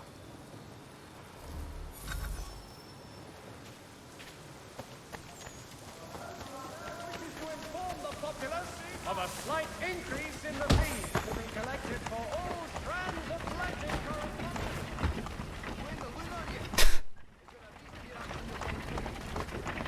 To all weavers, He's stuck between the horses and the carriage. There he is. tomorrow and Thursday. The postmaster.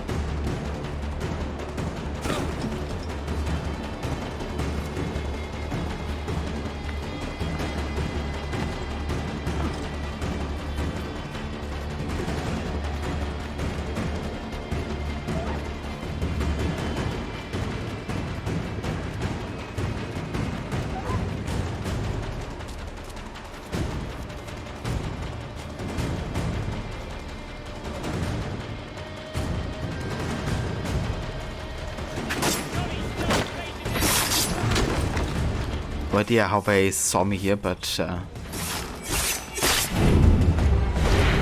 that's right.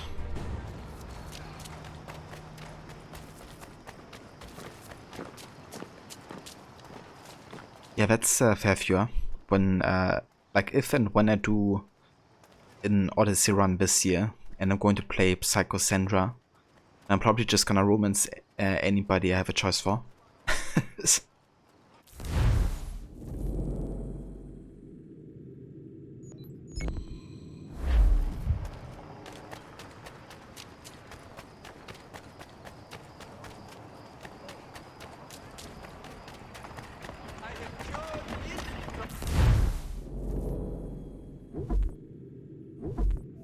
Okay, let's see. Should we buy anything here?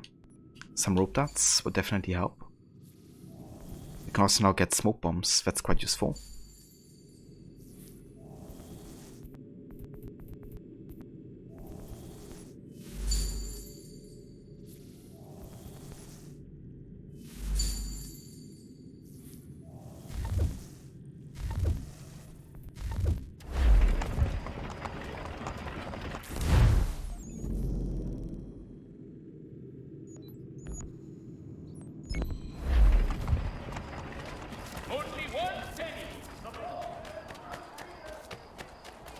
I don't know, there's only one romance option that really annoys me as Cassandra.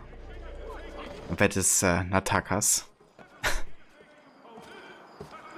Granted, I wasn't a fan of the whole romance thing in Legacy of the First Blade with both characters, but just like really annoying.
Yeah, Nataka's was, I don't know, like also voice acting was horrible, I thought.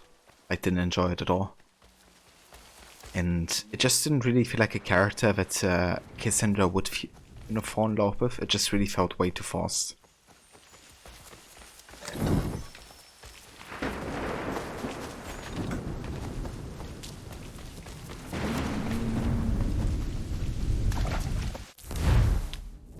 Elise's wine. Yeah. Oh man. Thinking about that, I really reconsider playing the game. I mean, don't get me wrong, there's things I like about Odyssey, but dude, some of the writing.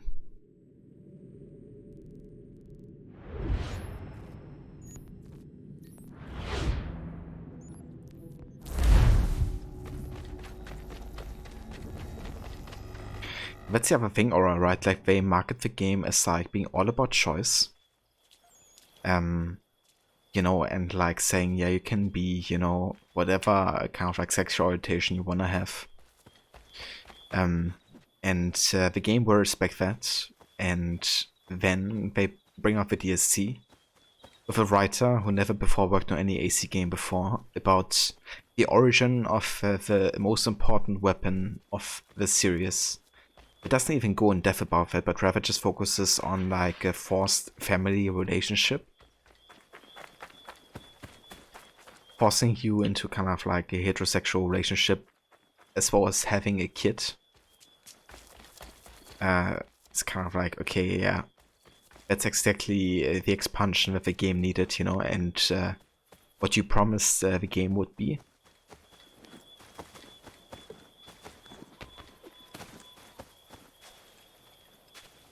I mean, the best writing in AC there is, yeah. That one, Gisleg. This plays Alexis like your horny teenager, and the romance options are all wish fulfillment. And when you get to Legacy, the story is as smooth as butter. Yeah, I mean, I did actually play as Alexis the first time. And I still wasn't a big fan of it. I mean, I did definitely romance a few people, but and I wasn't a fan of like, you know, actually having a child as well. Like, not only getting forced into a relationship, but also like having the child.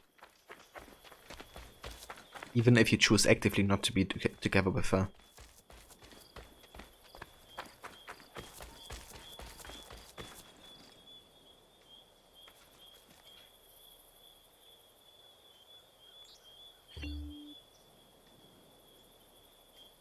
Brasilia should have been the love interest. Yeah. Yeah, Brasilia definitely would have fitted better for Cassandra, I think. But I think he also felt more like a bro. Like, kind of like a good friend. Like, I feel like there's some synergy and I guess chemistry the two have, but I felt they kind of like felt more like good friends overall still. I know, I didn't really feel like there was like anybody who I felt like Cassandra should end up being together with. Especially considering she's like living, you know, like a few thousand years. I think it would be difficult for her to be in any kind of relationship.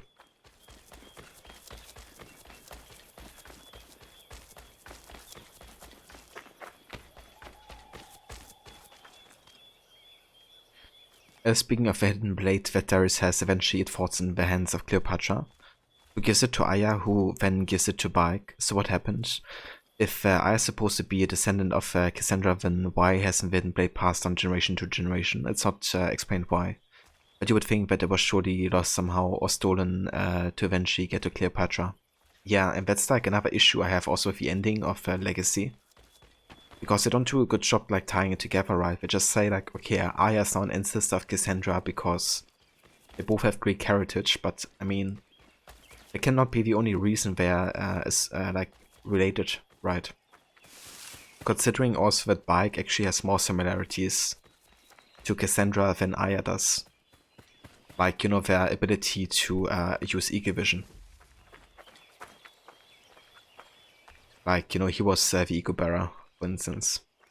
But also the hidden blade thing, you know, like when Aya gives it to Bike, she talks about Darius like he's, you know, a famous, popular person, but it's never implied that she's related to him, or even knows that that's the case. Yet, she does get the hidden blade from Cleopatra, you know, instead of like having any kind of like connection to it, as Odyssey tries to make it. Just another, you know, thing where they try to like really force it together, even though it's not fitting at all. But yeah, the whole like ending cinematic is just like rushed as hell, and I mean, it's just wrong on so many levels, you know, like lore-wise, it just doesn't make sense. And then also like historically speaking, like they show the passage of time from 431 BCE to like 49 BCE. So like about 400 years. Yet they showcase like the Great Pyramid of Giza and like the Sphinx and all that type of stuff like being built in a time span of those 400 years, even though they have been standing for well over 1,000 years at that point. It's just like, you know, like they wanted to have the animation for the building pyramid from the CGI trailer, because that's exactly the same. They wanted to have that cool, you know, like building effect for the cutscene, but they didn't think one time about, does that actually make sense?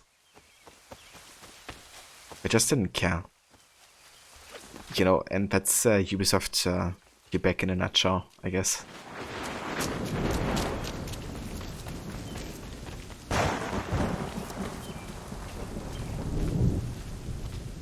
And hey there, Grammy, welcome in.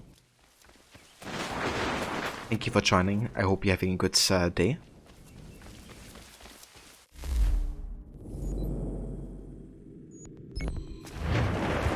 Okay, let's do some homestead stuff here.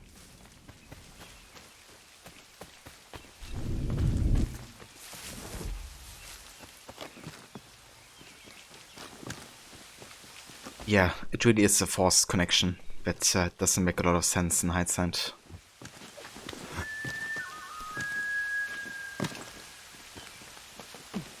Man, I really hope they're not gonna have like even more Cassandra stuff happening, like crossover-wise, because apparently the crossover quest for Odyssey, between Valhalla and Odyssey, indicates that Cassandra goes to the library of Alexandria at some point. Which could mean she would meet like Aya or something. Do you have a moment? And then imagine, you know, that they do like a connection of like, yeah, actually it was Cassandra who gave the hidden blade to to Aya. Only that, you know, Aya pretended that it was Cleopatra because secretly Cassandra and Aya have their own mission or some bullshit like that. Like, you know, Quebec would go to lengths like this to kind of like convolute the storytelling even further. Okona, do you have a moment? Just to like force Cassandra into like every time period or something.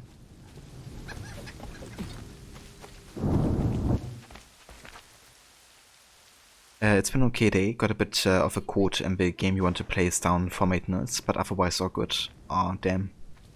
I hope you feel better soon, Grammy. So, what game are we talking about? Is it like an MMORPG or something?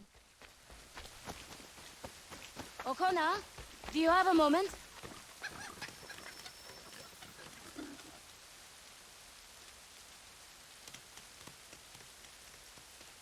What is it, Prudence? I feel silly bothering you with this, but Warren's taken a deal to market in Boston. Could you round up the livestock for me? I've tried, but this baby in my belly takes the wind out of me. Of course. I will see to it.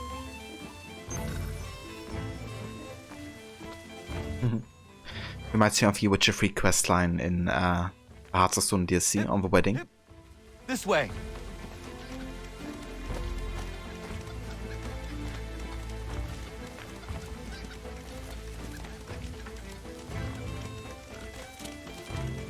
Not there. Not there.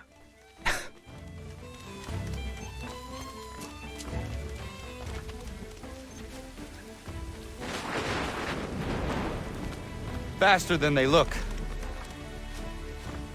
Good.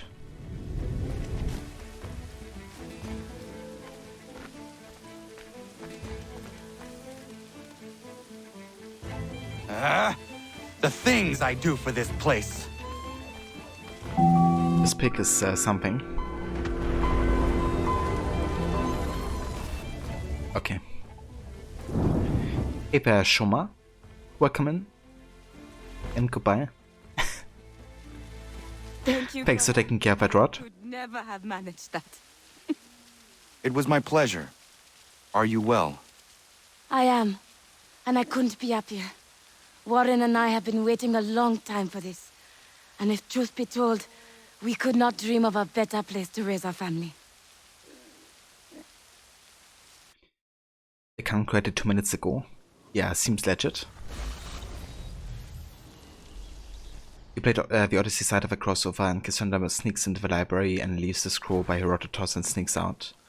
So hopefully she does that, then leaves Alexandria without meeting Aya. Yeah, hopefully. But, I mean, we all know what we want to do with Cassandra. And it's kind of like ridiculous that it's actually canon she lived for all that time. And I think with like, you know, also the AC Infinity project and Quebec saying they want to kind of like retell certain events that have happened already, they might kind of like shoehorn Cassandra to some of those storylines to change what has happened. And yeah, if they do, then I'm out. I'm not gonna be playing or consider those kind of things canon. To change what has already happened. Final Fantasy XIV, an MMO, yes. Ah, very nice. It looks quite fun. I saw a few people on stream play it. You have a controversial opinion, you don't like Aya, Bike was a much better character and you honestly wanted less of her in the game. It's kind of interesting because initially they had like one of the plans was to let Bike die early and then have like Aya be playable for the rest of the game. At least that's like one of the like story concepts I guess they had. I have to say, like, Aya grew on me as a character. I didn't like her as much as Bike when I first played the game. Because I felt like Bike still tried to make things work and she didn't really give it a chance, I guess. So I really felt for Bike, you know, when, like, kind of like how heartbroken he was about Aya's decision to keep on going to support Cleopatra, especially when it turned out that Cleopatra was using her the whole time. But I mean, she has a turnaround, I guess, when she kind of like realizes what has happened with Cleopatra, and she also is like more realistic, I guess, than Bayek, because after what has happened, you know, and what influence the Order of the Ancients has, there's no way really for Aya to go back to the life that she had, whereas Bayek still thinks it's possible, even though it's like a lost cause, really. So even though I really feel bad for Bayek, I can also understand why Aya just can't go back, I guess. And she kind of like mourns, I guess differently than Bayek about the loss of Chemo.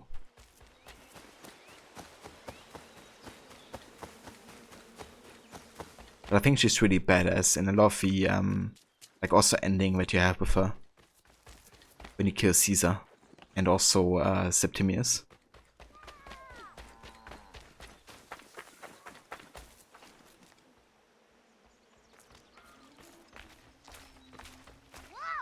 Shoma is close to Soma 2, which was a recent convo in chat. That's true.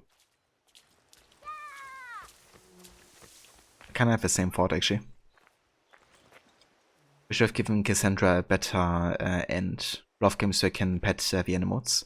Yeah, me too. AC3 is great in that regard. Like, you have so many different pets you can like interact with.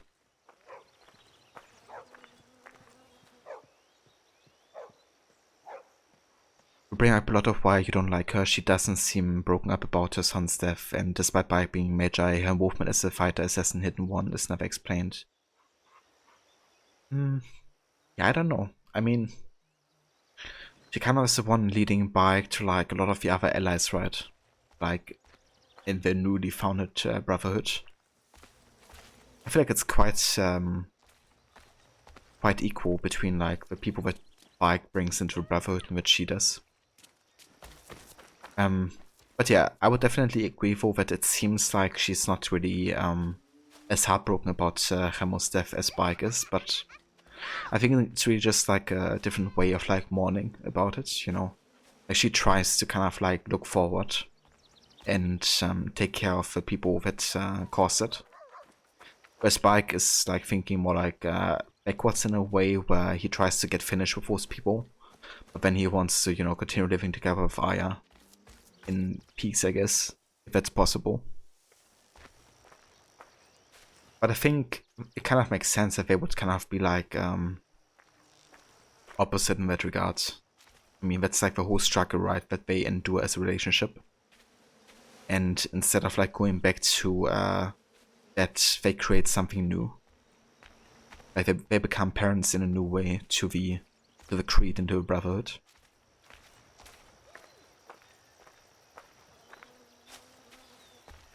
But I think it's really like that relationship and that kind of like interaction between Bayek and Aya is so important to the storyline.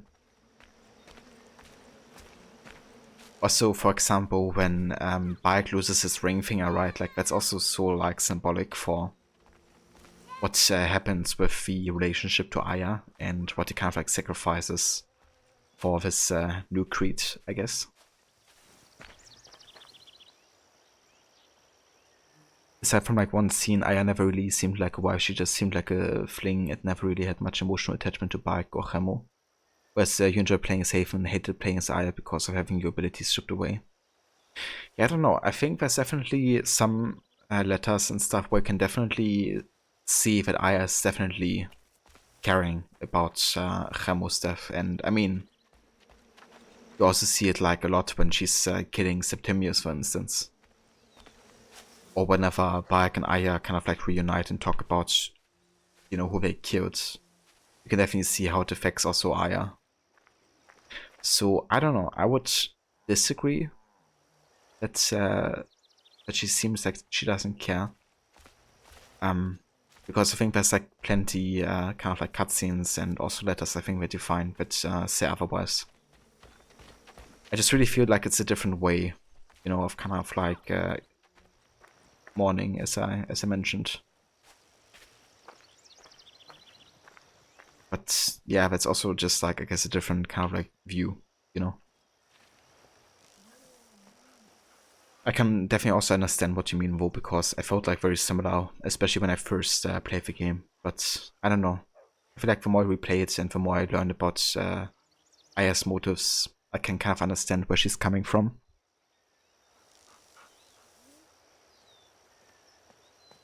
Dr. White called upon us earlier.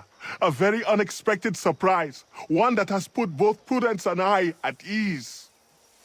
The village is growing, and a healer's services will benefit all. Indeed. It's hard to explain how I am feeling right now. My wife is resting healthy and safe, full with child in our warm home. The community is kind and attentive, and the land is rich. It was not long ago that such a life was only a dream for us, Connor. All people deserve to feel safe and free. Hopefully a day will come when all men of the colony should share your perspective. But it will be a long, hard road. That much is certain. Morning.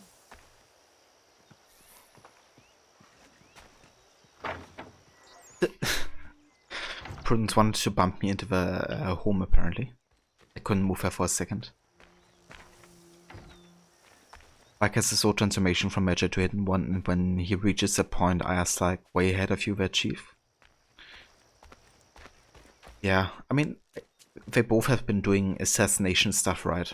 Like, they both have been working as assassins for, I guess, first for themselves and then for Cleopatra. But I think it's good that, you know, they both have like their individual kind of like journeys as well. Like, they both also like create their own brotherhoods, right? Like Aya in Rome and Bayek in Egypt.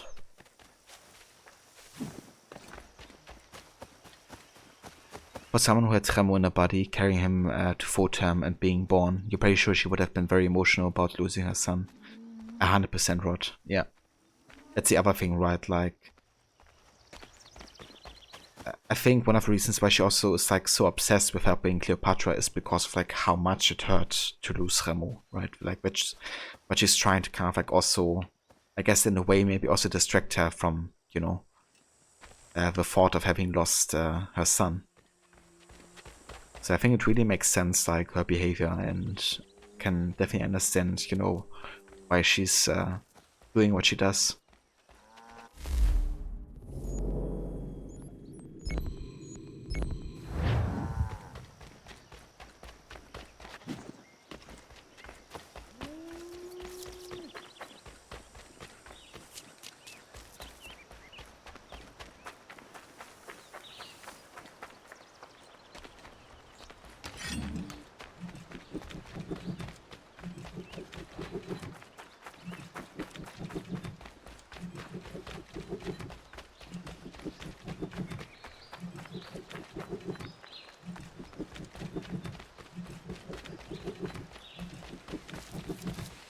Not the right gift. Wait, it wasn't the right gift? Norris tries again.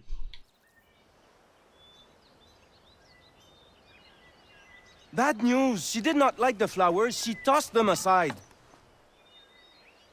But Prudence was certain. I knew Miriam was not the type for flowers. I will uncover this mystery myself, Norris. All right, but please don't let her see you. She will think I'm bizarre. Bizarre. I love that word.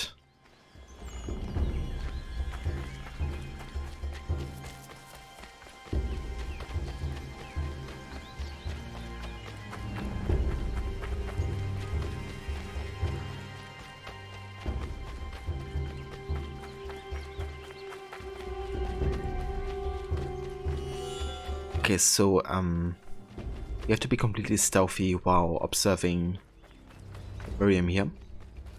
She can't see that we're trying to find out what she could need or like. But she would think I'm bizarre. I'm sure not. Yeah.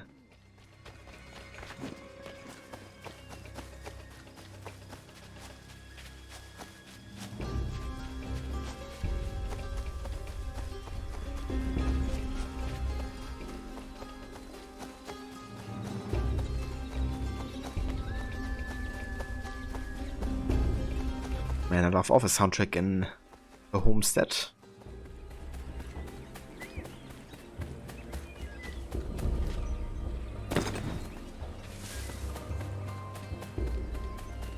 Lombaft did such a great job with the soundtrack, like both for the Sado, but also the really, like, you know, full-on action kind of like soundtracks.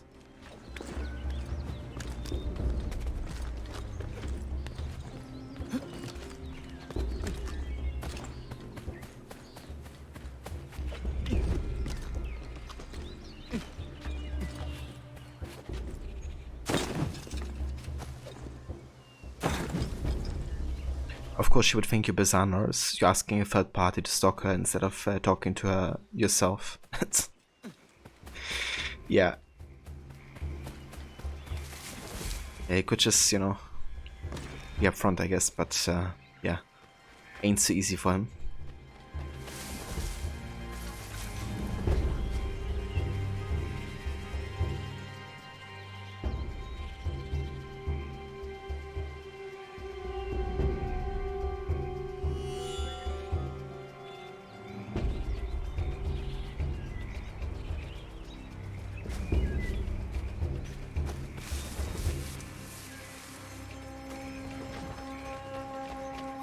Connor, why are you poking around my camp? Fuck.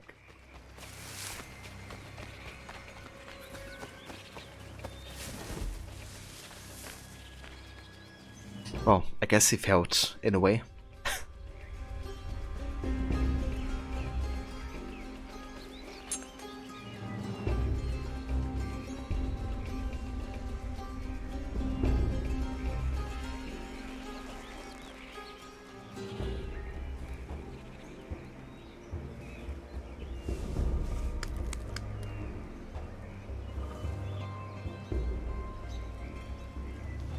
She might appreciate a new knife. That blade has seen its prime.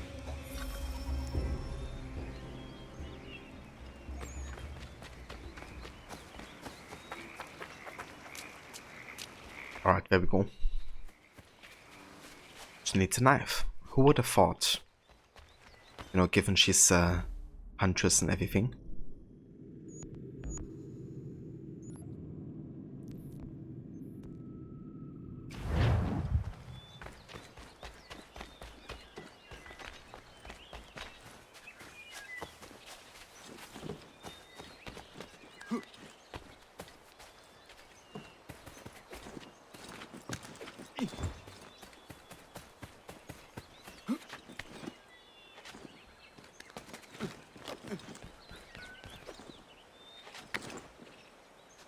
Can't be right though, I thought she hunted using flowers. This. Yeah, the sharpest of flowers.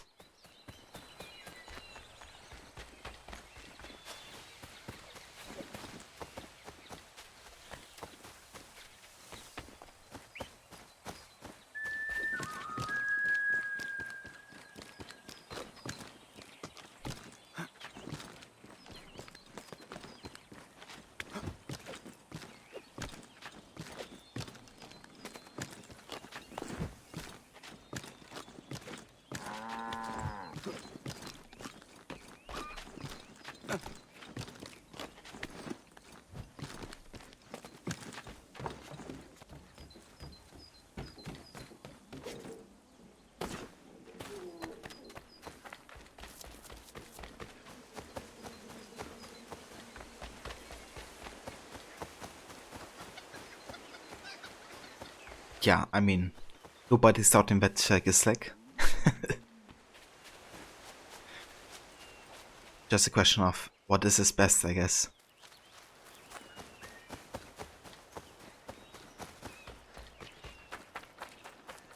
Oh, we're talking a fire flower from Super Mario Bros. That allows one to throw fireballs from their hands. That would be a different story. Yeah. Imagine though. Sounds like something Quebec would put into their game. Maybe for AC Infinity. Norris, I looked around her camp and it seems she needs a new hunting knife. The one she is using has seen better days. Ah oui, that seems more right for her. I'll think on it. Merci. Merci. Norris cannot produce level 3 minerals. Oh yeah. They're called minerals, Marie. It's so funny, in Breaking Bad, one of the characters called Hank Schrader. He's like with the drug enforcement agency. And after a hit on him, he like barely survives and is like forced to bed for a while. And kind of like starts collecting minerals, like kind of like as a pastime. When every time somebody talks about minerals, they say like rocks. And he's always like, it's called minerals. Get it right, goddammit.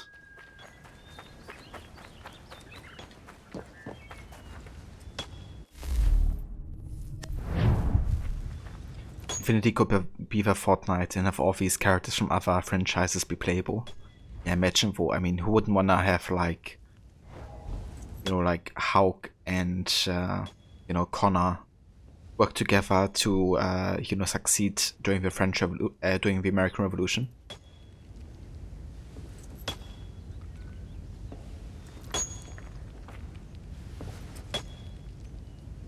Admittedly, mildly concerned about opening Anno 1800 again. Why is that, Gistik?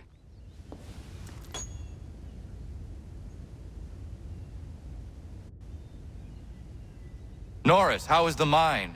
Is there anything worth your time down there? Most definitely.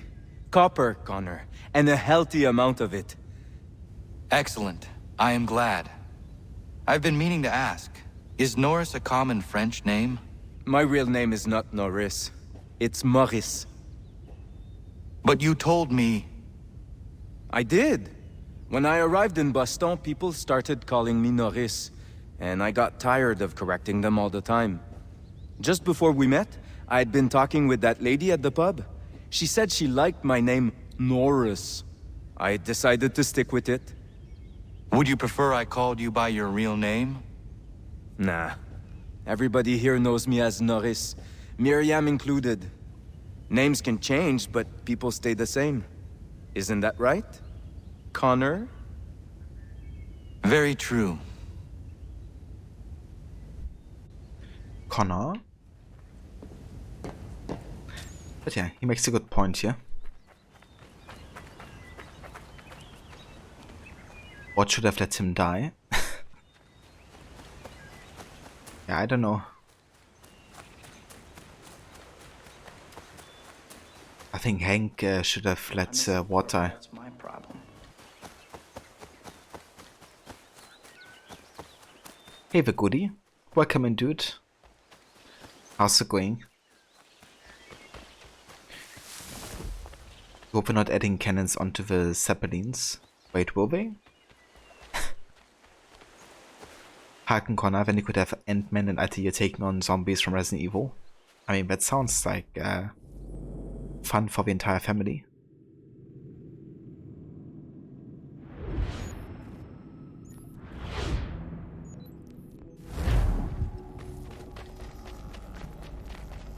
Zeppelins are always able to expand to new islands, but right now there's a new season with a Zeppelin DLC again.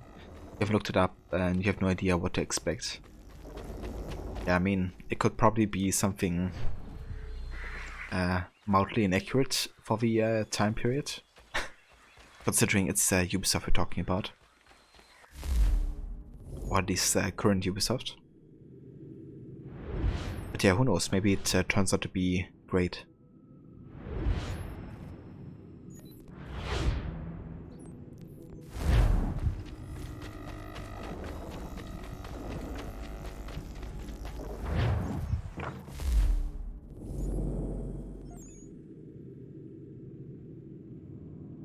Alright, seems like I've actually done all of Homestead missions currently available. Let's do some more main story.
at Hetley Taylor's. Oh.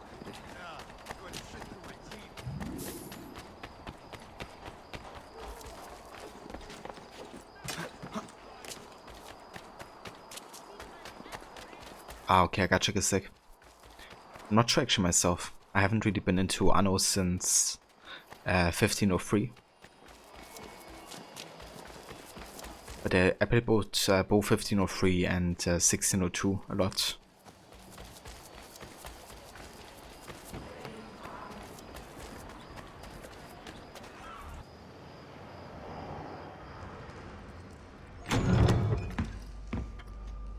Ah, Connor! What a relief! You came! Allow me to introduce you to William Dawes and Robert Newman. Your letter said John Pitcairn was here. Aye. He's readying an assault on Lexington, where Adams and Hancock have taken shelter. After that, he will march on Concord, hoping to destroy our weapons and supplies. You must help us. Only tell me where to find him, and I will put a stop to this. He has dozens, if not hundreds, of soldiers at his command. You cannot hope to match him by yourself. But fear not, for you will not have to. We have an entire army of our own, merely awaiting the order to take up arms. Then you must call upon them. Indeed. You and I will cross the Charles River and rouse the boys. William, I need you to take the overland route and do the same. Robert, I need you up in Christchurch. Light the signal. 2 lanterns, our enemy comes by sea.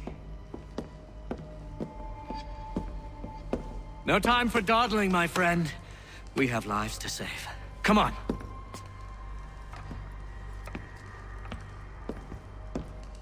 Yeah, what's sort of touching? Like, I would be not perfect as well if I was Connor. Huh. They've only left a single horse. We'll have to ride together. Ah! You take the reins, I'll navigate. Quickly, Connor, get on the horse! Man, has there ever been a more dislikable character? I'll guide you towards those we need to alert. Follow my directions, and we'll be done in no time.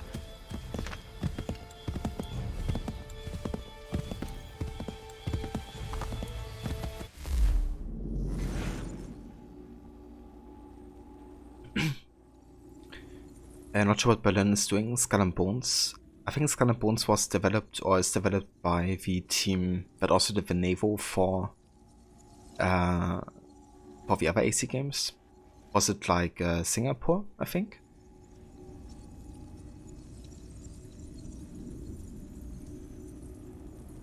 Then there's people who are almost nose to nose with you when speaking to you. It's like a bit of personal space.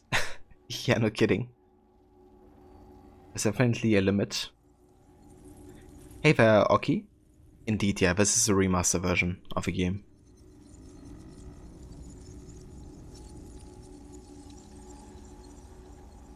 Go left corner, go left corner, go left corner. Yeah, it's like my navigation system. Does the same sometimes. Okay, so Ubisoft Berlin is also involved. I gotcha. Yeah, that could be. I'm not sure. Robert Newman was the sexton of Christchurch, known today as the Old North Church, and a personal friend of Paul Revere's. It was Newman who hung the lanterns from the church steeple to warn riders in Charlestown where the British were marching on Lexington and Concord. 2 lanterns indicating where the British were traveling by sea. And because it's a pet peeve of mine, you may have heard that Newman put up the lanterns to warn Revere about the British approach. It's one of those historical details everyone seems to get wrong. Revere already knew about the raid and in fact had been the one to pass the knowledge on to Newman. The lanterns were meant as a warning to lookouts in Charlestown, a backup in case Revere was caught before he managed to leave town. Please learn this so you can impress girls on first dates as I do. Though they often seem so overwhelmed by it, they rarely call again. That's the power of knowledge, and it's dangerous. Newman had some difficulty with his clandestine plan though. His family home was serving as a boarding house and several British officers were staying there. Newman managed to elude them by saying he was tired, going to bed, and escaping out of a side window, like something out of a cartoon. His friend, John Pudding, helped him get the lanterns to the top of the tower while a third man guarded the church door.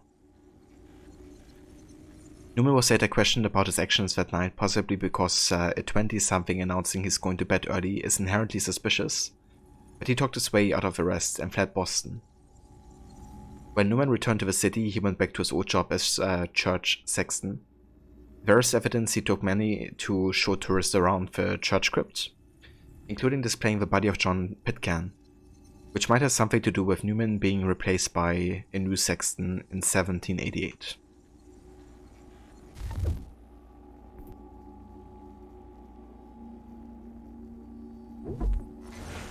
It's okay, Sean. Rebecca will have you. That's true. Yeah, that was so great to see in, Valhalla.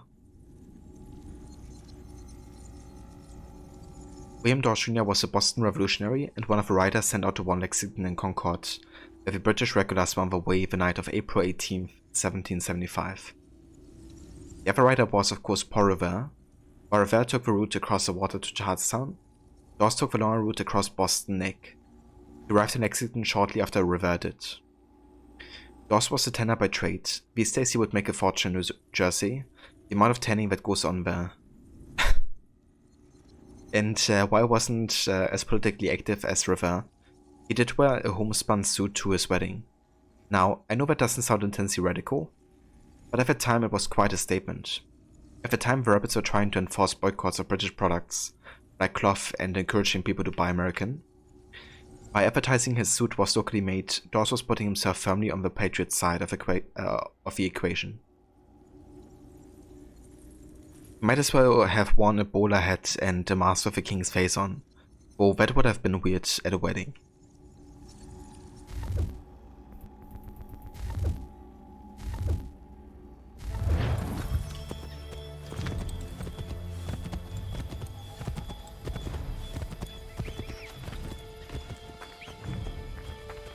Connor? Get back on the horse, Connor. Oh, I'm back on the horse. You weren't. This way, Connor! I believe we are... Redcoats. What are they doing here? They must be scouts. Be careful, Connor. We mustn't let them warn the others.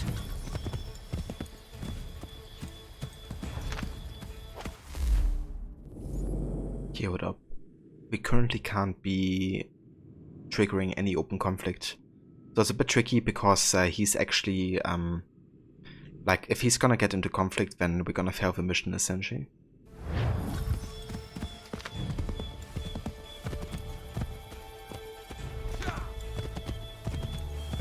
Yeah, I don't think I know anybody who likes the mission either.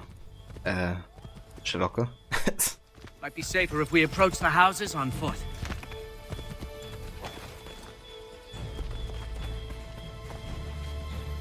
Is everything all right, my friend?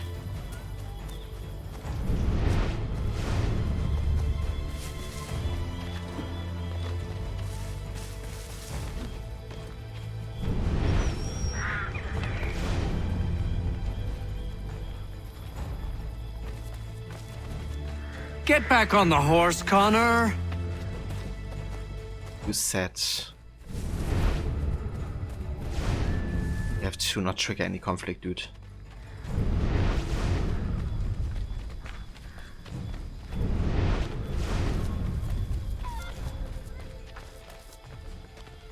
Connor? This is it.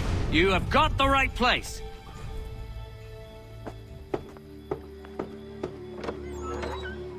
Let everyone know that the regulars marched for Lexington and Concord. The British are coming! Back in the saddle, my friend. We have more people to warn.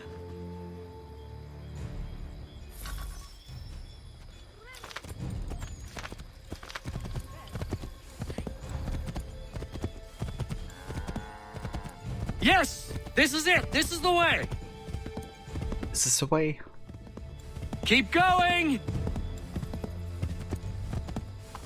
Yes, this is exactly where we need to be. I believe we are on course. We can't afford to be discovered, Connor. Hide!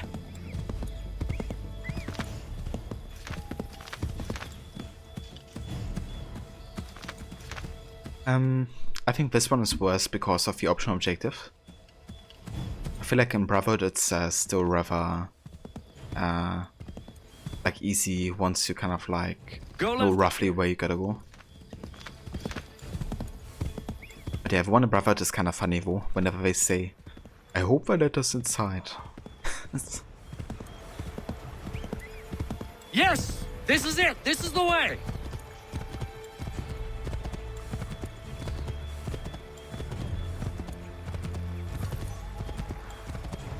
Turn right! Turn right, you say? Did you hear that? Could be redcoats. Careful.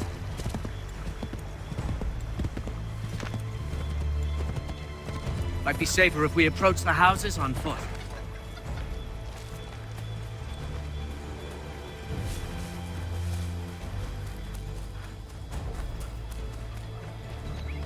Yeah, definitely. I would agree.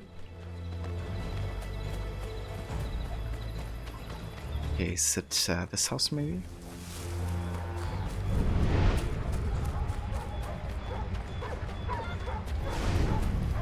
This is it! You have got the right place!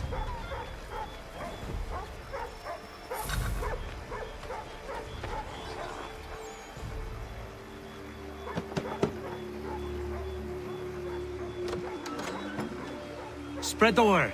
The regulars are coming out. At once!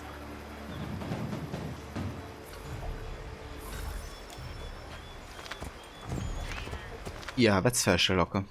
Definitely is trickier in Brotherhood if you're playing it for the very first time. Yes, this is exactly where we need to be.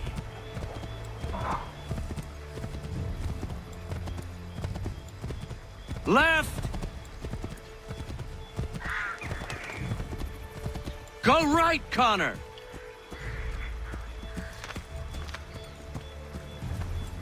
Yeah, we're gonna wait for this patrol to kind of like go past us here.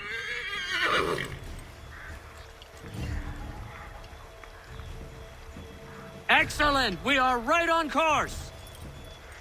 Excellent! We are right on course! Go left up here.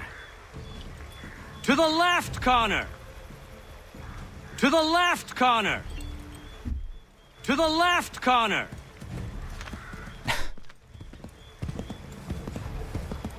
I believe we are on course. Might be safer if we approach the houses on foot.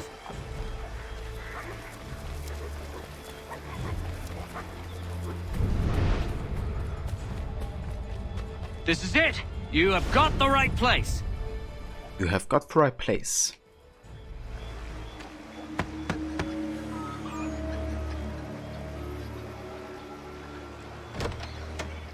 The regulars are coming. Here! We're here! Get them! Faster! We need to get away from them!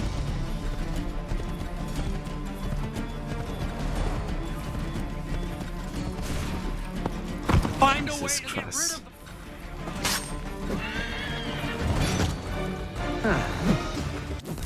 Okay, that's not supposed to happen. Let's reload our checkpoint.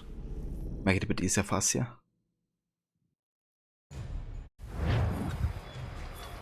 Need to lose them.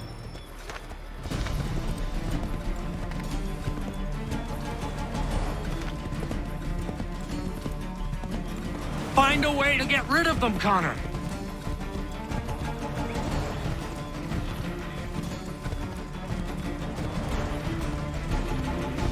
That was much too close for comfort. Let us take care to avoid any further surprises. Faster! We need to get away from them.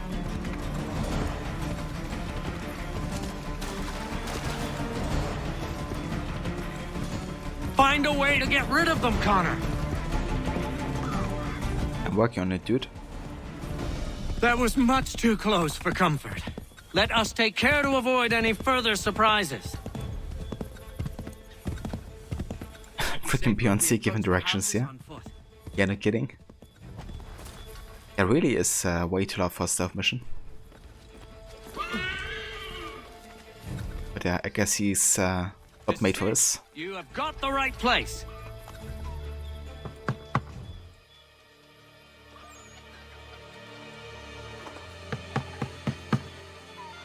Where the devil is he? Are you sure we are in the right place? Well, sure, I'm sure. Prescott? Evening, gents. Listen, the regulars are out. You need to rally your men. And, put on some trousers. At once.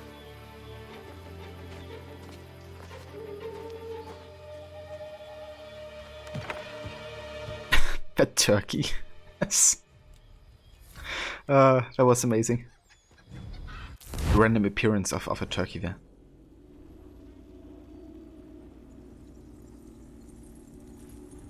Much easier to get away if you weren't loudly yelling all the time. Yeah, no kidding. Wanna be caught with your trousers down? Hey there, Mo. Welcome in. How's it going? How have you been? Great to see you. The turkey cameo, yeah, that was amazing. And like completely random as well. Oh, they should have had the artwork of him the same as he was then. Yeah. Imagine. In his undies. When Paul Revere and William Dawes of Lexington on the way to Concord, they were joined by Samuel Prescott, a young doctor from Concord. Prescott was a member of the Sons of Liberty, a natural choice for an anti-British nighttime ride. Prescott was in Lexington that night to visit his fiancée. I assume that's who we saw run off. He was intending to return home late, a happy coincidence for Revere and Dawes. Prescott knew the area well, so when the three men were stopped by British troops, it was Prescott who managed to elude his pursuers and reach Concord to sound the alarm. Here's a strange thing. After that night, while Prescott sort of disappears, I have a record that he may have died as a British prisoner in Halifax in 1777, but it's far from clear-cut. I suppose he could have left Boston with the British on evacuation day, but how he was captured and when, I have no idea. And those are 4 words I never thought I would say.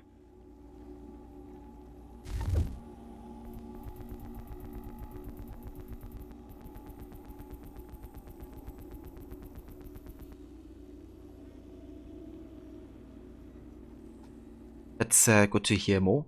And yeah, I've been also really doing well. Definitely. Still streaming a lot of AC, but also still enjoying it a lot as well. Paul Revere's writes, on the night before the battles of Lexington and Concord, Paul Revere and William Dawes left Boston to warn the countryside where the British regulars were on the march. In particular, they wanted to warn John Hancock and Samuel Adams that the regulars intended to arrest them. Revere left Boston by boat across the Charles River, taking the route across Charlestown Peninsula. Dawes took the longer land route across Boston Neck. Revere arrived in Lexington first, but Dawes wasn't far behind. Once they had delivered their warning to Hancock and Adams in Lexington, Dawes and Revere decided to continue to Concord to warn people there of a coming raid. They joined up with Samuel Prescott, who was visiting his fiancée in Lexington. Prescott lived in Concord and so knew the area well. The three men were halfway to Concord when they were stopped by a British patrol. Revere was captured, but Dawes and Prescott broke away. Dawes lost his horse and hid in a barn for several hours before sneaking back to Lexington, but Prescott reached Concord to sound the alarm. Good thing they had him tag along.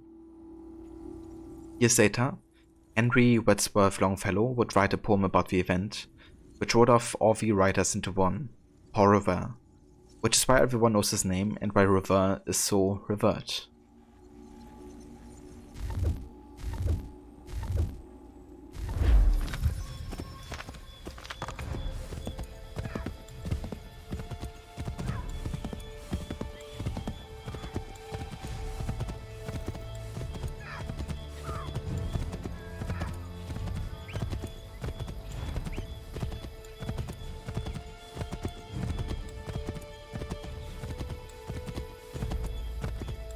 Welcome to Lexington, Connor.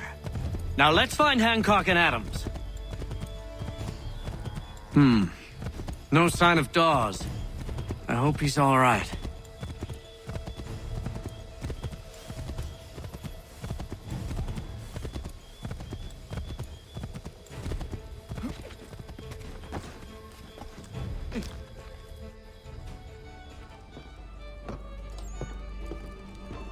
Paul, Connor. Good to see you. You need to leave. The Redcoats are coming. Aye, so Williams told us. Let them conduct their little search. They'll find nothing. You don't understand. Pitcairn intends to kill you. I'm afraid it's true. I suppose we have no choice then but to go. What of you three? Dawes and I will continue on to Concord. Connor, it's best you stay here and help our man John Parker hold the town. It'll give us time to spread the word.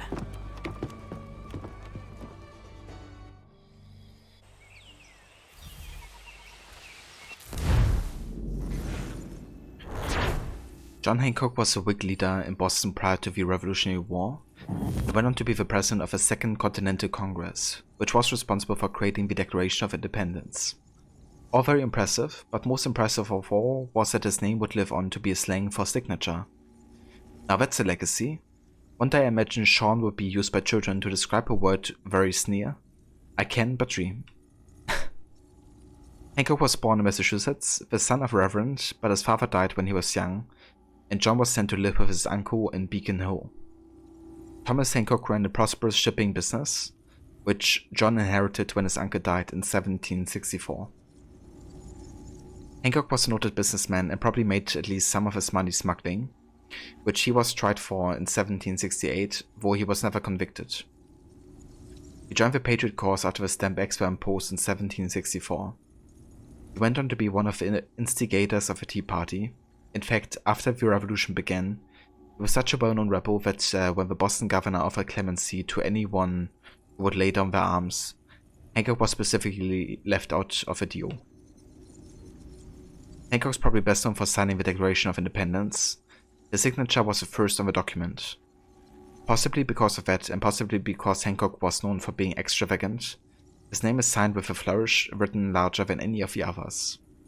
So now in America, your signature is something referred to as your John Hancock.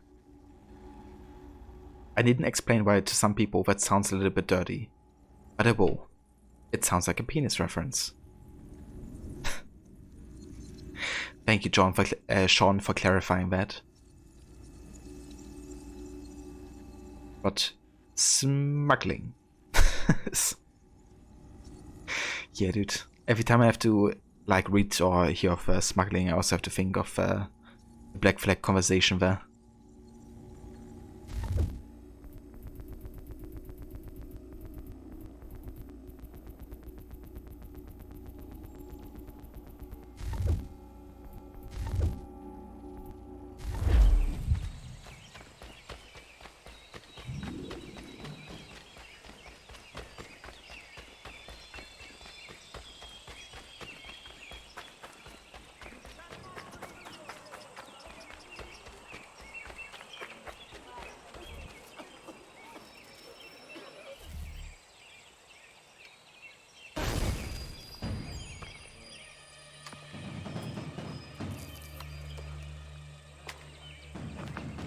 Stand your ground, men!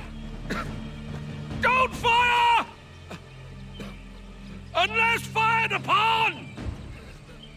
But if they mean to have a war, let it begin here! Pitcairn! Disperse, you damn rebels!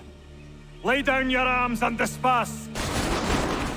What the deuce are you doing? Hold your position! Cravens! Traitors! They are not coming back. You will have to make do with those who remain. Don't you lecture me on up. Return fire! Return fire! You need to get to Concord and warn the others. Show this to whoever leads there. Should be a man by the name of James Barrett. Go on now!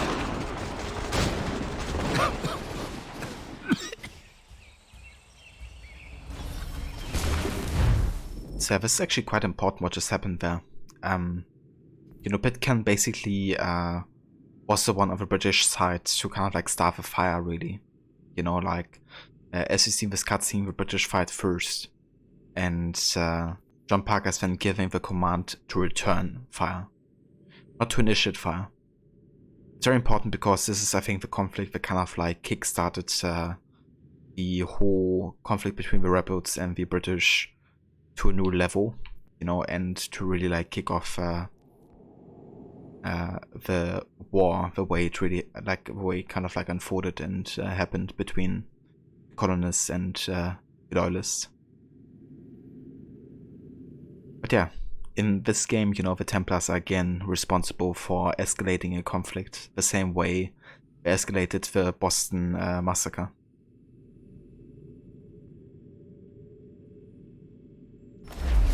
Come on! We'll meet up with the others in Concord!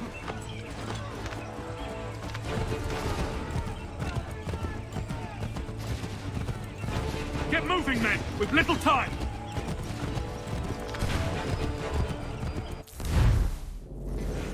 Yoda, we also have updates for John Pitcairn.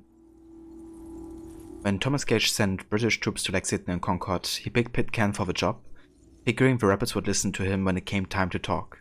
Instead, Pitcairn was man in charge when his Marines killed 8 militiamen at the Battle of Lexington, starting the Revolutionary War, severely damaging his reputation as a peacemaker. Multiple deaths can do that. Pitcairn's report on the battle said he had ordered his men not to fire unless the rebels fired first, but that didn't stop the rumors that he had commanded the attack. History is taking a kinder view. Pitcairn's now considered, as one patriot described him, a good man in a bad cause.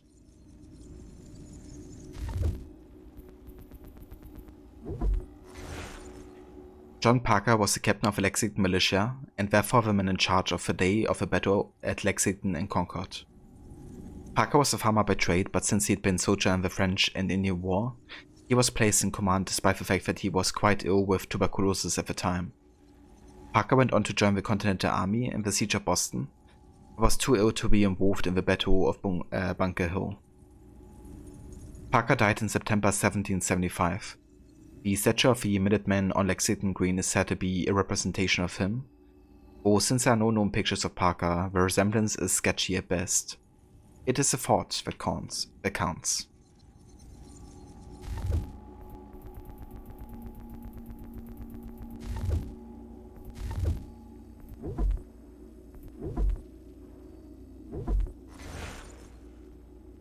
On the night of April 18th, 1775, British regulars left Boston on their way to Concord to raid rebel weapons stores.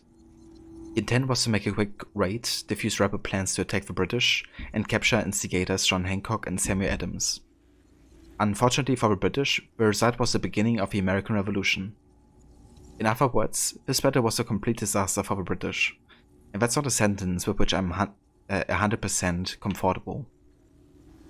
The rebels had been tipped off about raids weeks before. They had already moved most of the weapons the British were looking for. The night before the battle, Paul Revere and William Dawes brought word that the British were on their way, so by the time the regulars marched into Lexington near dawn, the local militia was waiting for them. Nobody knows who fired the first shot. The British blamed the rebels and vice versa, but in the end, the Lexington militia was badly outnumbered and retreated, and the British moved on to Concord. By most reports, the British were polite in Concord, which I'm sure the mothers would have been delighted to hear about. All apart from one moment, of course, when John Pitcairn threatened a local tavern owner at gunpoint. But to be fair, the tavern owner did know where the weapon cages were. Overall, things didn't really go awry until nearby militia saw some smoke arising above the town. They thought it was on fire and marched in, causing a skirmish at the North Bridge. By the time the British left Concord, more militia had arrived, outnumbering the regulars and raising tensions further. The new troops followed the British along the road, bravely firing at them from behind walls and the cover of trees. There was little the British could do to fight back, and they were tired and mostly out of ammunition. Some of the regulars even broke ranks and fled.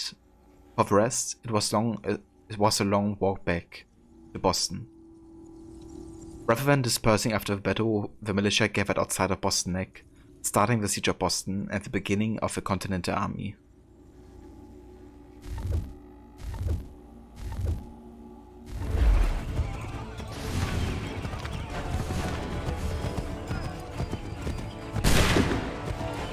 Stick together, boys, and keep the pace!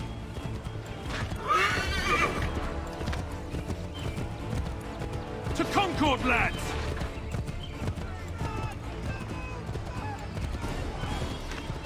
Help! What's happening? Get out! Everyone run! They're taking prisoners! Run! They've taken my brother and poor old Robert! We need to do something! Over there! I'm not waiting around to see what happens!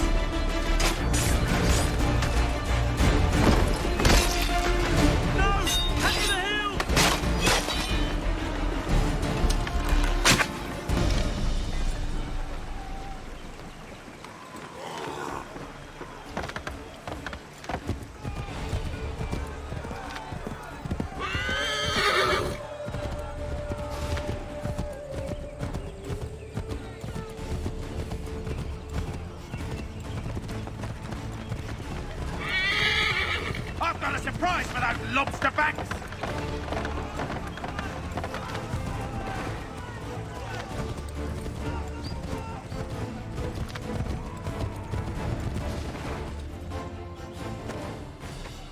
Blood's been spilled in Lexington, and there's more to come. The regulars are on the march. You don't say. And why do you think I'm men up here? Go home, or you get yourself killed. I've enough to worry about without some green boy looking to play at hero. I can vouch for him. John Parker as well.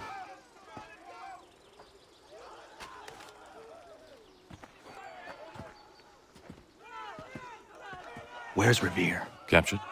What? Fear not. That man's no stranger to sticky situations. He'll be fine. I'm sure of it. You ladies finished gossiping? Parker seems to believe you're not completely useless, so I suppose there's a thing or two you might be able to help with. When the fighting starts, we'll need to hold those positions there. They're critical to the defense of Concord. Good boys. Not used to soldiering, they need some with the experience to direct them. That's something you can do? You'd best be telling the truth. You have my word. Then I suppose all that's left to do is wait. And drink a glass of water. Because he sounds like he could need it. Sir! Mount the barricades! No! Ensure my men hold those positions. If the Red Devils break through, we're finished. What would you have me do? Listen carefully.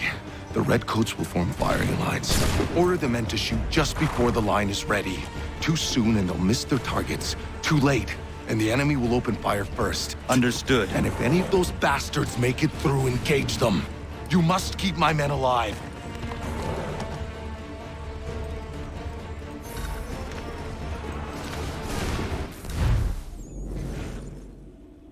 James Barrett was a colonel in the rebel militia for Concord and the town's representative in the Boston legislature in the years leading up to the revolution.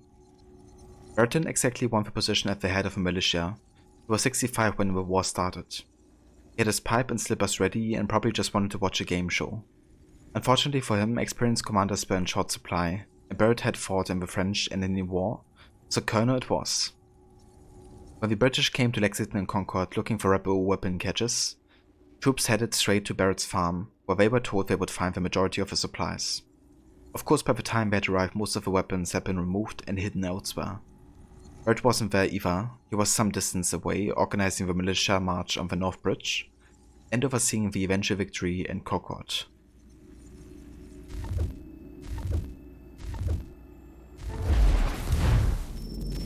Okay, and here we have to kill groups of regulars with a single order 7 times. Wait for the signal. Let's do it.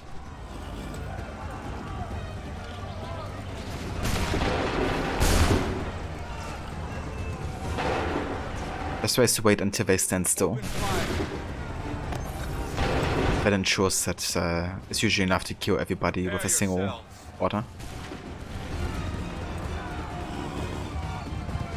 Shoot!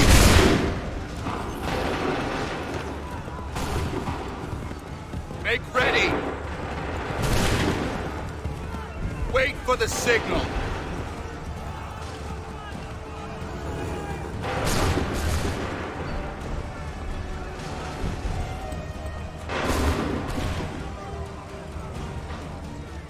Shoot!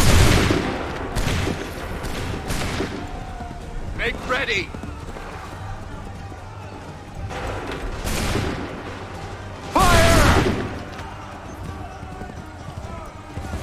Hold fire!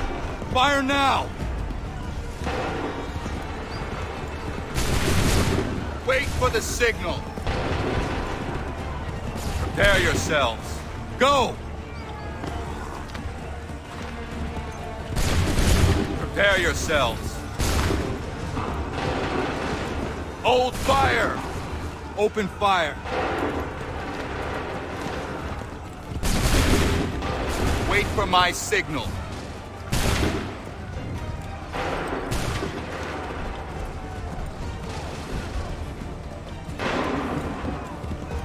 Prepare yourselves. Fire! Prepare yourselves. Fire! Make ready. Fire now.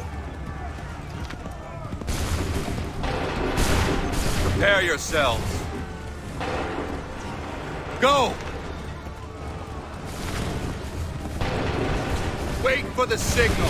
Fire now! Wait for the signal. Wait for my signal. Go! Make ready! Hold fire! Shoot!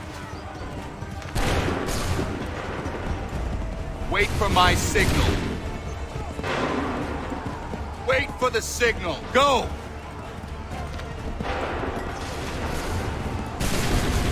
Hold fire! Prepare yourselves. Shoot! Hold fire! Fall back! Fall back!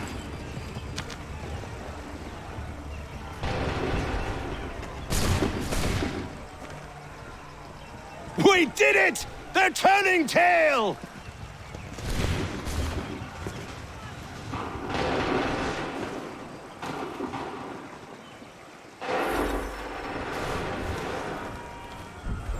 Nice. So, we won. Though this of course only is the start of a war, and there's many more battles to fight.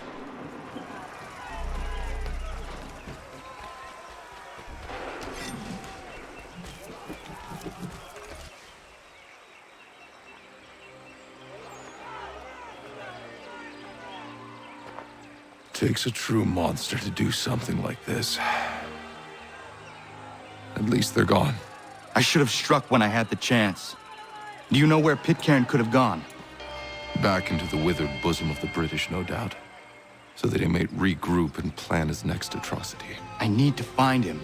Every day I wait, more will suffer. Chin up, friend.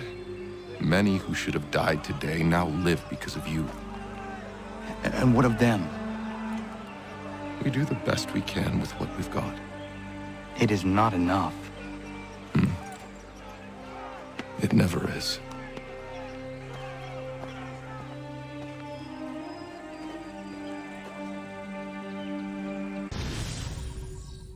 And that's no worries at all, Rod. Thank you so much for coming by, dude, and for joining.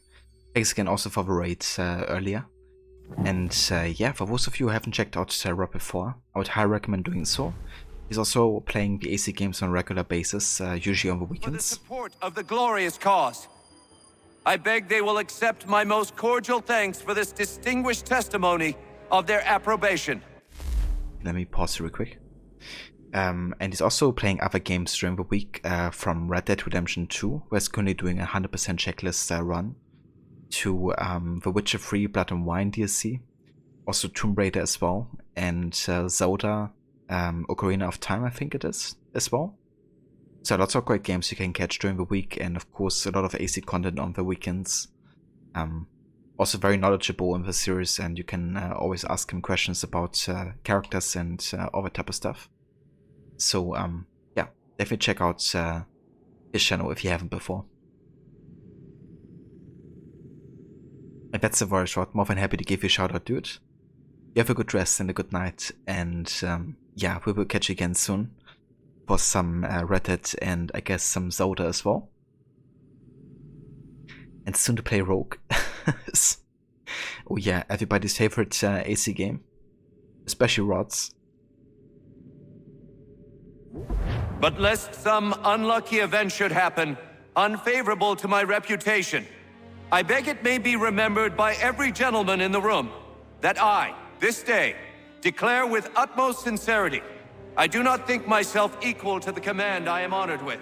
Truly, there is no man better suited I to the beg task. leave to assure Really? the Congress that I as can no think of several. pecuniary consideration could have Charles tempted me Lee. to have accepted this arduous employment at the Do I expense know of my you? domestic I would ease not and expect you happiness. to remember. I do Come, not Connor, wish to make there's someone any I want you profit to from meet. it.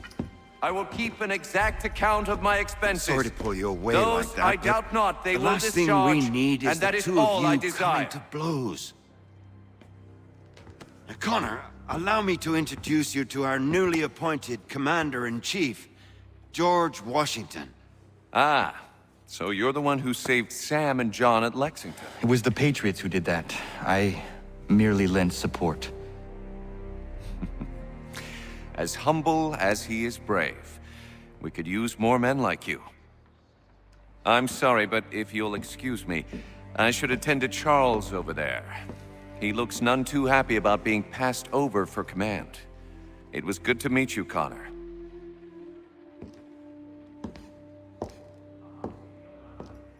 Tell me you have news of Pitcairn. I'm told he's taken shelter in Boston, where he's guarded by 1,000 redcoats. The only way you're gonna get at him is if we draw him out. Lucky for you, we're launching an offensive against the city in order to do just that. Israel Putnam has been given command of our forces. Present this to him and he'll provide whatever aid you require. You'll find him at the encampment on Bunker Hill. You have my thanks. No need. It's the least I could do. Pitcairn's a dangerous man. The sooner we're rid of him, the better. I would say the same of Charles Lee. Now that's an altogether different beast. Let us leave it for another day. Best you head to Boston, Connor.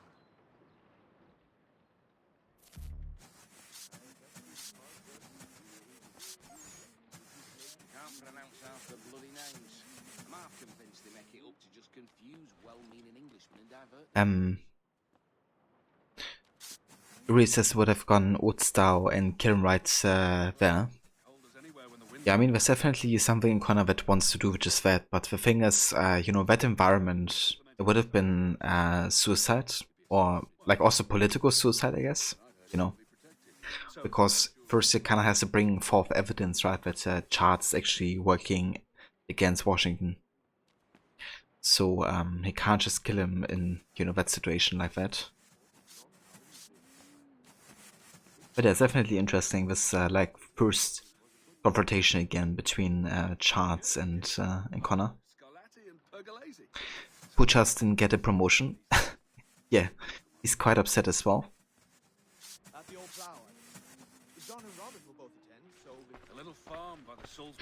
Yeah, I think we can also still talk to Samuel Adams here. Can we? Indeed. Still here, are you? I was just wondering, what happens now? There's quite a lot to do. Commander Washington must determine when and where we'll strike next. And we need to get to work on our message. Message? We must contact the broadsheets at once. Ensure it's clear to everyone that it was the Loyalists who fired first in Lexington. But no one knows who fired first. Which is exactly why we must spread the news quickly. We'll determine public opinion. This seems dishonest. Perhaps, but so what?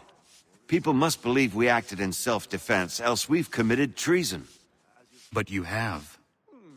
Better to bow and scrape before a tyrant, then? Is that what you suggest? No, of course not. No one should be denied freedom. And yet, to change the truth, it seems a dangerous road to travel. Understand, Connor. This is a war fought not just on the battlefield, but within hearts and minds as well. There's nothing wrong with a bit of theater, especially if it saves lives. Yeah, I think that's Samuel Adams in a nutshell, really. But you can also understand why he does what he does, right? Like, he's trying to think like in a greater plan type of way. But yeah. Okay, so let's have a look at the DNA tracker here to see how much we currently have done. So we're at 42% total sync here. Let me just check that I've actually 100%ed all the missions we've done so far. So we don't have to like replay anything.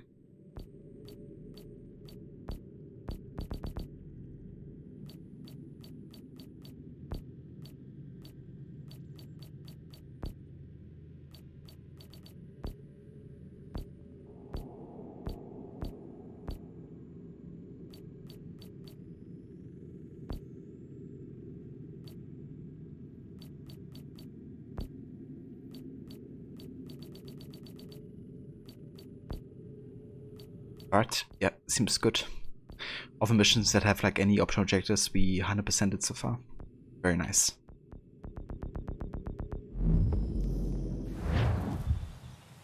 Sam Adams has a lot of Templars nodding in agreement with him there. Yeah. Yeah, it's kind of interesting how the Templars try to sabotage and influence both sides, right? Like, with Pitcairn on the British side starting the war, and with Charts on the Continental Army side trying to influence Washington. Obviously, they're not really siding for either one. They just wanna, you know, take control themselves over the conflict and what kind of like direction it steers. But yeah, guys, this is what we're gonna call it for today, though. So let's go ahead and quit the main menu. And yeah, then we're gonna have a look who's online and who we can rate. Let's have a look.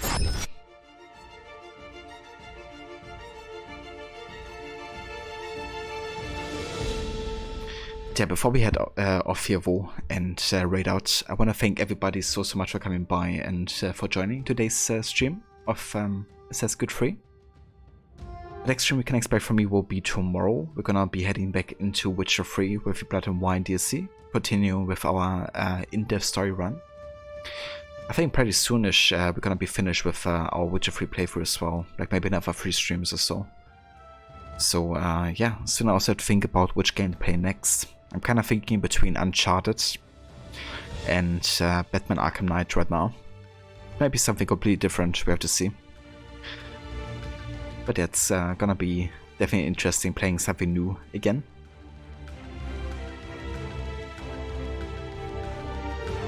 No worries at all, Sherlocker. Thank you for being here, dude.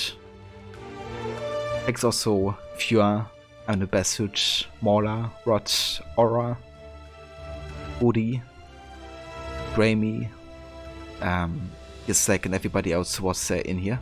Thank you all so much for joining. We're gonna actually go over to let's see.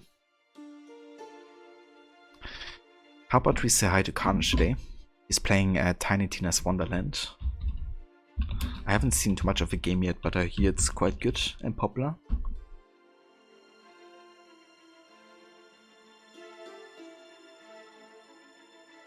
One laugh, no woman, no cry.